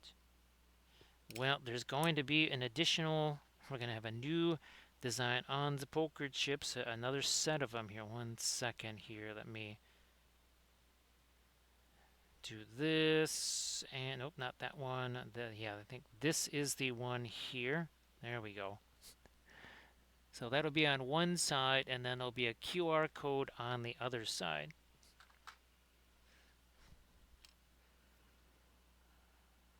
And thanks to Recoil for doing that. He actually came up with I think 3 other designs too.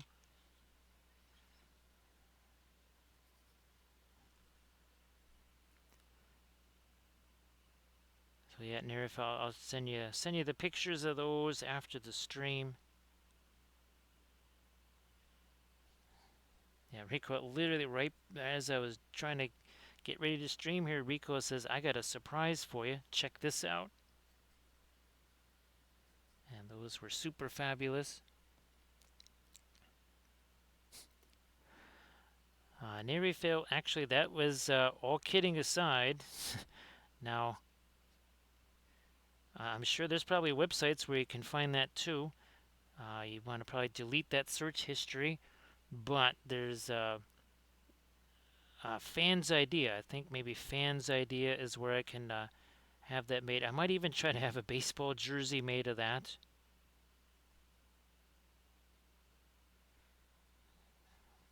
Could be very interesting.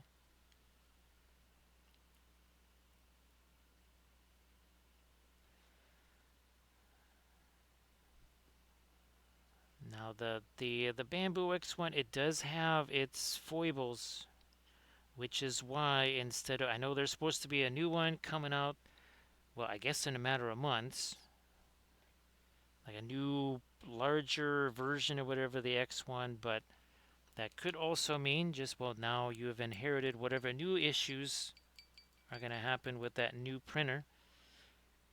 And instead, I'm thinking maybe we just, well, it depends on what the price drop would be in the regular X1. If the regular X1 were to suddenly become half the price, well, sorry, new printer, I'm just going to go with another X1 at half the price. I doubt that's going to happen. So yeah, Nerifeld, there's some other Book of Wapple designs that he did.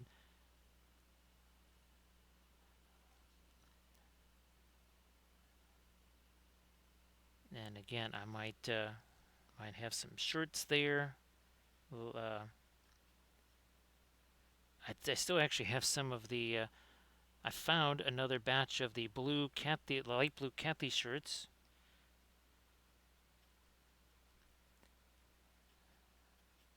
I thought I had most of them at Adepticon, but no, I did not. Yeah, it was somewhat chaotic.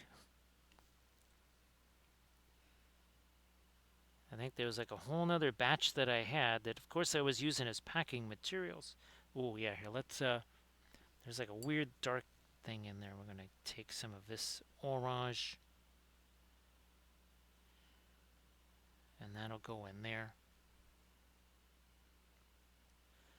And Nerifil, again, I can't wait for you to see. Well, did you see the video, the latest video with the painting of those busts? Again, I don't have them here to show them, but that is on the Patreon page.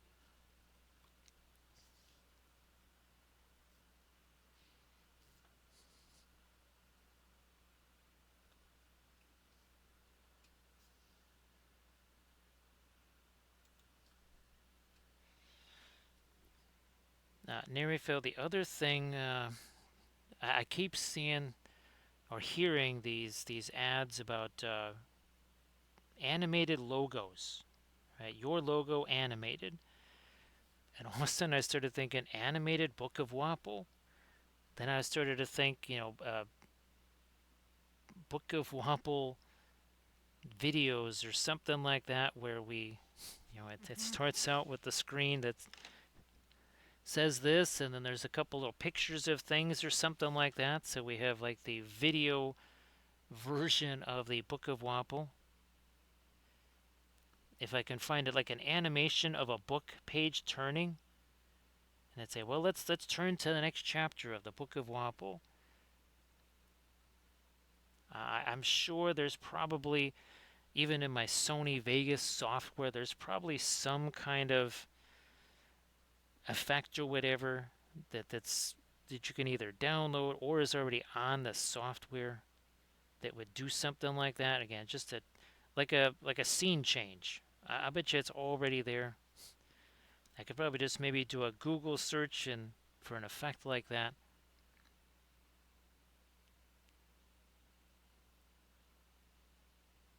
I needed to get a little bit of the orangey stuff back in there again.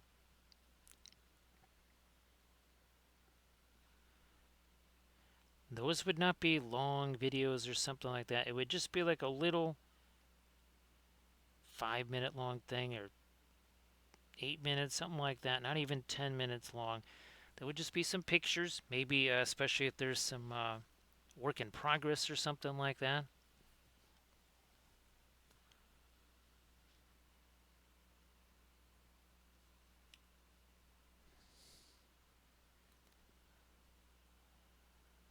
You know what?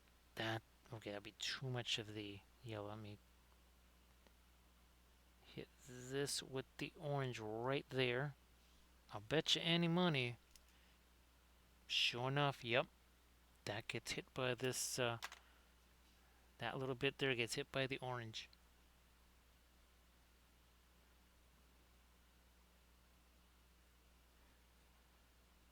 Yeah, nearly failed. The stream started very late.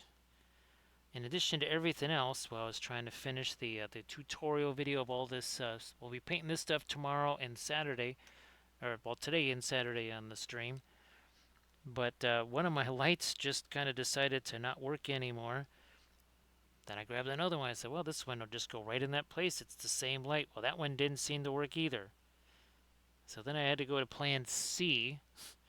And it's like, okay, well, this is kind of a different type of light. I need to move everything around. And that was like at, oh, I don't know, 10:45. I went, well, okay, here's an extra half an hour.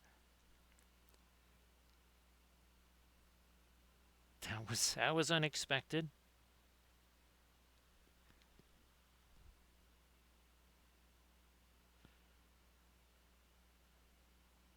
You know, let me get a little bit more of my light on the end of that leaf there. A little touch more on our ground here with the orange.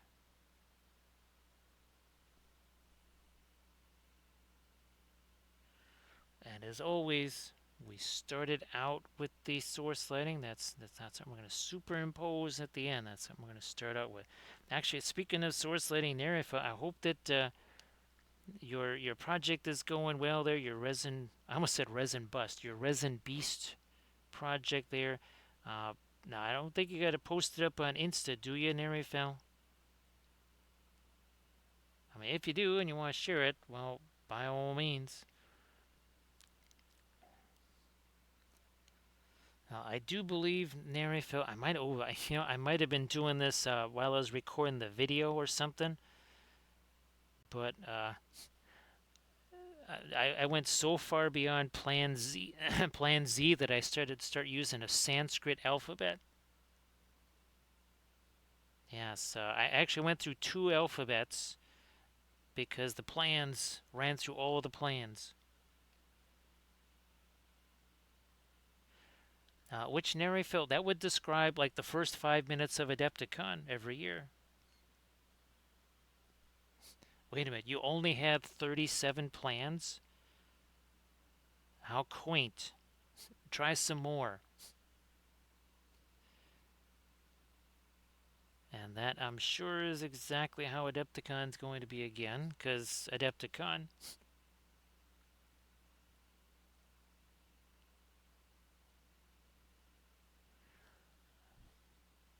It is a blind, random D20 adventure where the adventure is re-rolled as soon as you start it. And of course, again, blindfolded the entire time.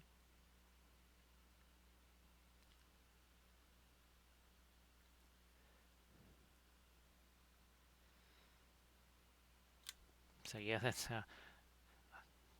should we take should we take some bets on how quickly we're going to run through the first alphabet of plans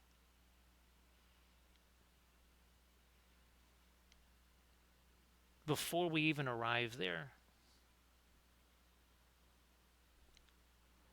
Now I think we've almost got our. I don't want to again do too much down here on the ground, and of course again, see we've kind of done these little shadows here under the leaves, right? That kind of enhances the lighting effect there.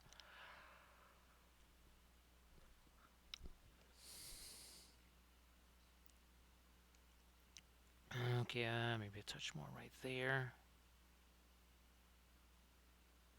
Nope, no more orange there.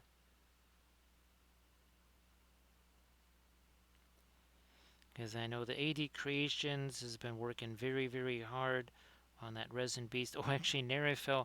I started to prep the mounted baristas for resin beast, and of course, that's going to be the most loathed and hated of all the cavalry units we've ever painted on stream. Because of course, the mounted baristas, all they do is just yell people's names and throw cups of scalding hot coffee at them. That's what they do. The feared and loathed mounted baristas, or what they actually are, they're mounted barristers. But I think during one stream I kept calling them mounted banisters, and then I just thought it was even better if they were mounted baristas.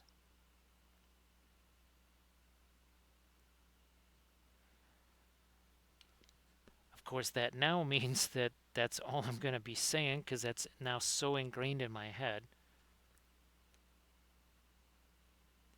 Again, it's much like a duck's memory. It only remembers one thing at a time. So those for quite some time I think are just going to be baristas.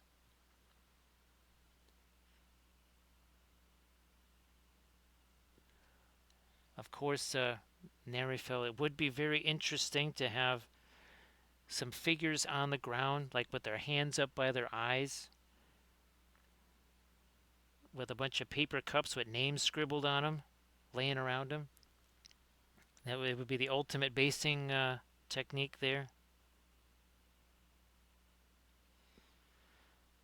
I did need a little bit more of that. Now again, see, we're starting to really, just like we have the cast shadow here, we're starting to get that little bit of cast shadow over there too.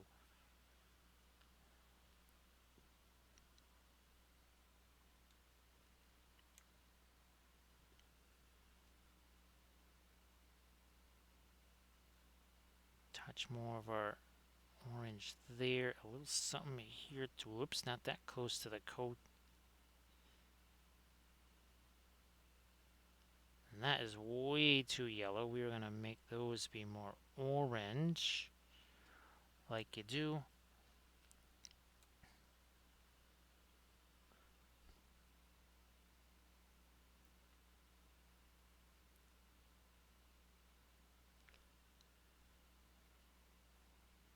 Touch more of orange up here.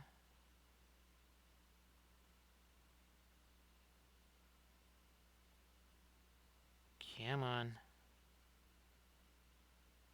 Nothing on that side. No, here, let's do a film noir. We've really got this kind of developed nicely here on both sides, the non, and as much as we've done here, now that we've done this, does it really look all that different? Really? Except for this light thing in his hand? Well, that is until we do this. And then all of a sudden, boom, your source lighting returns, right? Heavy T, how you doing? Great to see ya.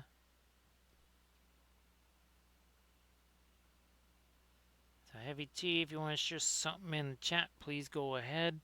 Like always. And for the folks that were actually, thanks Heavy T. So Nerifil, yeah, we only had a little tiny dusting of snow here again. Just hilarious that New Orleans has probably gotten not just more snow than we have all winter in one day or a couple of hours. It could be like the last entire winter, 2 winters.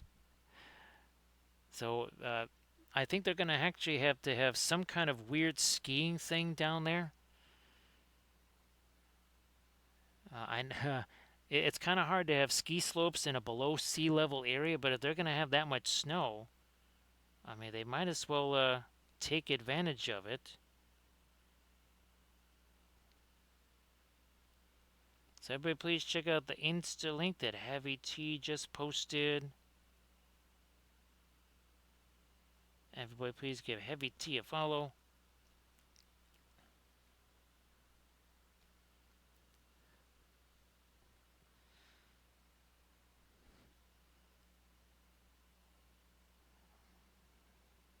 There we are.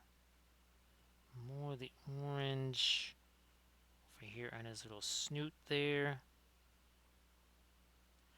Also here on the up of his eye.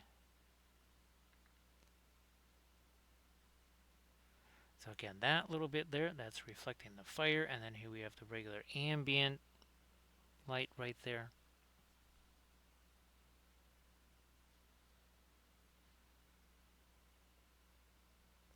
I'll touch more of an orange down here. Again, that is going to hit this area here.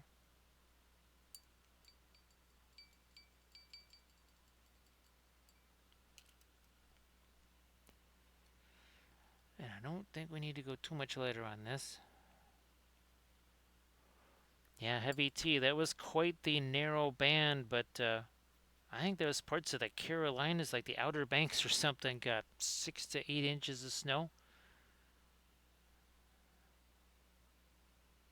Needless to say, I'm going to throw it out there that they probably don't have a whole lot of snow fighting equipment out there.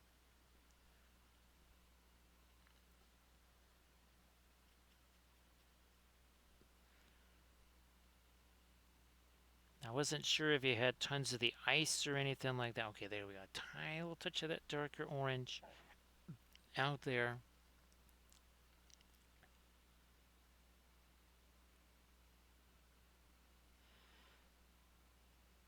Also, I think, yeah, see a little touch darker there now. Our interior light really starts to come out there. Yeah, heavy T. I'm thinking again also. That is not the kind of snow they're ready for. Of course, difference is it's probably all melted already. We still have snow sitting on the ground that fell a couple of weeks ago.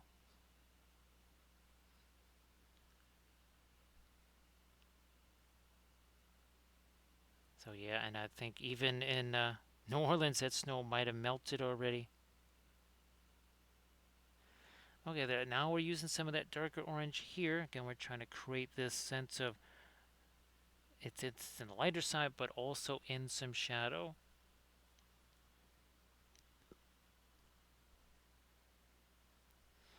Using some of the perline red, some of the naphthol scarlet.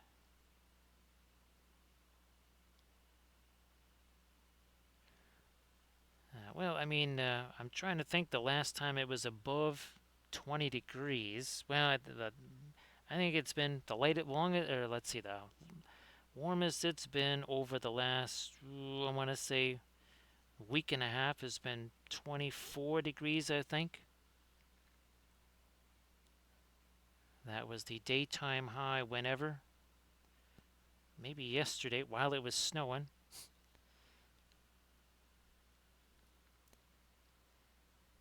It's probably, I don't know, maybe about 16, 17-ish out there now. Otherwise known as January.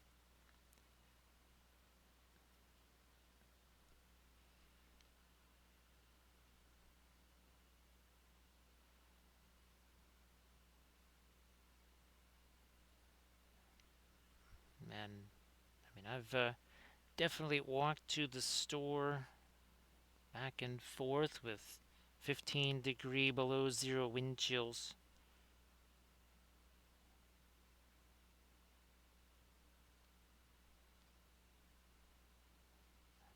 Not even wearing a winter coat, actually, just a bunch of layers of sweatshirts.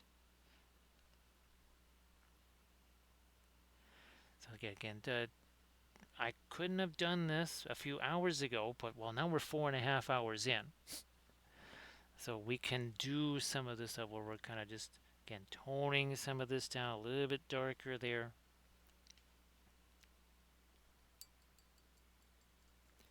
I'm going to try and take the fast matte. Let me really get that orange out of there, though. I'm going to really get that out of there. Okay. Now I'll use a little bit of my Prussian blue here. Because that almost got a little bit on the greenish side there. Now it's a bit more of a blue. Also would like to get a little bit of light right on the edge of that sword. There you go.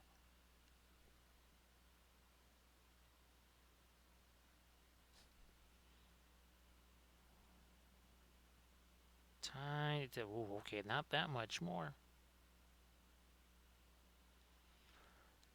Alright, sometimes, not sometimes, all the time. What is the mortal enemy of good?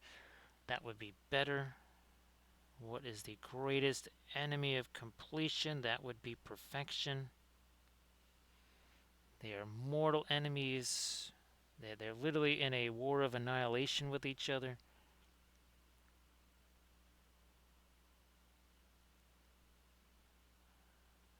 They are incompatible.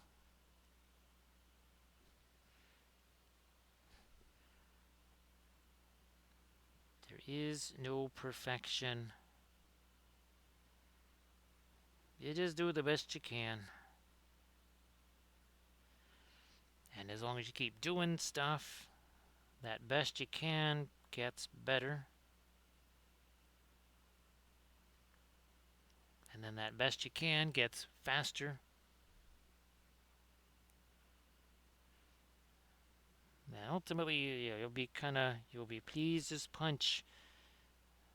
It'll take a little while, but eventually, yeah, you'll be able to do stuff you never thought you could do before, and in a time frame that you never thought possible before.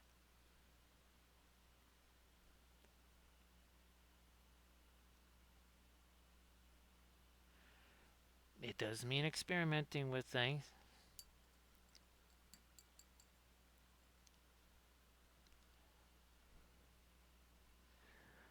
Yep, heavy tea. We only use what all the cool kids are saying here. I mean, as far as our lingo here goes, it is up to the minute. It is up to the minute somewhere in the 1940s.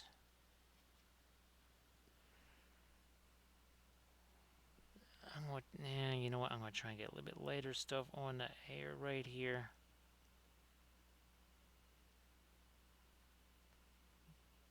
Teensy bit right there.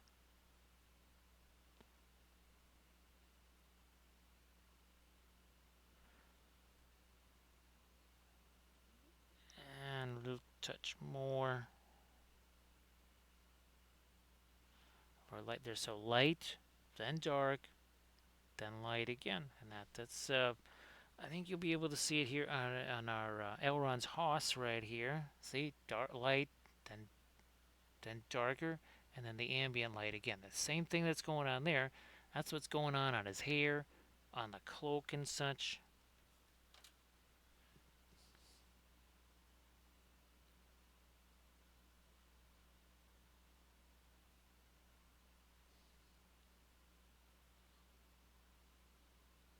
Touch more light on the top of that. So let's see, 4 hours 39 minutes ago. Aragorn Kitty here was nothing but some dark brown primer. And that was it.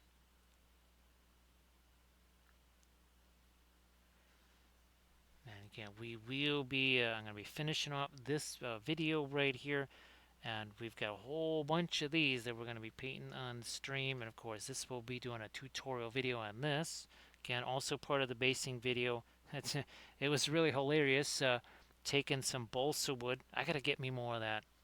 That's the thing. I was just like, there's something I needed to get on Amazon. Oh yeah, more balsa wood. It's weird because I thought, well, now that we're doing all the printed basing bits and printing the terrain, I don't need me any more balsa wood. I've been tearing through that like crazy on a couple of different basing projects. So yep, we gotta get ourselves some more balsa wood.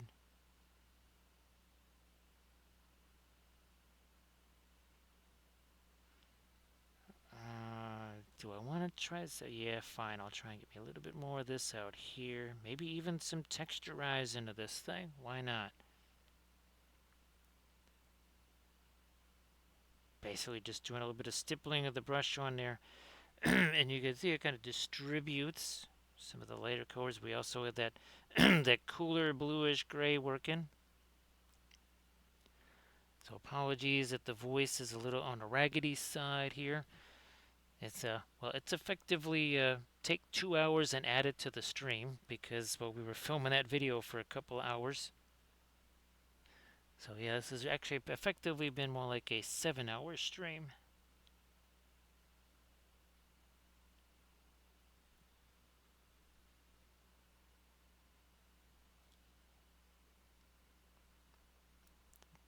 Uh, that's a little bit too hard of an edge. It almost looks like it's more of a stripe or something like that. I'm going to see what I can do about that. I got this.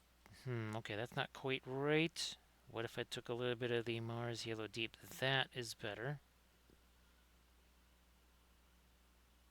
Okay, that's a little darker than we need. We need to go teensy bit lighter.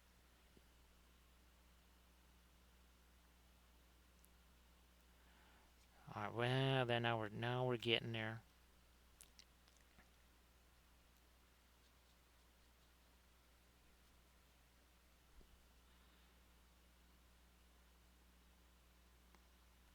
Touch more of our light up there, and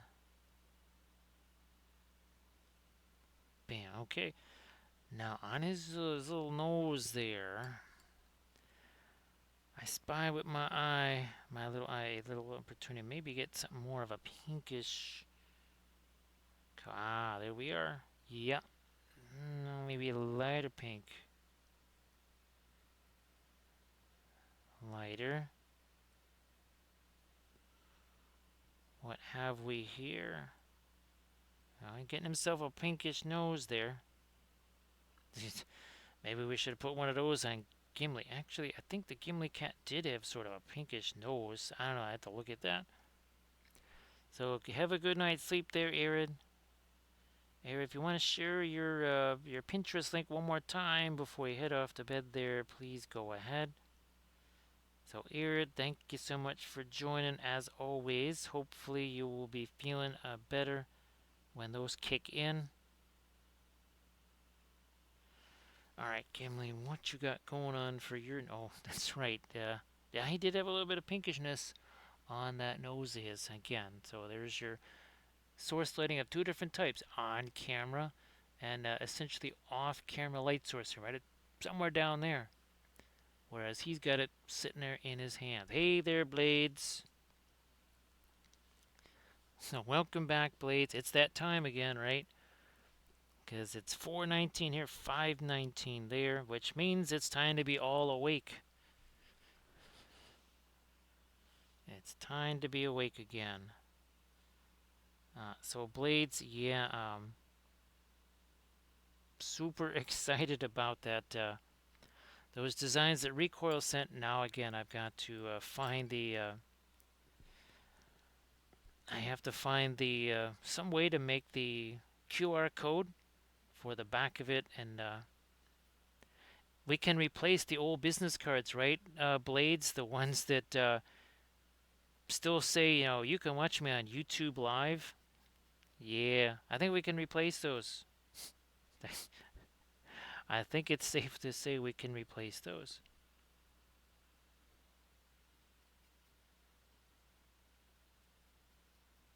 Now, let's see, that's a little bit on the peachy side there, but we'll see what we can do. I just want it here, there, and one right there. Oh, geez, thanks. Appreciate that. Thanks, Recoil. Thank you so much.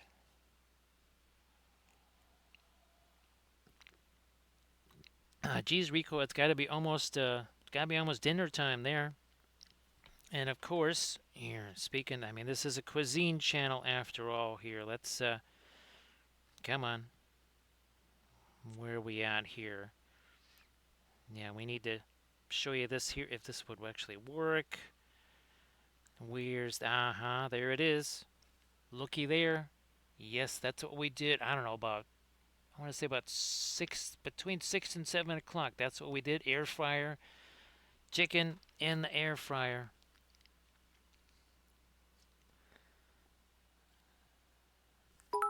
So that's been. Oh, thanks, Nary Phil. Appreciate that.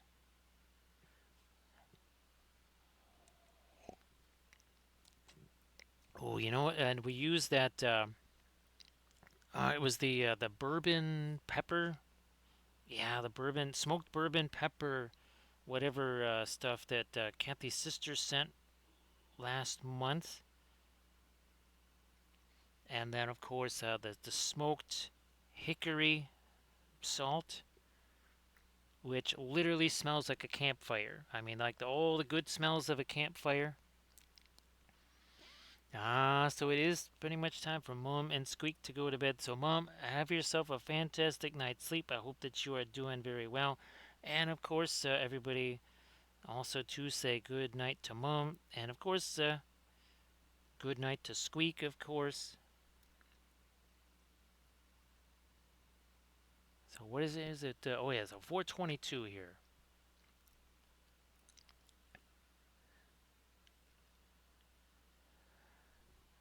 So, yeah, heavy tea.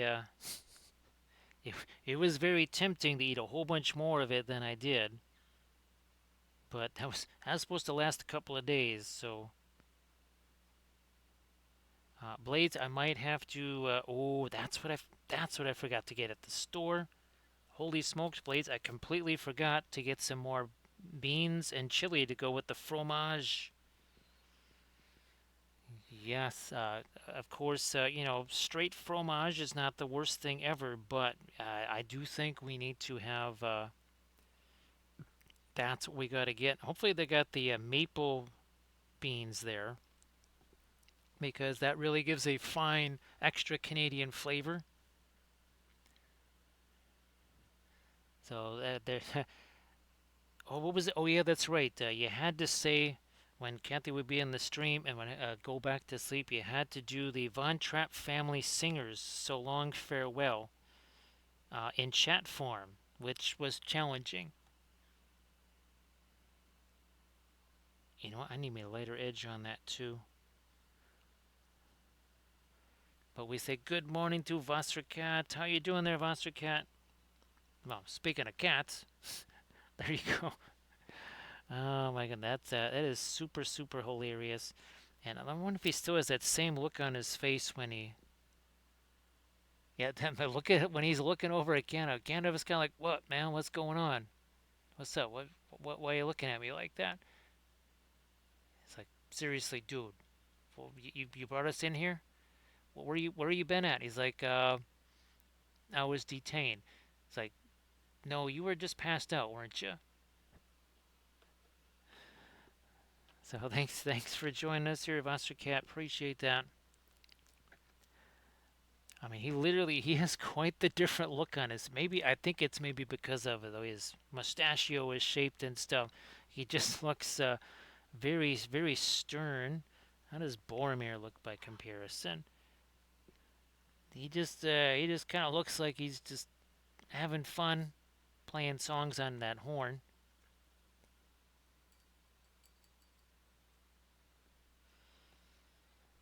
So yeah, blades. We have to find the appropriate accoutrement to go with our fromage.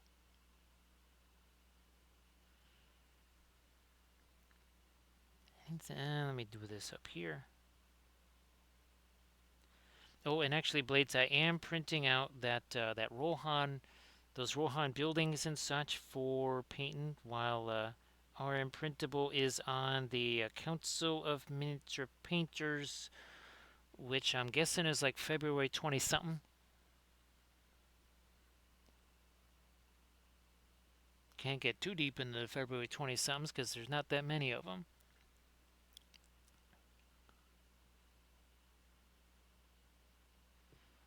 So now we finally. Oh, and by the way, this is a 3D printed bit right here. That is from Goon Master Games. I originally printed those out. Well, I still be using them. We're going to be doing a tutorial video where we take those on some 3D printed Inca style buildings. And we want to do that so that we can kind of have that overgrowth, right? Some vines or whatever, some viney stuff happening. Now, that's not anything to do with our medicine. That's not that kind of vine. That is not Riesling. That is just a vine. Now, blades, would that be that same work emergency situation there that could leak over into February? So see that? Look at that! Boom! We got ourselves a cast shadow here. Cast shadows are fun. Where's my? There you are. So again, see, cast shadow there. Very fun. I mean, it's pretty darn simple, right? It's okay. Just put a little bit dark in that area.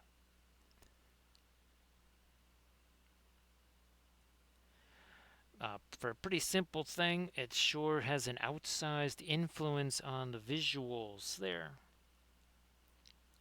What's going on here? We need some more of our orange down in there.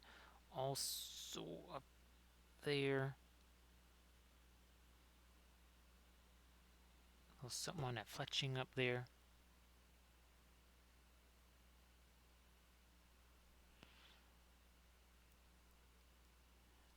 Yeah, Blade. Now, but again, if he can't do that in February, that's fine, because February is going to be mischievous here. So that might all work out okay. And I think even our imprintable might not mind. Well, it's certainly, I guess it wouldn't be in March unless it was like the second weekend of March. I know Adepticon is further back in March. I think was it like March? Does it go as late as March 30th this year? Like 26th to the 30th or something? Of course, we know that Adepticon is a 47-day event. Yeah, was it Gen Con is the best 4 days of gaming? Adepticon is like the best 4 months of gaming.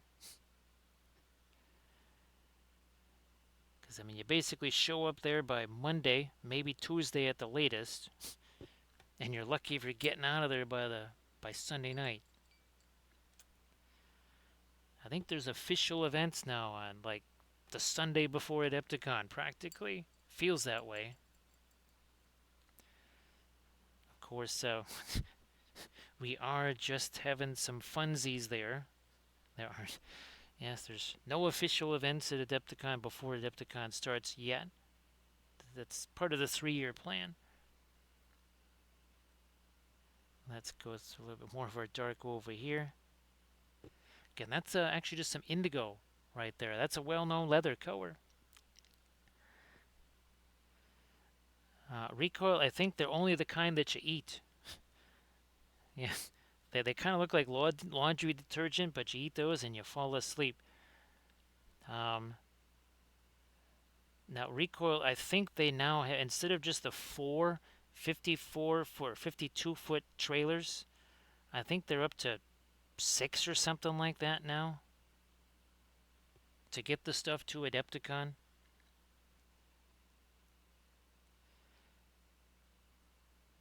So yeah, Recoil, you might want to leave, I don't know, sometime in December so that you don't miss too much of Adepticon. I mean, you don't want to miss like all of those big events that happen again in the lead up to it.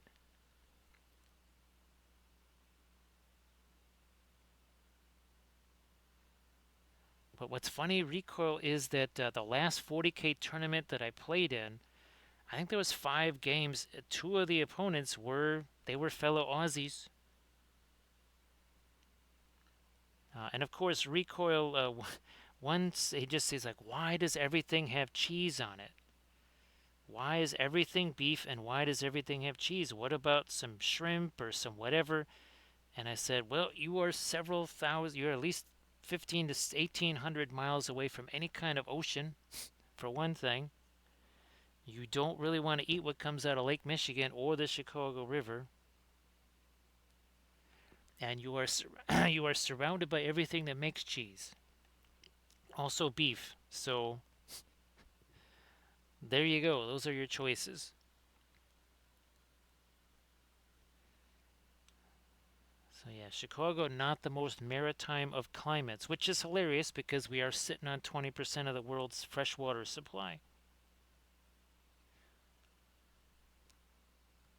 A bit of a dichotomy there.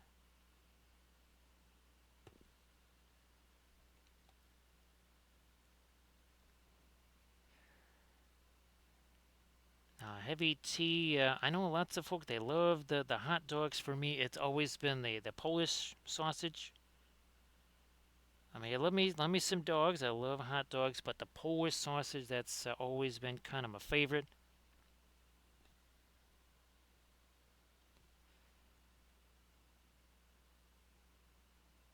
Now, of course, Chicago is still the third largest city in Poland, so maybe that has something to do with it.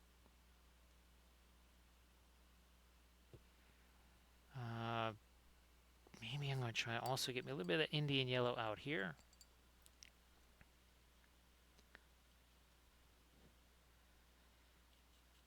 I still love telling the story of Kathy's mom and dad were down here to visit in early May. And they said, why all the Polish flags are everywhere? What's going on? I said, it's Kazimierz Pulaski Day.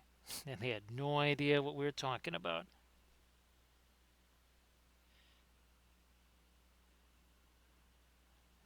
And like, he's the father of the United States Cavalry. Of course, we celebrate Kazimierz Pulaski Day.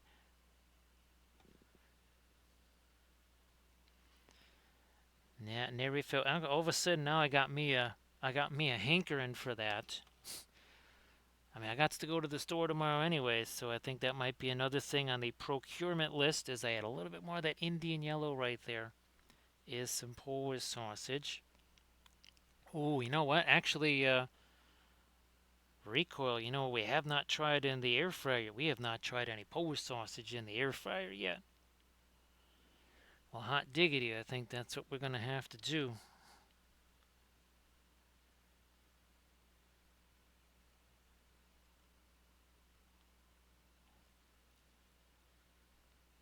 Let me do a little bit more here.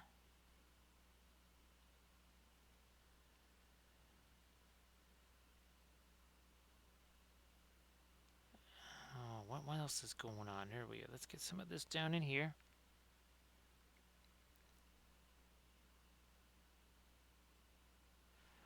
I'm trying to avoid. We don't want to get the usual orange that we put in our golds there because I mean we got plenty of it over here, right?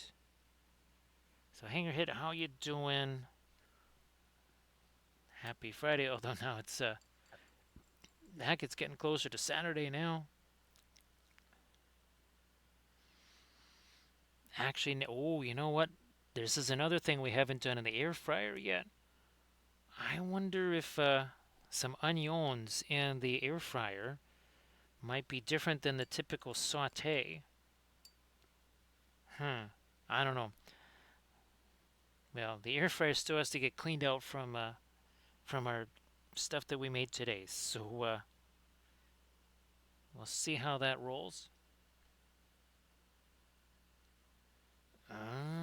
So Recoil, again, master of all things air fryer, can confirm that a bit of Kransky is a very good ski in the air fryer ski.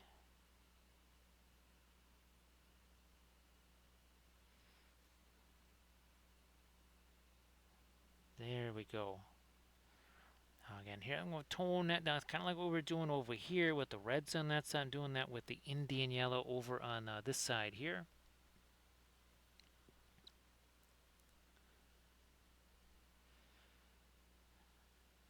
So yeah, Nerifel, I think well,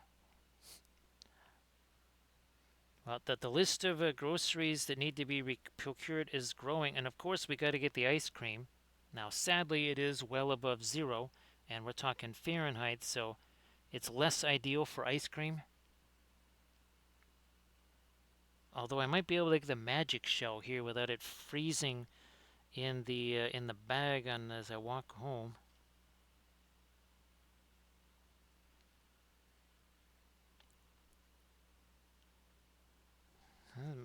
Okay, wait a minute. What are we doing here? What are we doing here? We're gonna get this. There we are. A little touch of light right there.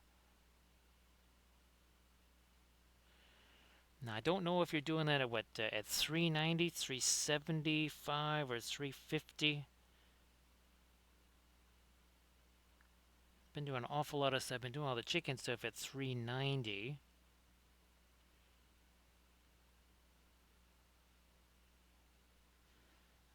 Alright, yeah, get a little touch of lighter stuff on this here. Then, okay, fine. We'll do a little touch on it there, too.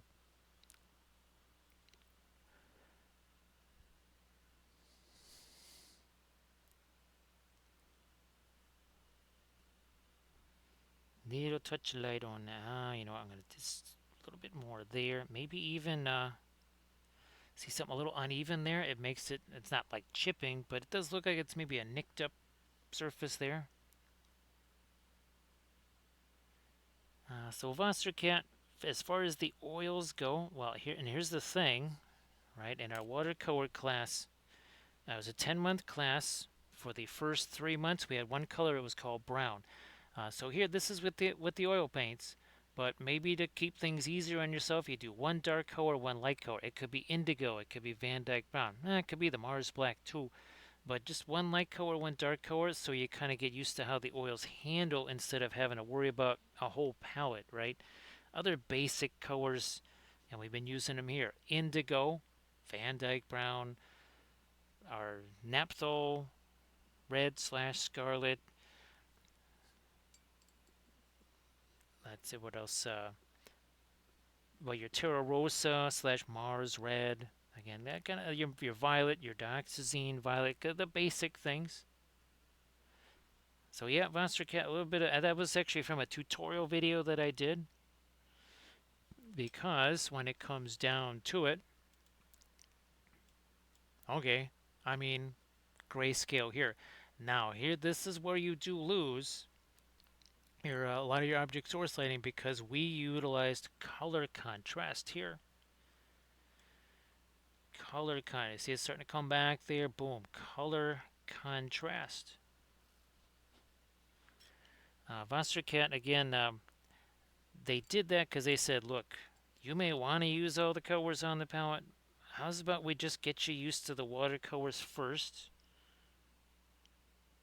so that when it does come time for kind of utilizing that whole palette, you just got a whole better grasp on the water, on the medium itself, instead of also fighting the palette too. You know, you war on two fronts, right? Military history 101. Don't fight wars on two fronts. See, that's a yeah, it's not just sage painting advice, it's also sage military strategy. We just cover literally everything on this channel here. There's nothing we don't cover.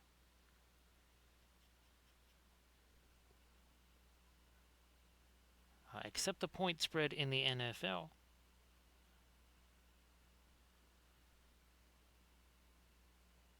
Now let's catch a little bit more of our red down here too. Okay, that again, I had to wait on that.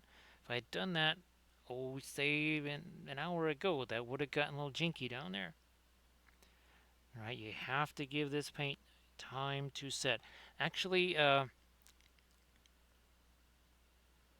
so this was just Van Dyke Brown and Brilliant Yellow Pale.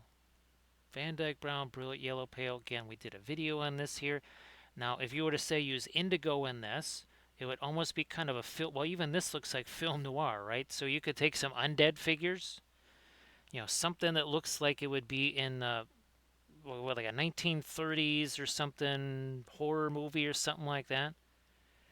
Just paint up, what was it, night haunts or something? Some of the, again, the spooky, ghosty things, Reaper, Bones, Ghosts, or something like that, and paint those up, and then you could just kind of say, well, yeah, they're supposed to be like that, and it's film noir. Really, what you were doing was using it as an exercise, but now you could say, oh, that was deliberate. So why not? Get it. It's really interesting what that shows. As you see, but when we do the film noirs here on our regular miniatures, that was just a dark sword wolf right there, and of course, you probably want some of your first miniatures to be larger things, cloaks, lots of wide open surfaces, not a ton of detail. Obviously, not. Here's my 3,000 point 40k Apocalypse army, which I will now do in oils for the very first time. The results there might it might make things again. We're talking about not fighting on two fronts. Also, maybe don't fight on 12 fronts. Maybe just tackle one opponent at a time. So I haven't used any of the. Those are the Schminky colors, right, Foster Cat? The Schminky colors. Van Dyke Brown can be very different from one to the next. Now, of course, we're talking about here the Williamsburg Van Dyke Brown. Actually, the Gamlin one's not too bad. The one that's weird is the Windsor Newton Van Dyke Brown, which is almost like burnt umber. Weird. Yeah, it's like, wait a minute, what? Why, why does their Van Dyke Brown look like burnt umber? And that will be the thing with the oil paints that's going to happen to you. You're going to go, well, wait a second. That's why we say don't look at those pigment numbers except for kind of a loose, and I mean very loose, kind of reference sort of thing. Because there was one time where I said, man, there's got to be some Terra Rosa in this or something. And I just looked at the pigment numbers. Sure enough, pigment red 101 was in there.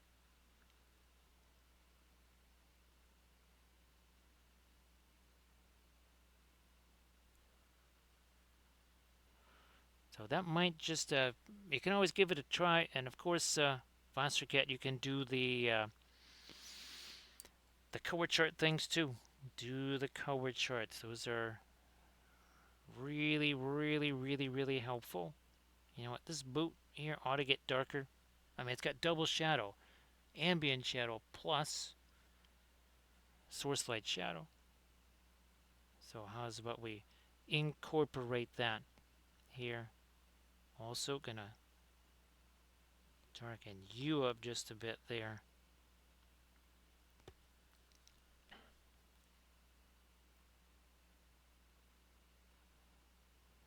Touch more over here.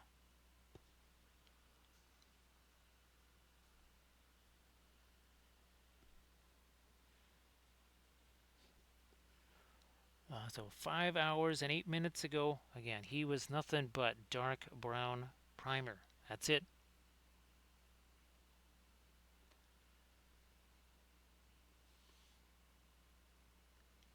Man, now the object source lighting, this will take longer to dry. I mean, normally, like Boromir was basically dry the next day for the most part. This will take a little bit longer, mostly because we got some of the that orange and the pure orange. Oh, that's right, Nerifeld. Did you your it was the pure red, right? That ended up being the kind of the MVP saving the day there.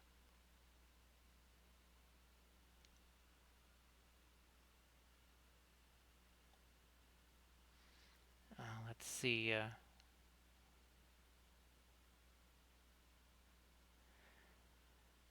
So Vostricat, and of course, remember our different ways for making our own oil paints where we get the pigment powders and mix them with the linseed oil. Obviously with the fluoros and also too with our metal here. Where's that? Here it is. So the iridescent pearl white. Again, just get the pigment powder, mix it with linseed oil, and you can kind of make your own. And that way you don't have, well, and ultimately end up having more control over it. But now you're also not quite as, oh my gosh, I have to have this shipped from where? For how much? That sort of thing. The Fanchon Red. Okay.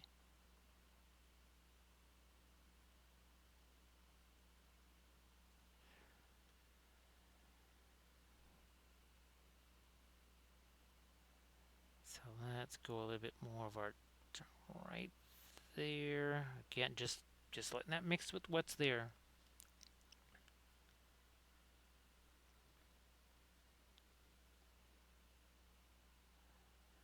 Let me get my wee flashlight there. Maybe I'm gonna try and get a little bit more of my light down there eventually. First,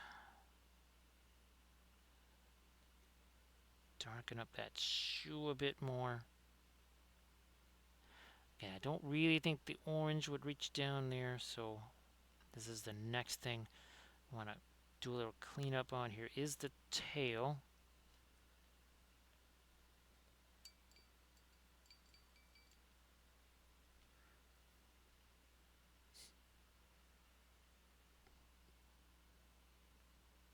Not going to make this any later. I was tempted to, but we're not going to do that. We're going to leave that be there.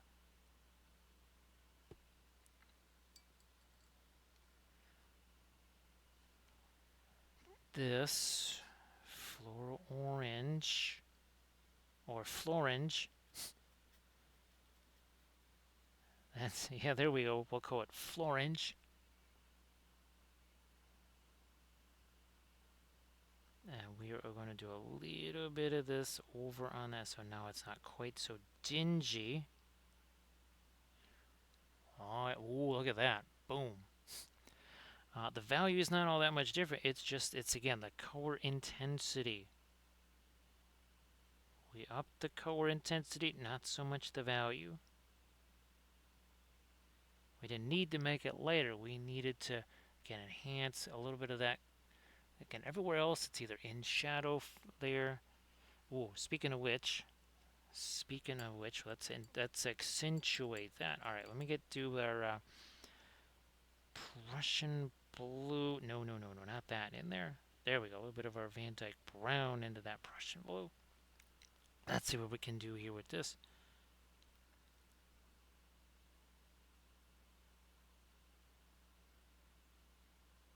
Right there. Yep. There we go. That's what we needed to do.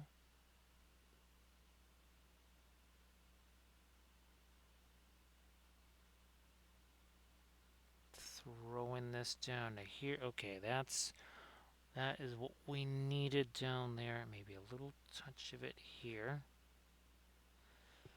Because again, that's the ambient light. This is him sort of casting his own shadow there on the sword there.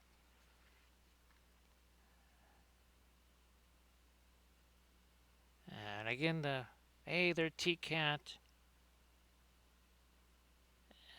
T-Cat, if you want to share something in the chat there, please go right on ahead and do that. So yeah, T-Cat, he joins all the other kids, and it's been funny to see these two because he's got a really interesting look on his face. It's like, dude, why you keep looking at me like that? He's like, are you going to be problems again? He's like, what are we talking about? He's like, oh, I don't know, maybe just almost kill us, leading us up in the snow somewhere. It's like, no, man, that was all good. It's like, we almost lost all the hobbits, man. Nah, just give him some fish, they'll be fine. Check this out, T-Cat. So, guess what these guys like? Yes, indeed, they're big fans of scale ale. Look at that. They're huge fans of it. See that right there? Scale ale. We're definitely going to, oh yeah, we're going to put that on the bottles right here. Yep, we're going to put scale ale on the bottles there. We're going to freehand some of that.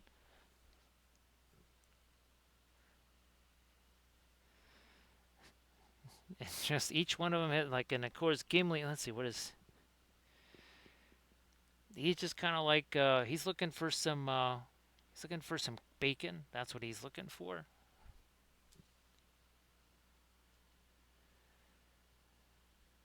So Vostercat, we've done a whole batch of these so far. We start out with the Argo Kitties. There's our Boromir.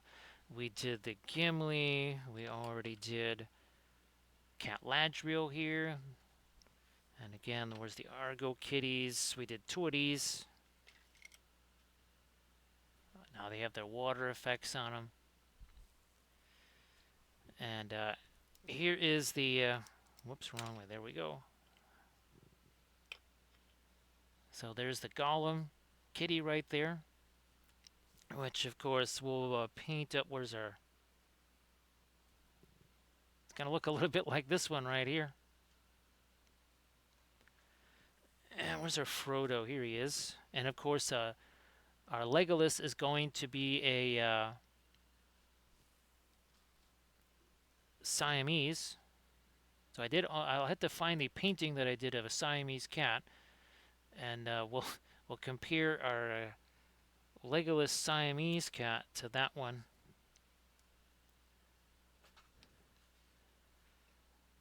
Well, Vaster Cat, like we always say, we offered them the silly Marillion.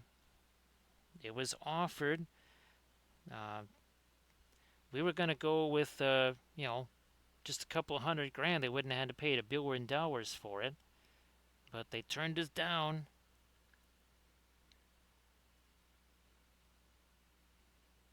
They turned us down.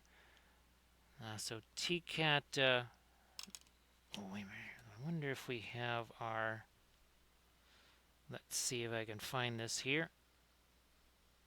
1 second. Where's my, whoops, that's not it. This is what we need here. So these are those FDM style busts that I printed out, and then we painted these on the most recent tutorial. So yeah, that was printed out at FDM and painted with the oil paints there. Yeah, TCAT. It got kind of on the chilly side here. I think we were maybe at -2 or something. Maybe on that, was that Tuesday or something. There were some windy chills going on. That were maybe about 20 below, something like that. Again, mostly January.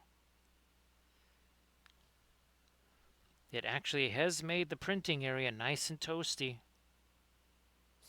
Because guess what? Furnace actually is going off. So yeah, it was, I don't know if it was anywhere near as cold as they thought it might get. I mean, right now, again, it's probably 17, 18, something like that.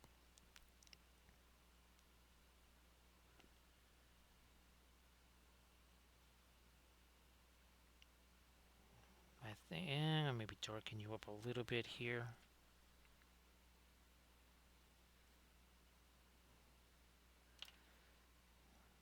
It is funny that, again, we were talking earlier that New Orleans pretty much had more snow in a few hours than we've probably gotten, well, definitely all of this winter, possibly the last 2 winters combined, which is very funny. The irony is we probably have more snow on the ground right now than they do because, well, anything that's pretty much fallen over the last 2 weeks is still going to be there. I'm pretty sure everything they got is either gone or mostly gone.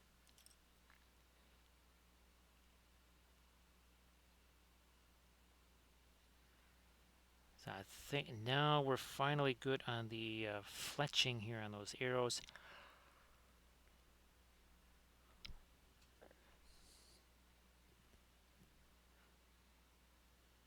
Although I do think we might have to go a raiding because I just looked over. It's 4:55 in the morning. Yeah, holy smoke! Time flies when you're setting things on fire. Yes, indeed. Now, again, we will be painting up on our Friday, Saturday streams. We're going to be getting the uh, let's see, a little bit of our homemade texture paste on these bases, and then we'll be ready to paint up on stream. So a little bit of trench crusade for you. This will be a tutorial video right here as we paint that. Oh yeah, T-Cat, you had ice jams. You had the ice jams. Now I'm guessing you probably didn't have one quite like this, or did we already pass that one up? 1 second here. I think nope, I did not pass it up yet. Let's see, I think that's this one here. Where is that? Ah, I guess I already did pass it up there. But that was the famous ice jam that we had to crawl up on the roof to take care of there.